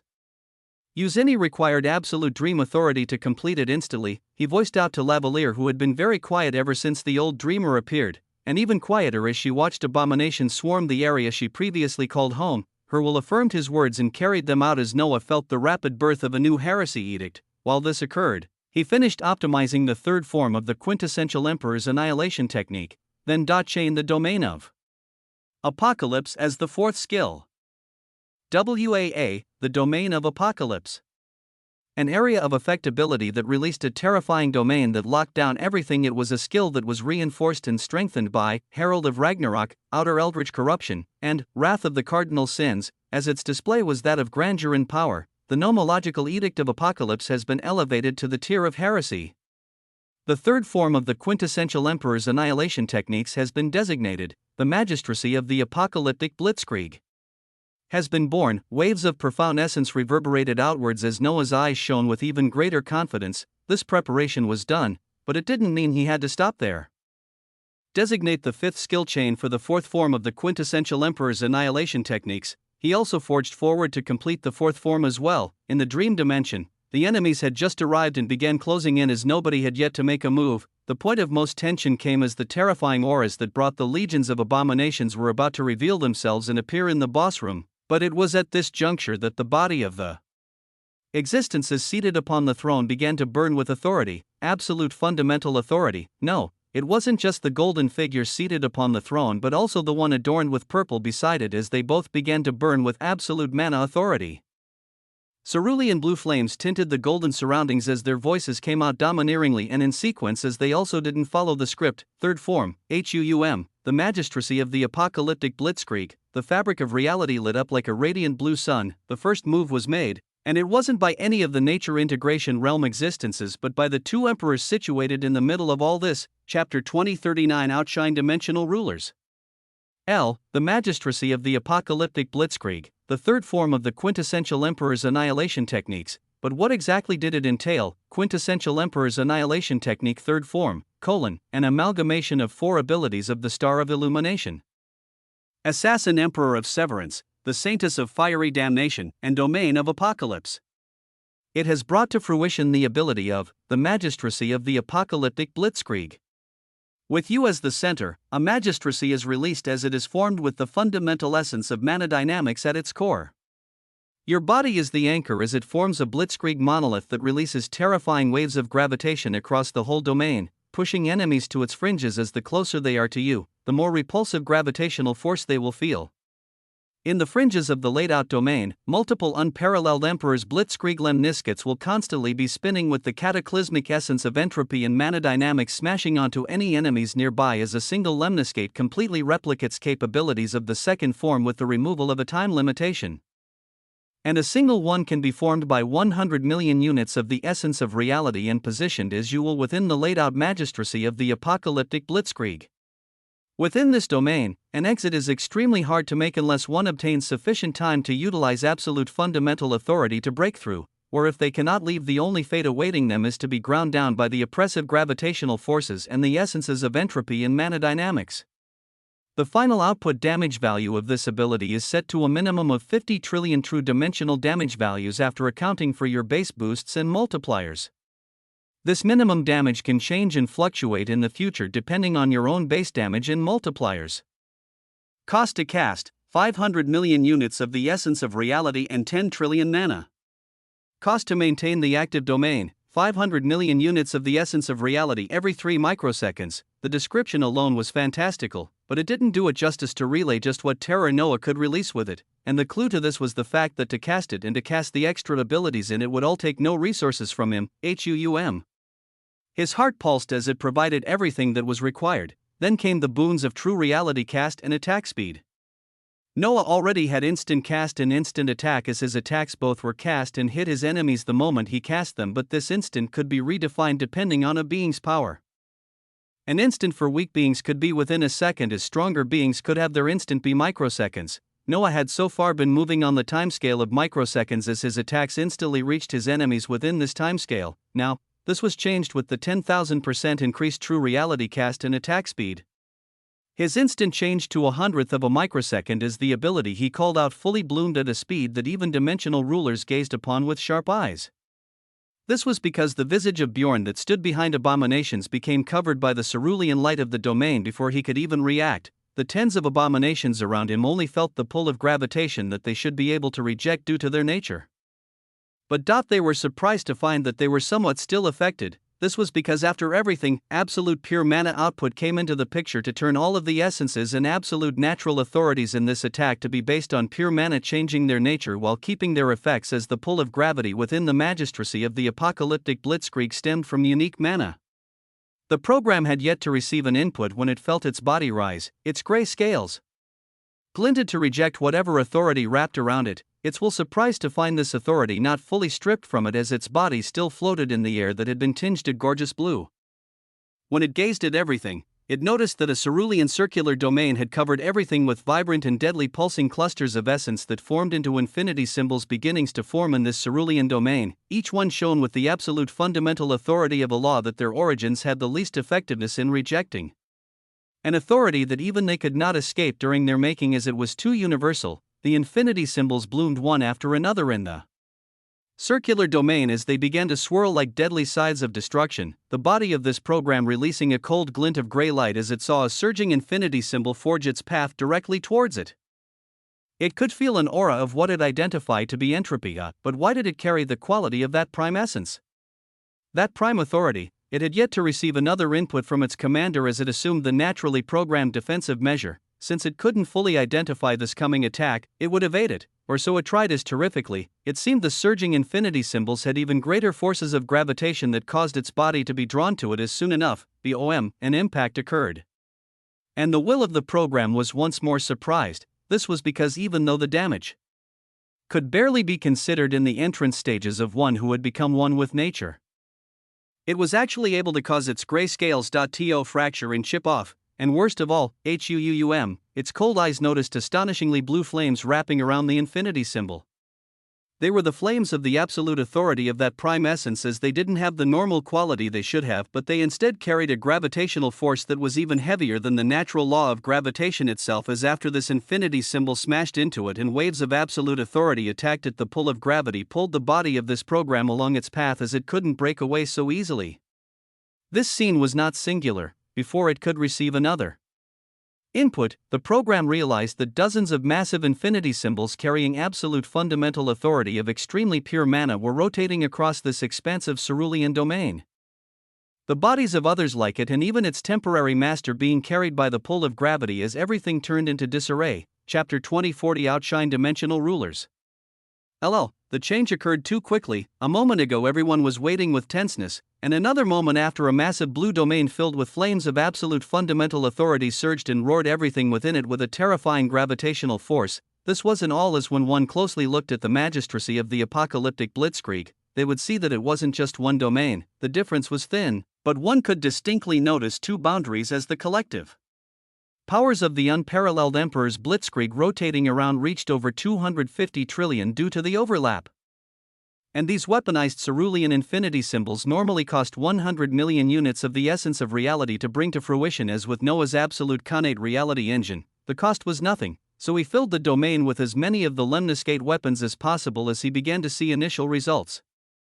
It was the result of the enemy scrambled, as when the abominations were hit with the essence of absolute pure mana output, their unbreakable scales actually began to peel. So long as Noah didn't perish, these established domains would continue to have their cost paid for and remain as eventually. These bodies of abominations would be broken down enough to affect their origins. HMPH, WAA, at this moment though, allowed Harumph echoed out as the auras of two nature integration realm existences, bringing with them an army of abominations, tore apart the veils of space and appeared, shining with grandeur and majesty. A man and a woman stood side by side as the bronze skin of Aegon shone in the light, his visage and that of the woman beside him being utterly unique and different from other nature integration experts, as these were tribunal rulers. The moment they arrived, Aegon took in the scene as he focused on the many abominations and the figure of Bjorn being pulled by a gravitational force in a cerulean domain, his hand changing into a claw filled with absolute fundamental authority to wipe this domain when "Hey, WAA!" Fearlessly, the small figure of Guinevere appeared right before the two of them. Her eyes were serene and filled with power as her body exploded out with the same absolute fundamental authority, the visage of the old dreamer and dimensional ruler Arthas also appearing to her left and right as each of them made a move. Massive tendrils and chains of absolute fundamental authority tore across space and surged out like snakes towards Aegon and Althea as their eyes remained calm.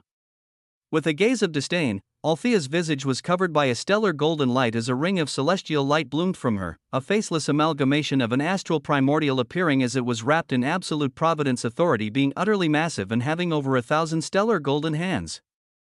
Hands that glimmered with cosmic sharpness as their palms moved to rain down from above mercilessly and push everything away. The figures of Guinevere, Old Dreamer, and Arthas changing their expressions and having to face this authority together as it was too dense and too concentrated compared to what they released. This left Aegon free to move again as nobody spoke. Only battle erupted as with a cold gaze Aegon's finger pointed down as the surrounding sea of grey abominations surged forward, their bodies lighting up together and coming down to dispel any authority, as with such a large force of them even the authority of mana dynamics may just be destabilized. He then pointed down with his other hand as his single finger shone like the brightest sun.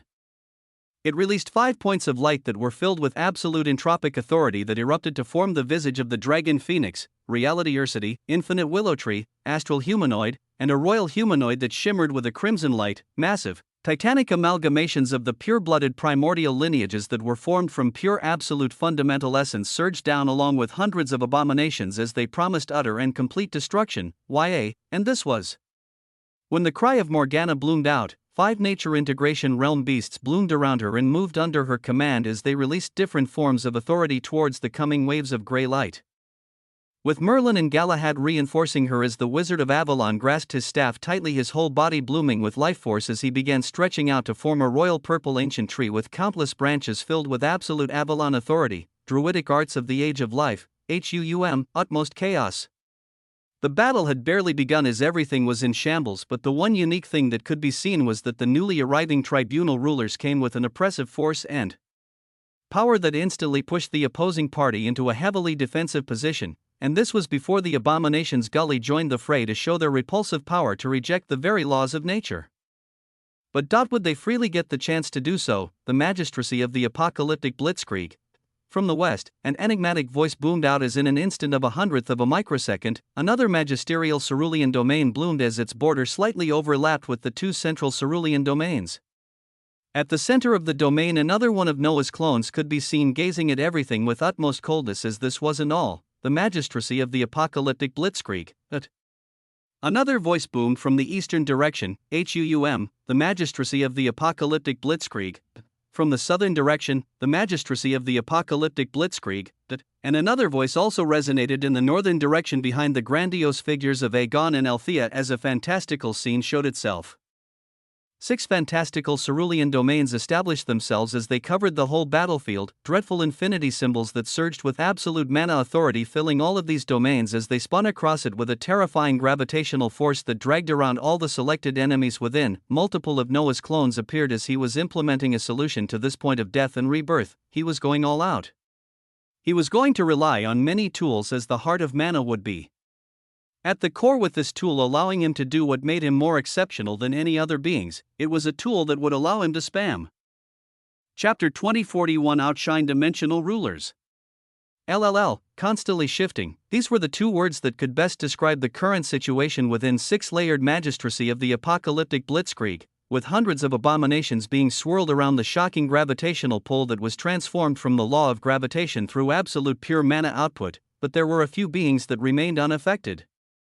Some were Guinevere and others in this chaotic battlefield that were considered allies, no one not applying the effects of his skills to them, as the others were the 2 tribunal rulers. Why were they termed tribunal rulers? Interesting. The massive amalgamations of the pure-blooded primordial races made from absolute fundamental authority stood behind Aegon and anchored him in space, the astral humanoid behind the calm Althea doing the same. As if to announce themselves, Aegon began to talk at this moment, even as abominations were swirling around the cerulean domains filled with infinity symbols that were smashing into them and continuing to chip away at their gray scales. His sharp eyes honed in on the figures as the center of the magistracy of the apocalyptic blitzkrieg as he came to focus on the golden and purple figures, more specifically the Avalon dimensional chassis. The great legend of the Sword of Avalon led to a child who hasn't even integrated with nature to wield it. His words were fast as not even a tenth of a microsecond had passed while he began to speak, his brows raised in ridicule as his eyes turned to Guinevere and the other dimensional rulers. Because such a child picked up the Sword of Avalon, he had led you here. Something that gave me a chance to come here personally to grant you all death and advance our plans forward. For that, you have to thank your reliance on ridiculous legends that mere latent wills forged. As he spoke, his body began to blaze with maddening power. The absolute entropic authority that formed pure-blooded primordial lineages held back Guinevere and the others as at this juncture, the old dreamer spoke out in a hurry as his expression changed. Stop him. An existence proficient in providence spoke out in alarm. He could feel something that others might not yet be able to feel. RAA, from Guinevere, a draconic cry erupted out as both absolute mana and entropic authority surged around her, and she actually shot back towards Noah's direction as she unfurled into a majestic dragon. Morgana's figure became surrounded by her enchanted nature integration beasts as Arthas became adorned in titanic pure crystalline purple armor. All others began shielding themselves in some way as they felt a heart-throbbing sense of danger erupt at this moment from nowhere, but the culprit was clear. Let me show you. While locking his gaze on Noah, the tribunal ruler spoke while raising his hand and moving even faster than a hundredth of a microsecond from his raised hand. A massive, radiant, and reality-shaking gray sword appeared. Its instant appearance caused space to be ripped and torn as Aegon grasped this sword tightly, pure force surging from his hands as he turned it towards the ground below and pressed down. A terrifying gray light shone as the sword came down, cutting apart the skies and golden earth of the dream dimension as if it were butter and sinking in up to its hilt. Thereafter, he twisted the gray sword, a simple twist while it was sunken into the golden earth as thereafter, ripe, jagged rifts began to emanate from its location as they spread, extremely wide rifts that covered the skies and earth alike as they screamed of destruction and cataclysm. They covered the layered-down cerulean domains and spread through them as well as if the whole area had turned into unstable fissures mountains as even the boundary of the magistracy of the apocalyptic blitzkrieg was affected, and torn as with Aegon at the center, a revolting authority from a weapon that shouldn't exist rejected everything and utterly desecrated the surrounding fabric of reality. Its quality was similar to the abominations but enhanced, with its job as an ultimate weapon being singular. To tear apart and decimate the very fabric of reality, this included fundamental natural authorities. Boom, the very fabric of reality was torn and rendered apart like paper in the surrounding lands as even the magistracy of the apocalyptic blitzkrieg were affected. Their cerulean shine dimming as they became torn just like the fabric of reality. After all, it was an ability that was still structured within reality itself. If something existed that could eviscerate reality itself, then even these domains wouldn't hold. Hung, the explosion was far-reaching as it contained no essence of natural laws, but after the gray light faded, the essence of entropy, strong and weak nuclear force, relativity, manodynamics. Every single natural law that formed the surrounding space chaotically moved around as a deadly scene revealed itself. The visage of Aegon and Althea was pronounced as the former rose up towards the same height again, wielding the radiant grey sword in his hands as he gazed around coldly. With him at the center, rifts in the fabric of reality spread out as they weren't yet healing. They crossed all regions and decimated everything, ripping apart the laid-down domains as the gravitational forces that swirled the hundreds of abominations disappeared and they regrouped. Buren's figure was filled with wounds, but even he managed to come out due to the grace of his master as he came close to the tribunal rulers. Guinevere and the other dimensional rulers had solemn faces as they withstood the terrifying attack, their authorities torn and rejected as everything was instantly reset. The Fee Insula Avallone's beasts that had followed Noah through the portal cried out weakly as some of them had already perished. Guinevere was wrapped up with the dual essences of entropy and manodynamics as she stood before Noah, her purple scales showing small gashes all over her scales as the two Noahs behind her were protected, and if even Guinevere had her scales penetrated, one could imagine the wounds on the other dimensional rulers, and at such a juncture, prompts began to appear in the eyes of a certain being. In the darkest hour has been activated for your prana dimensional chassis. In the darkest hour has been activated for your true sanguine clone. In the darkest hour has been activated for your true sanguine clone. The health of Noah's clones not protected by Guinevere had their innate dimensional barriers eradicated along with the celestial lich's armament of devotion as even their true vitality values were brought down below 25%. In a single attack by a tribunal ruler, all dimensional rulers were put into disarray as Noah's clones nearly had all of their health wiped out. The defense and damage of all clones that have entered the state of, in the darkest hour, have exponentially increased. Clones at 20% remaining true vitality values have their parameters boosted by 1000%. Clones at 10% remaining true vitality values have their parameters boosted by 3000%. You have begun to resonate with the fabric of reality around you as the pace of attaining epiphanies and increased understanding of natural laws and decreta has significantly increased. Prompt after prompt came as Noah made a terrifying decision.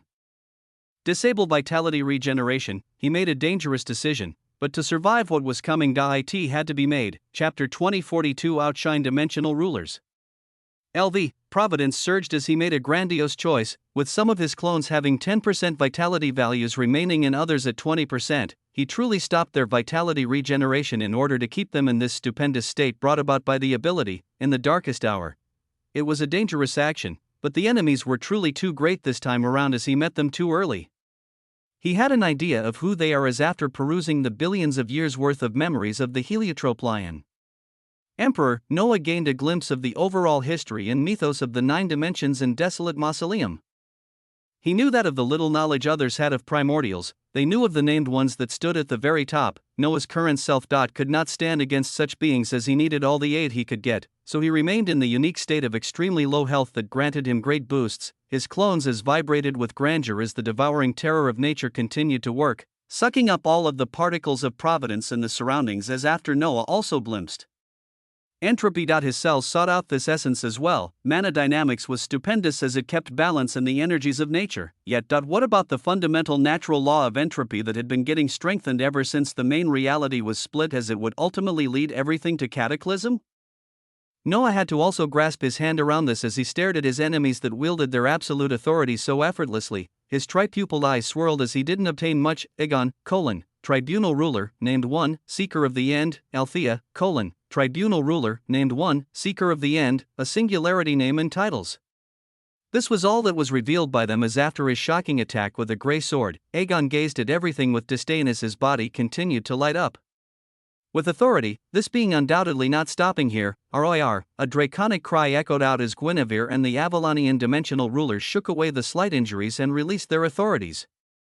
As for Noah, his clones were currently delicate bombs that could be eradicated if Aegon swung his sword one more time, so Noah had to first protect them. If he negated their vitality regeneration, then he had to wrap a barrier of protection around them, so the Avalon dimensional chassis uttered out at the same time as the Dream dimensional chassis and all other clones present here.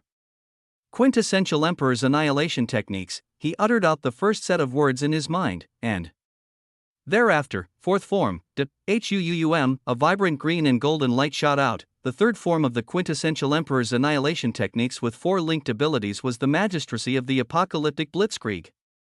The fourth form with 5 linked abilities was Beacon of Thorny Consecration, WAA. Above each of Noah's clones, a sea of verdant prana essence gushed out as the golden allure of providence wrapped around it. An aura full of life and wonder filled everything as with its activation, it was subtly altered by absolute pure mana output as the vibrant lights became tinged with a cerulean light.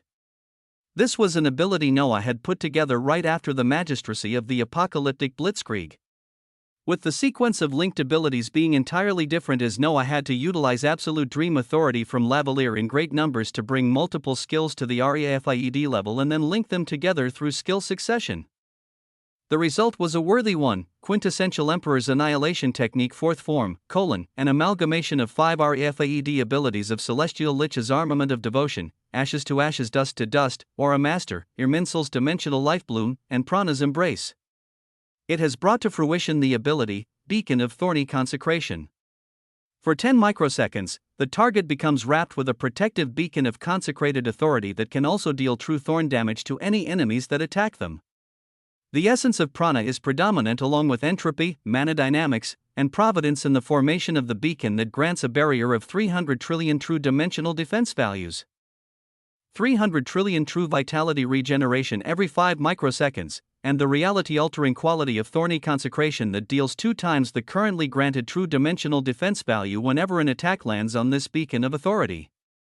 The granted 300 trillion defense barrier will regenerate fully every microsecond if its values are used up. The final output defense value of this ability is set to a minimum of 300 trillion true dimensional defense values after accounting for your base boosts and multipliers. This minimum defense can change and fluctuate in the future depending on your own base defense, vitality values, and multipliers. Cost to cast, 2.5 billion units of the essence of reality and 1.000 trillion mana. Cost to keep active past 10 microseconds, 100 million units of the essence of reality every microsecond. Its original colors were green and gold, but it was transformed by absolute pure mana output to be entirely blue as the image of countless spinning lemniscate symbols manifested to form a magisterial cerulean barrier. Each infinity symbol was minuscule and dripping with seas of life force as they formed into this circular barrier. Noah not enjoying the benefits of vitality regeneration as he only had the barrier of 300 trillion defense values, paired up with his own healing innate dimensional barrier and the still active Celestial Lich's armament of devotion? Noah could at least survive a single deadly move against these ridiculous enemies before his defense values were regenerated to full again. This wasn't to mention the thorn damage aspect of this ability where any enemy attacking him would receive an attack that was twice that of the 300 trillion defense value. With the unquantified changes that would occur through absolute pure mana output, wouldn't Noah have to only sit there while his enemies attacked him until they themselves died? Naturally, WAA, the thought was fantastical as inside his body, Noah's heart of mana surged. Beacon of Thorny Consecration, his voice echoed out consecutively as the beacon of Thorny Consecration didn't just appear around Noah. Soon after, HUUM, the bodies of Guinevere and other dimensional rulers became wrapped with this fantastical light of life and protection. Chapter 2043 Outshine Dimensional Rulers. The beacon of thorny consecration was cast multiple times as the heart of mana paid the price seamlessly, Noah strengthening those standing beside him as before any regrouping would be done. All of them found themselves swarmed by the hundreds of abominations that weren't being pulled by a gravitational force anymore. The old dreamer's gaze was sunken as he watched a claw of a simian phoenix clash with the cerulean blue barrier that had just wrapped itself around him, seeing the shocking force of absolute mana authority that erupted thereafter as the claw of the abomination. Shockingly fractured and fissured from the thorn damage, under the magistracy of the apocalyptic blitzkrieg, the abominations would be constantly hit with multiple unparalleled Emperor's blitzkriegs as their scales chipped and they slowly accumulated damage over time, and under the beacon of thorny consecration entire portions of their bodies could be fractured as it showed mana was working. Absolute fundamental authority was working and the absolute mana authority was the deadliest at this point in time, but even in the midst of all this, the old dreamer looked at the devastation of the surrounding dream dimension as he seemed forlorn and saddened, his injuries all healed as the beacon of thorny consecration pulsed with grandeur around him. The fabric of the dream dimension torn by the swing of the grey sword were not healing, the surrounding looked grey and lifeless as the one to do this didn't seem done, Why must all this be done? Why can we not all live in our hopes and dreams while resonating with nature? Why must you all always spread death and destruction? His words were heavy as Aegon impassively gazed towards him. For you to be so old and yet to talk like a child. His words were cold and directed towards the old dreamer, but his eyes were locked onto the visage of the man holding the sword of Avalon, who had once more erupted with stupendous absolute mana authority and spread it across the battlefield.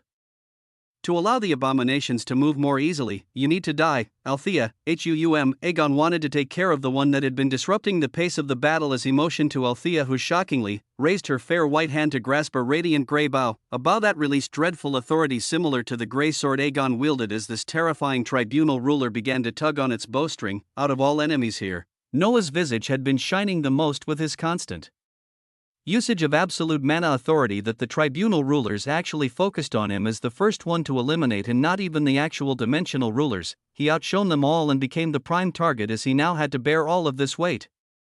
So he pulled out his ultimate tool once more while Guinevere and the other dimensional rulers neared his position. One way or another, they were all gravitating towards him, towards an existence that had yet to even integrate with the fabric of reality, the magistracy of the apocalyptic blitzkrieg. The magistracy of the apocalyptic blitzkrieg. In the span of 1/100th of a microsecond, his voice resounded once more as 6 radiant blue domains instantly bloomed again after they were just destroyed. The shocking gravitational force stemming from absolute mana authority began to drag abominations uncontrollably, while massive infinity symbols formed to smash into them and all others in the surroundings.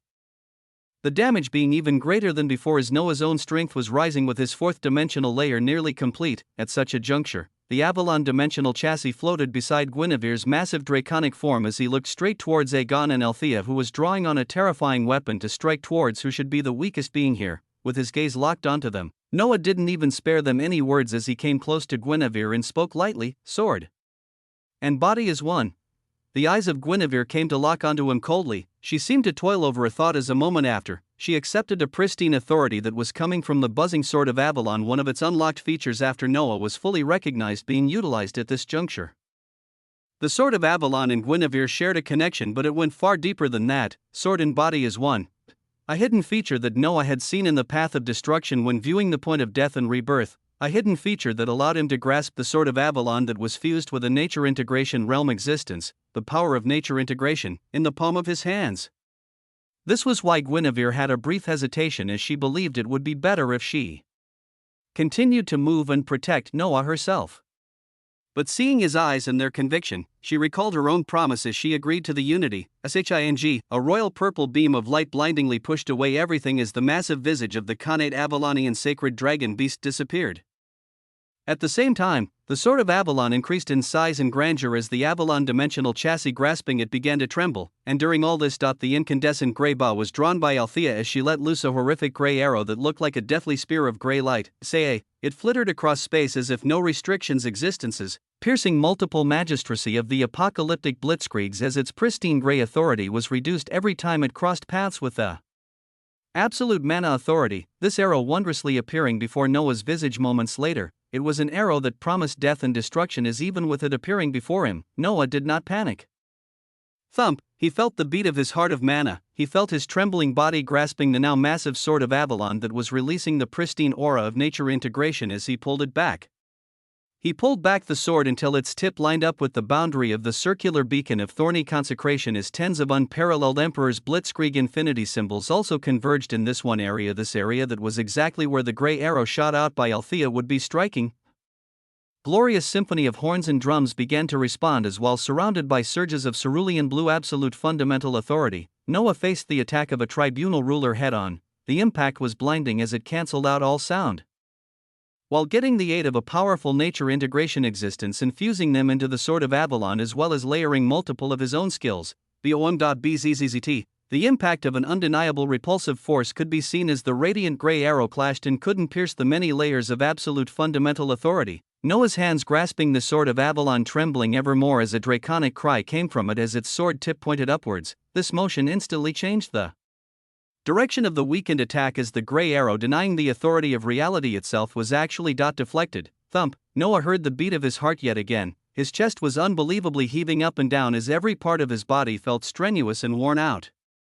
But he had withstood the genuine attack of a nature integration expert. He had deflected it, but he had withstood it nonetheless, a strike of a tribunal ruler. The roars of swirling abominations were the only thing that could be heard as the battlefield turned silent. From the side that had shot the attacks, Aegon raised his brows as Althea had a dazzling smile form on her face. Interesting. Her voice was mesmerizing and filled with fundamental authority as her fingers moved on the bowstring in quick succession, and soon after, 10 massive grey spear-like arrows, even more oppressive than the last one, manifested before the massive grey bow. They then shot out with brutality and wanton destruction. Chapter 2044 Eowyn's Plea. Bjorn gazed at the scene playing out in wonder as tribunal ruler Althea released an attack that even a tenth of would have destroyed him. It was an attack to keep multiple dimensional rulers occupied, as when he sought his teacher accompanied by her, he knew that this venture was over for their enemies. There were very few beings that knew about the rankings of tribunal rulers, but Bjorn was one of the few blessed with such knowledge. He raised his hand to look at the runic écriture of I, as he thought of what his teacher had told him. The I represented the lowest. Tribunal ruler Aegon was branded with this authority, as in terms of strength, he could actually be considered the lowest among the tribunal rulers, even if he was exceptional in other areas. He alone would have been enough to take care of the enemies here today, but someone stronger than him with the écriture of 2 appeared as with Althea in the picture. Things were as good as over. Now, what remained to be seen was the mystery behind the convergence of all of these dimensional rulers. Why at this moment, all of them were circling and protecting the being wielding the sword of Avalon. The legend of the Avalon dimension holds such weight. His figure remained protected behind 3 abominations and even further behind his teacher and tribunal ruler Althea as he watched how this would unfold. But one thing he knew for sure, his enemies would face colossal losses today. With the only question being to what extent. Primordials, a bellow exploded out far from the destroyed boss room of the Absolute Kainos Dream Dungeon, half of it being torn and grayed out as its authority was nearly decimated. This bellow came from the southern direction of the dream dimension as a dark and gold aura surged over the other dimensional rulers of the dream dimension, finally making their way over as the old dreamer did not just sit idle. Apart from this obsidian gold light that had bellowed out, another aura could be felt coming from the east, as it seemed like a golden sandy cloud that covered everything, and from the west, 2 auras came hand in hand as they shone like the sun. For dimensional rulers, what remained of the authority of the dream dimension after it was decimated so long ago by Oppenheimer clustered towards this one area. The obsidian and gold cluster of authority was the aged Slumber, the dimensional ruler of nightmares Jajigan. It carried legions of nightmares behind it as they surged forward with ferocity. The sandy gold cloud was another ruler that was known as the longest dream, one of the first ones to have received the message of the dimensional Animicus. Appearing as among those here, he could be considered the eldest. The other 2 were known as the Dreamer of Ages and the Nightmare of Old, as they also surged over with their own legions. Such powerful beings arrived to see a heart-shaking attack thrown out by a tribunal ruler, an attack aimed towards a devilishly handsome existence wielding nature itself in his hands. As shockingly, the dimensional rulers in the surroundings clustered towards him to withstand this attack alongside him. 6 vibrant blue domains with ever-increasing infinity symbols surged with terrific absolute mana authority as they scrambled abominations that were roaring out with power. At such a juncture, the impact bloomed, boom, like a singularity forming realities themselves. The forces of nature were thrown haywire as only the absolute mana authority remained, the scene clearing to show the purple-clad man still holding the sword of Avalon as his aura rose ever higher. He had also achieved, in the darkest hour, as his surroundings were grayed out and fissured, with the dimensional rulers in the surroundings blown back with slight injuries but none heavily struck, the blue circles of light around them that were the beacon of thorny consecration were immensely helpful as they quickly began to heal, and if one turned to look at dimensional ruler Althea, they could see her fair skin actually have sharp white marks that represented damage being dealt.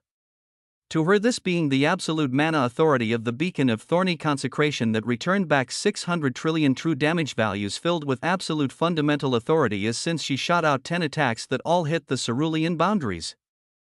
Her innate dimensional barrier was actually exceeded. It was exceeded as the authority had gone to land on her fair skin, but even then, it had only caused tiny white scratches as her vitality values and defenses were simply obscene, but it was enough to even cause Aegon to squint his eyes. He turned towards the wielder of the Sword of Avalon that remained standing even after attacks from 2 tribunal rulers. He gazed at the unwilling and exasperated face of Morgana, who floated back towards him the fastest with her enchanted nature integration beasts that were remote injured than anyone else, and he then gazed at the dimensional rulers in the battlefield and the 4 more that were coming over. Althea, we'll do that. Before he could speak again, Althea interrupted him as she spoke with authority. "We'll be embroiled in a battle with them for too long while grinding them down as more rulers might come. So let us achieve the prime objective first and see if we can take down some who make any mistakes." Her figure was dazzling to look at as she spoke, her beauty unmatched by any others here. As Aegon nodded at her words, he grasped the grey sword he held tightly as his hands pulsed blue. Amidst this blue, a thin and imperceptible grey mixed in as the grey sword began to shine with blinding light, beginning to expand wider and wider. The bow in Althea's hands did the same as with her. She fantastically pointed this weapon away from the clustering dimensional rulers and aimed it right below her, towards the cratered and ruptured areas of the dream dimension that were already affected by Aegon's first strike. These terrifying weapons finally aimed at their true target. They were never weapons to wield against dimensional rulers or any other existences. They were weapons to be wielded against dimensions themselves and any construct that was connected with it. Chapter 2045. Eowyn's plea LL, weapons forged exclusively for the purpose of decimating dimensions. Of course, they worked against dimensional rulers even if it wasn't their main objective at this juncture. The two tribunal rulers put in a significant amount of their authority into these weapons as a massive grey spear formed from the bowstring that Althea pulled back, this spear releasing an illusory light that covered Althea entirely as its grandeur even painted the golden skies grey. The sword grasped within Aegon's hands enlarged massively as soon after. It sunk down with authority and fervor as with such concentration of essence around it, one knew this would reach deep and heavily into the dream dimension. NOHUUM, a sorrowful symphony began to play as the old dreamer and the other four-dimensional rulers felt a searing pain within their hearts. The latent will of the dream dimension cried out to them to defend it as it faced an unprecedented attack, an attack that nobody thought was even a possibility. An attack that could actually injure a dimension. It instantly caused the Dreamer of Ages and the Nightmare of Old to surge towards the targeted area to defend, Aegon's lips curving up at this as he actually saw the mistake Althea mentioned so quickly. These two-dimensional rulers weren't alone as the longest dream sprouted from the golden cloud to reveal the figure of a dashing middle-aged man, absolute dream authority surging around him as he had 5 golden crowns spinning above his head with reality. This being's eyes were covered with a light of providence as he calculated, seeing what would result from standing in the way of this attack as the result was a dreadful one. He sighed with ancientness as his body also turned into a streak of light, ignoring the consequences as he truly could not. Apart from the old dreamer, the longest dream had lived and thrived the longest in the dream dimension as he couldn't just watch its authority be injured so greatly if he could help it, even if he had to put himself on a path of destruction, so he surged forward. But he wasn't the only existence connected to the dream dimension that felt the searing pain and foreboding future. There was also another existence that felt this, an existence connected to the man wielding the Sword of Avalon. No, Lavalier, no. Eowyn's voice was filled with emotion at this time as she wasn't even gazing at the sandy gold earth that the tribunal rulers targeted. And she was instead gazing at the longest dream, at this ancient existence as he fearlessly charged towards the point where terrifying attacks meant to what a dimension itself were surging towards. A similar scene played out in her mind that occurred too many years ago as she couldn't help but feel her soul aching, and she couldn't help but cry out towards the longest dream, "Father, HUUM." A surge of providence bloomed out as the words reached the longest dream right away, his figure brought to an instant halt as he shockingly gazed towards Noah's direction, his eyes holding confusion and immense joy as he heard this voice, Eowyn. A brief pause, it stopped the longest dream. But the Nightmare of Old and Dreamer of Ages continued forward nonetheless as they barely stood on the pathway between the horrific attack and the dream dimension, absolute dream authority surging from them to try and change causality itself as one didn't know if it would be enough, and a blinding grey light covered everything. Amidst the sorrowful symphony, an even heavier cry could be heard as a surging golden light rose to defend. And then, the most horrific sound echoed out as it traveled for too many light years, crack, a sound of something breaking and stretching, and it was truly so as for countless light years, the sandy gold earth became split apart as a fissure stretched out endlessly with the absolute Kainos dream dungeon as the center.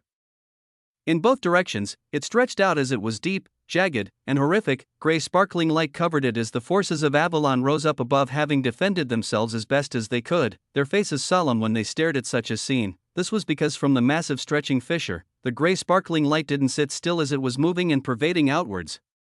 The sandy gold luster of the earth nearby quickly became lost as this effect was continuing throughout. It was a heavy and shocking reality as the ones to cause all this gazed down with somewhat exhausted gazes as the hands of Aegon that held the massive grey sword trembled slightly. They could only conduct such a move once in a short period of time as a large amount of their authority was drawn out.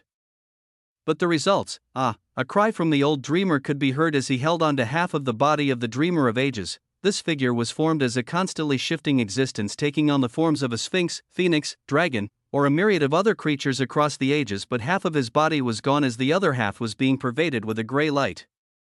Absolute fundamental authority surged from the old dreamer and into the body of this dimensional ruler to stop the advancement of this deadly gray essence, and when his head rose, he couldn't find the nightmare of old anywhere. Only an obsidian point of light could be seen as the very epicenter of the released attack, as this point had allowed the attack to not be as severe.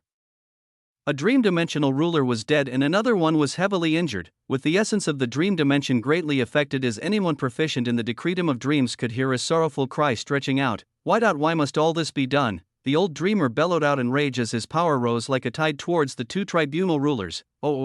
The aged slumber, the dimensional ruler of nightmares Jajigan. He also surged out with maddening anger towards the tribunal rulers, as all those here could see this attack had taken a great toll on these two beings, and now was the time to attack. But, roar, the figures of hundreds of abominations rose to stand before their ways as 3 of the 6 cerulean magistracy of the apocalyptic blitzkriegs were destroyed once again. At the same time, another dream dimensional ruler sorrowfully stared at the fissure spreading out endlessly below them as he neared the position of the Avalonian dimensional rulers, his gaze honing in on the 2 identical beings shining purple and gold. His gaze was quizzical and forlorn even amidst this situation, as he had to tune everything out to seek where the voice he had nearly forgotten had stemmed from. But this voice didn't reply to him yet. This voice had instead turned deep within and connected with Noah's consciousness, gazing upon the devastation of the dream dimension outside of them as it asked the quintessential Kainos Emperor, Could you allow something for me? I promise to repay you.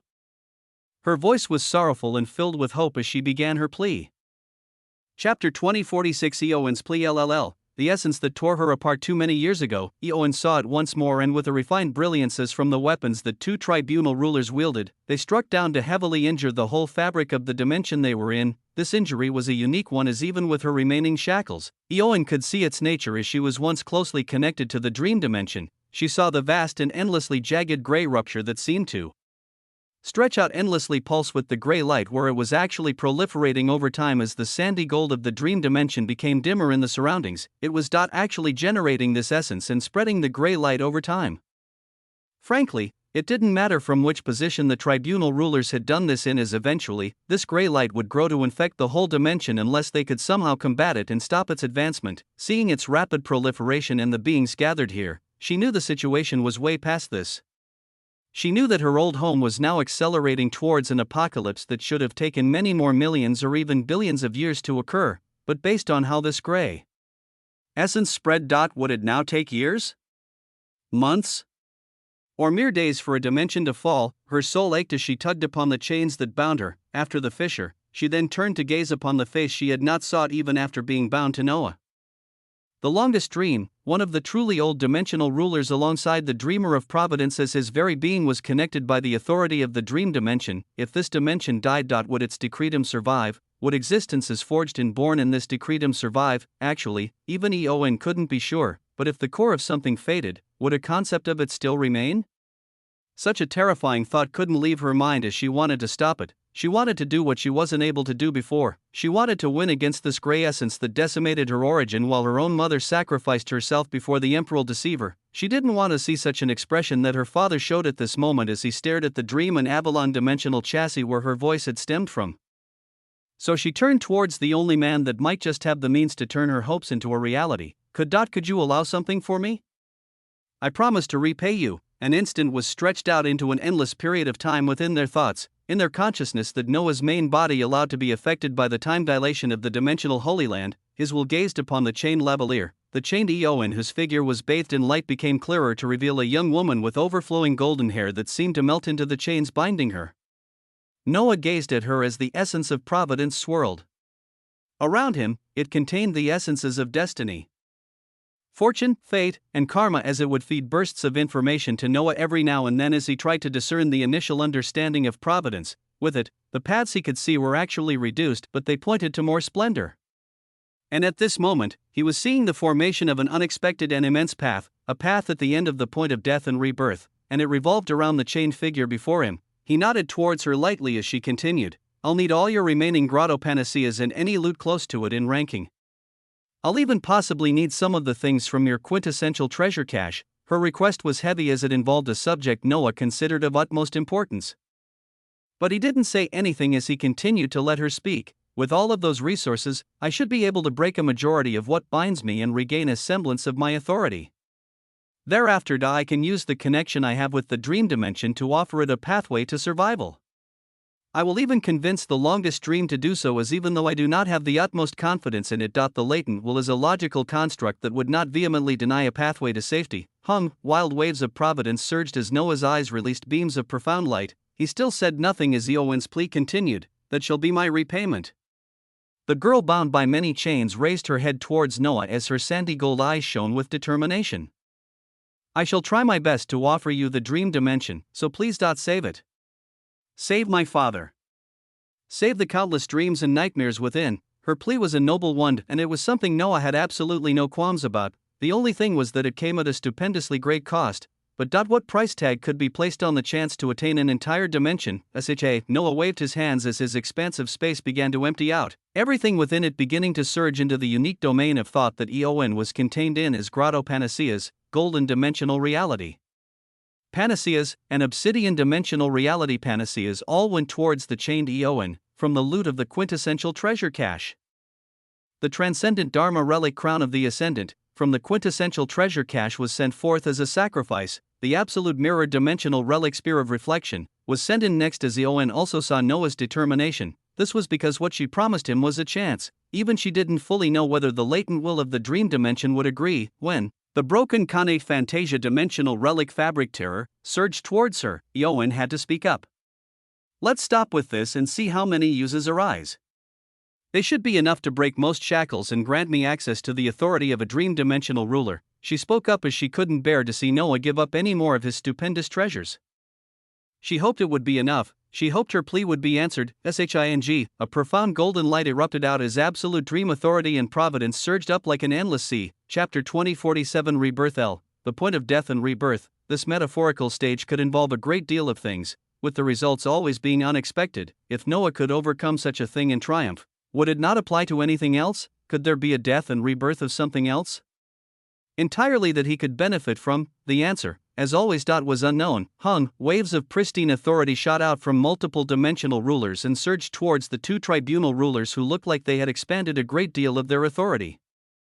After all, the action of irreparably hurting a dimension was not a feasible one to begin with.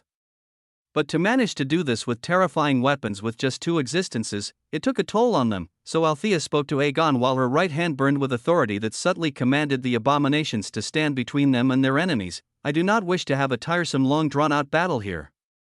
Since the prime objective has been achieved, let the abominations preoccupy them and do the rest." As the dream anchor entirely fades away and loses its hold over the desolate mausoleum, we will become all that more powerful while the decretum of dreams continues to weaken. Her calculative words were only met with Aegon's smile. This ruler turning towards the figure of Bjorn behind him as he commended this young commander and waved his hands, causing a spatial light to wrap around him. The same spatial light bloomed over himself and Althea along with a few hundred abominations as after achieving such a dazzling feat, they simply left, while wrapped up in the spatial folds of the spacetime continuum. Althea's face lit up with brightness as her voice could still be heard leaving behind dangerous words. "We'll add the holder of the Sword of Avalon to those that need to be watched. His usage of absolute mana authority for everything should have been something occurring much later down the line, not right at the introduction of the abominations."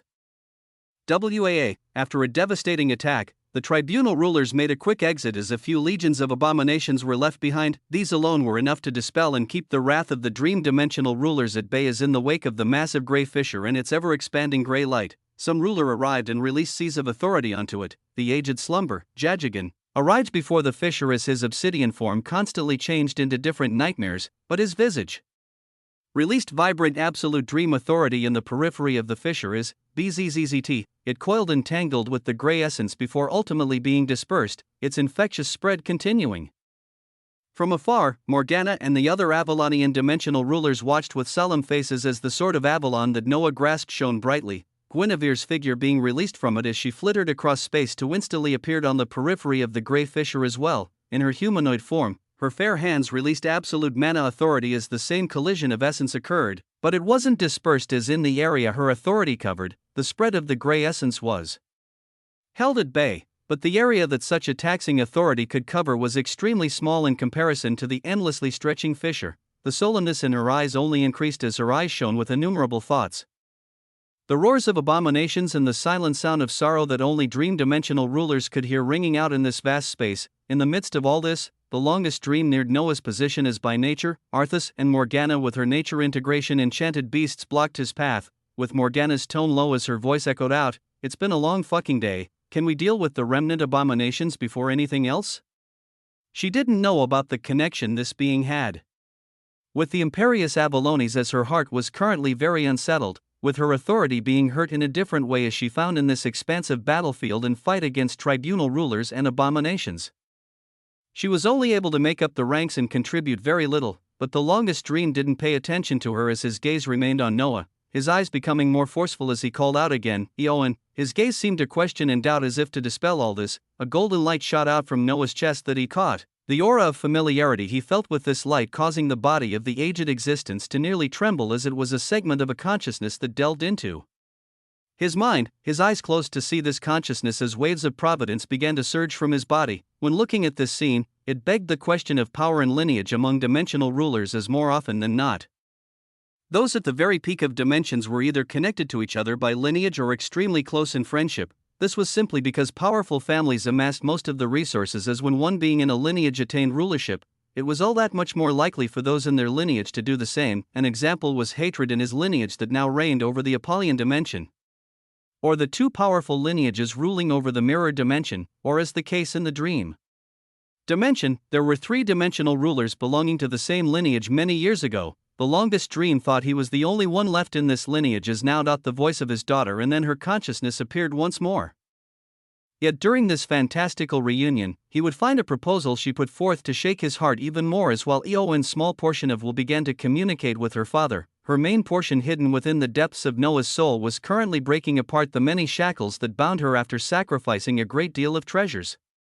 Treasures that would be enough to produce multiple Grotto Haven existences in terms of the obsidian dimensional reality panaceas, or relics that dimensional rulers could own as weapons. It was enough to release her from her strongest bonds as her figure became more clear and distinct, a fantastical authority beginning to surge around her as it was that of a ruler, the distinct authority of a dream-dimensional ruler that the moment it became distinct, she grasped onto it and spread it outwards from Noah's soul. It emanated from his Avalon and dream-dimensional bodies as it spread out into the surroundings as it tried to lock onto the sorrowful cry that only dream-dimensional rulers could hear.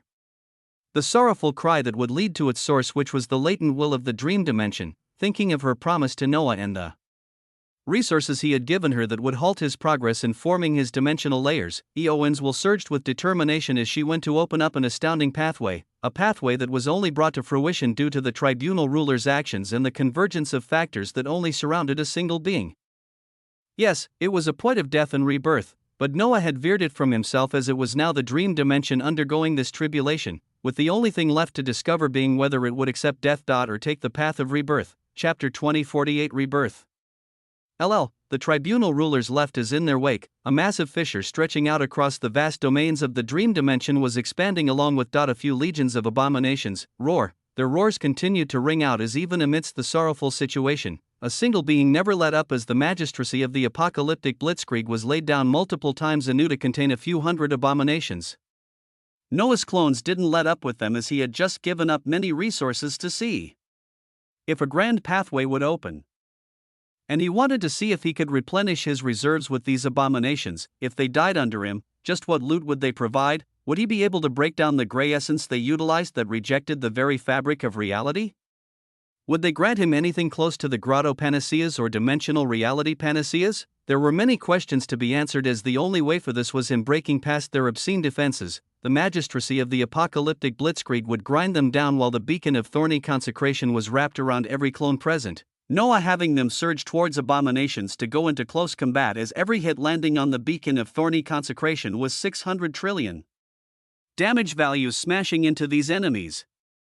600 trillion, this was damage provided by the fourth form of the quintessential Emperor's annihilation techniques and not what Noah's true damage values could reach currently. but it was a number that one could comfortably say beginner nature integration realm existences could dish out.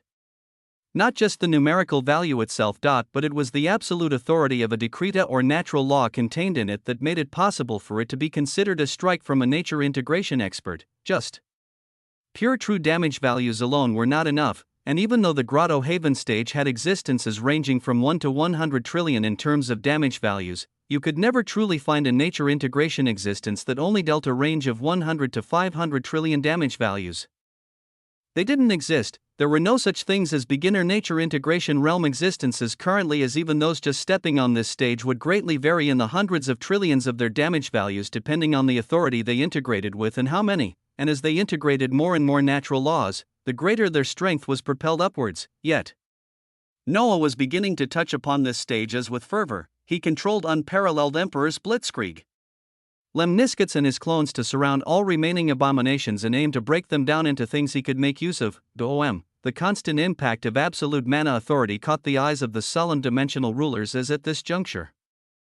The longest dream was staring at the figures of Noah's clone and the dense absolute fundamental authority surrounding the cerulean bubbles of domain stretched out. In the midst of the gray and gold landscape of this environment, the blue held a hint of beauty as the longest dream spoke lightly. He was the one to save you and elevate you here? The life and death of the dream dimension may fall under his hands. He had been conversing with his daughter and feeling the surge of many emotions, his aged and ancient heart finally feeling after many years, as even in the midst of all this, he found his daughter's words ludicrous. How would a single existence be capable of saving a whole dimension from a coming cataclysm? Unless one has the seat of the true emperor to even reset and age itself. Such a thing. Shocking words left his mouth as this being that had lived through multiple ages revealed unheard of information about the capabilities of the one to attain the seat of the true emperor, capable of even resetting the very space-time continuum of an age and affecting the very laws of the fabric of reality. This was a grand action, but even this was just one possibility, as when one compared the actions of Oppenheimer. An even greater glimpse of the many possibilities of the seat of the true emperor arose. At such a juncture, Eowyn's consciousness remained silent as she wasn't able to freely speak. In the fringes of his mind, the longest dream studied his daughter's will closely as from her expression. Many thoughts arose as when he put together multiple events and possible scenarios, as well as what the actions Eowyn was talking about would mean. Don't tell me. He is the dimensional animicus, the being encroaching upon the authority of the dream dimension. From stopping this encroachment, his daughter actually wanted to aid such a being and leave his path as the way out for the dream dimension. The absolute authority within the body of the longest dream began to burn, but his daughter's voice remained heavy and resilient in his heart as he didn't make a move right away. Please, trust me. His quality of encroachment will allow him to devour the surrounding domains of the dream dimension. If he wasn't here, we actually would not even stand a chance of saving it. Father, with your age and connection, please. Eowyn's voice buzzed in his mind as many memories surged for the longest dream. His visage seemed tired and torn as he gazed at the gray fissure below, his eyes locking onto the being in question as Noah's dream dimensional chassis was gazing back at him while grasping an object that shone like the sun at this moment. It was the pocket dimensional reality that was at the core of the absolute Kainos dream dungeon. Providence surged in the surroundings as the sorrowful voice that only dream dimensional rulers could hear had stopped as it was utterly silent. This was because Eowyn had begun to send her thoughts towards it, as the silence wasn't a great sign. Her voice once more ringing in her father's head as she spurred him on, and against his better judgment and what he himself believed. He sighed and turned towards the skies. Chapter 2049 Rebirth. A tired sigh left his mouth as the longest dream turned to gaze at the sandy gold skies that had lost their luster. He then sent his will out towards the same latent will that his daughter was communicating with, as at this juncture, even the preoccupied dreamer of Providence couldn't help but raise his head to gaze over this direction. A shocking cluster of destiny and providence surging here is when the voice of one of the oldest beings in this domain reached out to the latent will and, considering its own logical nature, it caused for the surrounding lands to begin to tremble. Noah observed the surroundings with a heavy heart while communicating with Eowyn, his heart expectant of many things as he had pulled many dangerous stops to survive this ordeal. Even now, many of his clones retained the effects of, in the darkest hour, as his perception of nature and even the decretum of dreams was extremely clear around him. So when he gazed at an ancient-looking dimensional ruler that sighed and then gazed at the skies, he soon felt the changes as an oppressive and mighty will that seemed to stem from the surroundings came to lock onto him and press down with an immense feeling of suffocation. Inimicus, Huum, a booming and emotionless voice echoed in his mind as it almost held a tone of sullen triumph at having found something it had been looking for this whole time. This dot was the latent will of the dream dimension. As while feeling its focus on him and his identity as the dimensional Inimicus being revealed, Noah remained unfettered and actually raised the pocket dimensional reality to the golden skies. His gaze was impassive as he voiced out loud with tyrannical confidence. Salvation, WAA, the pocket dimensional reality was like a golden shining sun that rose to the golden skies, a weak force of absorption pulsing from it and tugging at the surroundings as Noah released it while releasing 3 more words towards the latent will. Death. Or rebirth, cataclysm. Or another path. After a long-lost authority reached out towards it and another authority that had lived with it for a long time did the same, this latent will following laws and logic did not waver one way or another. It felt the absorptive force of the pocket dimensional reality that the dimensional Inimicus released as from the ideology of eliminating this enemy. A transformation bloomed as ever so subtly, the latent will did not resist and allowed parts of itself to be taken in by this absorptive force. The skies of the dream dimension began to tremble. Into the pocket dimensional reality, parts of the latent will of the dream dimension flowed in as in an instant. It traversed space and time as it came into the gourmandizing dimensional reality. Its will came alive as it came to find itself on a dazzling sandy gold planar floor that had vibrant golden cosmos rotating beautifully above it, the area in Noah's infinite reality where the parts of the dream dimension were being forged coming under the eyes of the latent will of the dream dimension. It felt the stability and the structure that allowed the decretum of dreams to permeate in this place. It felt the closeness to the domain it always knew as this latent will followed its logical nature, when choosing from the spreading infection that would destroy it in a matter of time or relocating into this new area. An explosive surge of providence overflowed at the center of the gourmandizing dimensional reality as the latent will of the dream dimension made the choice. Back in the dream dimension, the slow rate of absorption of the pocket dimensional reality seed exploded out madly as in an instant it formed into a point of singularity. It was no longer forcefully devouring the surrounding makeup and structure of the dream dimension as at this moment, this dimension itself was surging into it. Noah felt his heart of manna begin to beat wildly when he saw this, his cold gaze not helping but gain rising happiness and disbelief at this situation actually unfolding this way as he focused on his connection with the gourmandizing dimensional reality. Ready, something he never could have imagined bloomed as he prepared for it. Yes, Master, the will of the gourmandizing dimensional reality acquiesced as like a singularity that devoured everything. The very skies and earth of the dream dimension began to surge into the pocket dimensional reality and be rebuilt in the gourmandizing dimensional reality. It only took in dream essence and everything that made the dream dimension as the gray essence and fissure that was expanding with. While abandoned IT was left isolated and alone as spacetime itself began to fluctuate, multiple weaving of fundamental natural laws exploded out as even though it was a dimension, they still made up the fabric of nature around it. Now, it was being torn down and devoured by something else as even they were affected and surged into the pocket dimensional reality. The scene was a dazzling one to see as the dream dimensional rulers came to float behind the longest dream, Jajigan gazing forward with utmost coldness as he asked, "What is this?" a question in the minds of many as the longest dream replied lightly thereafter.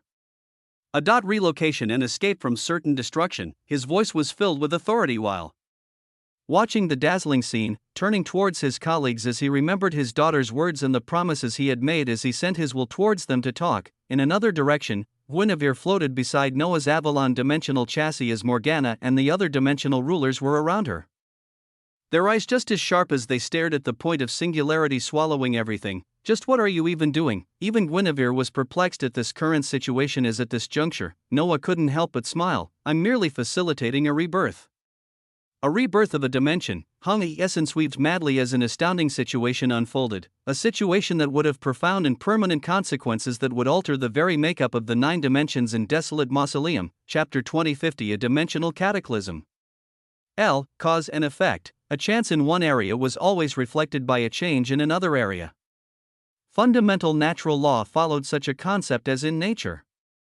Everything tugged upon each other in an intricate weaving of a stupendous connection. The 9 dimensions were separate, but they were also a distinct whole that were utilized as anchors for the Desolate Mausoleum. So when one of the 9 dimensions came under a period of rapid acceleration of cataclysm, the changes were felt all around. In the Desolate Mausoleum, changes had begun to take place that were even more grand and violent than when a certain someone had forged his first dimensional layer. and tugged upon the dream dimension. Essence was proliferating at an unstoppable rate as seas of the essence of reality were filling realities and even spreading to the boundary between realities. Vibrant colors filling everything. Then, there were the changes felt by the powerful inhabitants of the 9 dimensions themselves. In the Apollyon dimension, in an extremely abstruse and unreachable domain, the visage of none other than the daughter of hatred was swimming in dense absolute Apollyon authority as her eyes blazed with the absolute authorities of multiple other decreta. At this juncture, her crimson eyes shone with a golden light as absolute dream authority surged out, her eyes blinking in perplexity as she voiced out with a tone of disbelief, "The dream dimension. Accelerating towards a cataclysm? Did they make a move this fast?" WAA, her inquisitive eyes shone with profound light as she instantly thought of the forces of that man. But if they truly had a hand to play in this, it didn't make too much sense. After all, such a drastic action like accelerating the apocalypse of a particular dimension would catch the eyes of all dimensions and make their paths all that harder in the years to come, and when the dream dimension actually experiences an apocalypse, nobody will sit still. Especially the emotionless fools in the quantum dimension. Yes, something unique to keep in mind was that at this juncture, being merely felt that the apocalypse of the dream dimension was accelerated from its natural course as it would occur faster by an unknown number of years, they knew that when it actually experienced an apocalypse, it was an action too profound as at that juncture, the forces of primordials and dimensional rulers would have clashed countless times, yet none of them realized at this juncture that the cataclysm of the dream dimension would not occur within an unknown period of years. It would occur in a much, much shorter time span, as the consequences of such an action were something that even primordials didn't anticipate. In her own thoughts, Lilith switched from the absolute dream authority to Providence as pondered, her soul feeling an unsettling tug as she couldn't let something go. Just what exactly was tugging in the back of her mind that even an existence like her couldn't fully grasp? The answer would come soon enough, but even then it would not be something to be easily believed. Speed, pace, and progression, they were extremely crucial, as Noah's pace of absorption with the pocket dimensional reality when utilizing the absolute Kainos dream dungeon was very little, so little that it was in fact incomparable to what was currently happening. At this juncture, when the latent will of the dream dimension itself was pulling along the endless stretches of this domain into the pocket dimensional reality, it truly turned into a point of singularity that was swallowing everything at a shocking speed. Earth and skies alike were sucked in as only dimensional rulers in Noah's bubbles of the magistracy of the apocalyptic blitzkriegs that contained abominations were not pulled in. It was an unprecedented pace of cataclysm, because what was essentially happening was the apocalypse of a dimension and its restructuring soon after, and for Noah, it was so much more than this, as after a certain extent, he began to see the inklings of life forms pulled into the singularity, dreams, and nightmares. The inhabitants of the dream dimension were also being pulled in as for them, a spatial light of transference wrapped around them, so apart from it being an apocalypse and restructuring, Noah was also taking the vast domains of this dimension and adding them to his infinite dimensional reality along with the inhabitants within, as this was also conquest, Hoam, above his head. The essence of the tyrannical emperor was roused in massive waves, as it wasn't a true star of conquest shining above Noah's main body, it was the true dimensional reality of conquest, an elevation of the true star of conquest after the tyrannical emperor reached the stage of transcendent dharma. It showed a stellar white river of a dimensional reality that twisted to form a vibrant lemniscate that shone above Noah's head, where he essentially had a massive vibrantly pulsing stellar white infinity symbol above his head that was currently collecting not the true light of conquest, but the true dimensional light of conquest, as it was a dimension he was currently extending his authority to. This light of conquest would accumulate in the true dimensional reality of conquest, as with it, Noah could do too many things. True dimensional reality of conquest, when enough domains of a dimension or realities are conquered, this true dimensional reality of conquest shall form. The true dimensional light of conquest and true reality light of conquest shall build up within it the more domains and realities are conquered, and after a sufficient has been reached, it can be utilized to empower even the completely understood decretum of a dimension or a natural law of reality. The benevolent light of empowerment can be obtained from this same light of conquest to quadruple and quintuple empower one's aspects of existence and concepts. With enough dimensional or reality light of conquest, the nomological regime can also be activated to even forcefully elevate and infuse a chosen decreta or natural law into a nomological edict to bring it to heresy or dharma. Yes. The description of the boosts of the tyrannical emperor were simple and concise, as the true dimensional reality of conquest allowed Noah to gather a pristinely high-leveled light of conquest that in sufficient amounts could even empower his already completely Understood decreta or natural laws. At this juncture, such a profound light of conquest was bubbling within the stellar white lemniscate above Noah's main body as seas of the light of conquest had already formed. This was because what was being swallowed up was a dimension, and high tea was happening at such a fast and unbelievable pace that his own infinite dimensional reality was experiencing a profound resonance, its reserves of essence, structure, and very core beginning to change as it was entirely swallowing something that had been here for too many ages.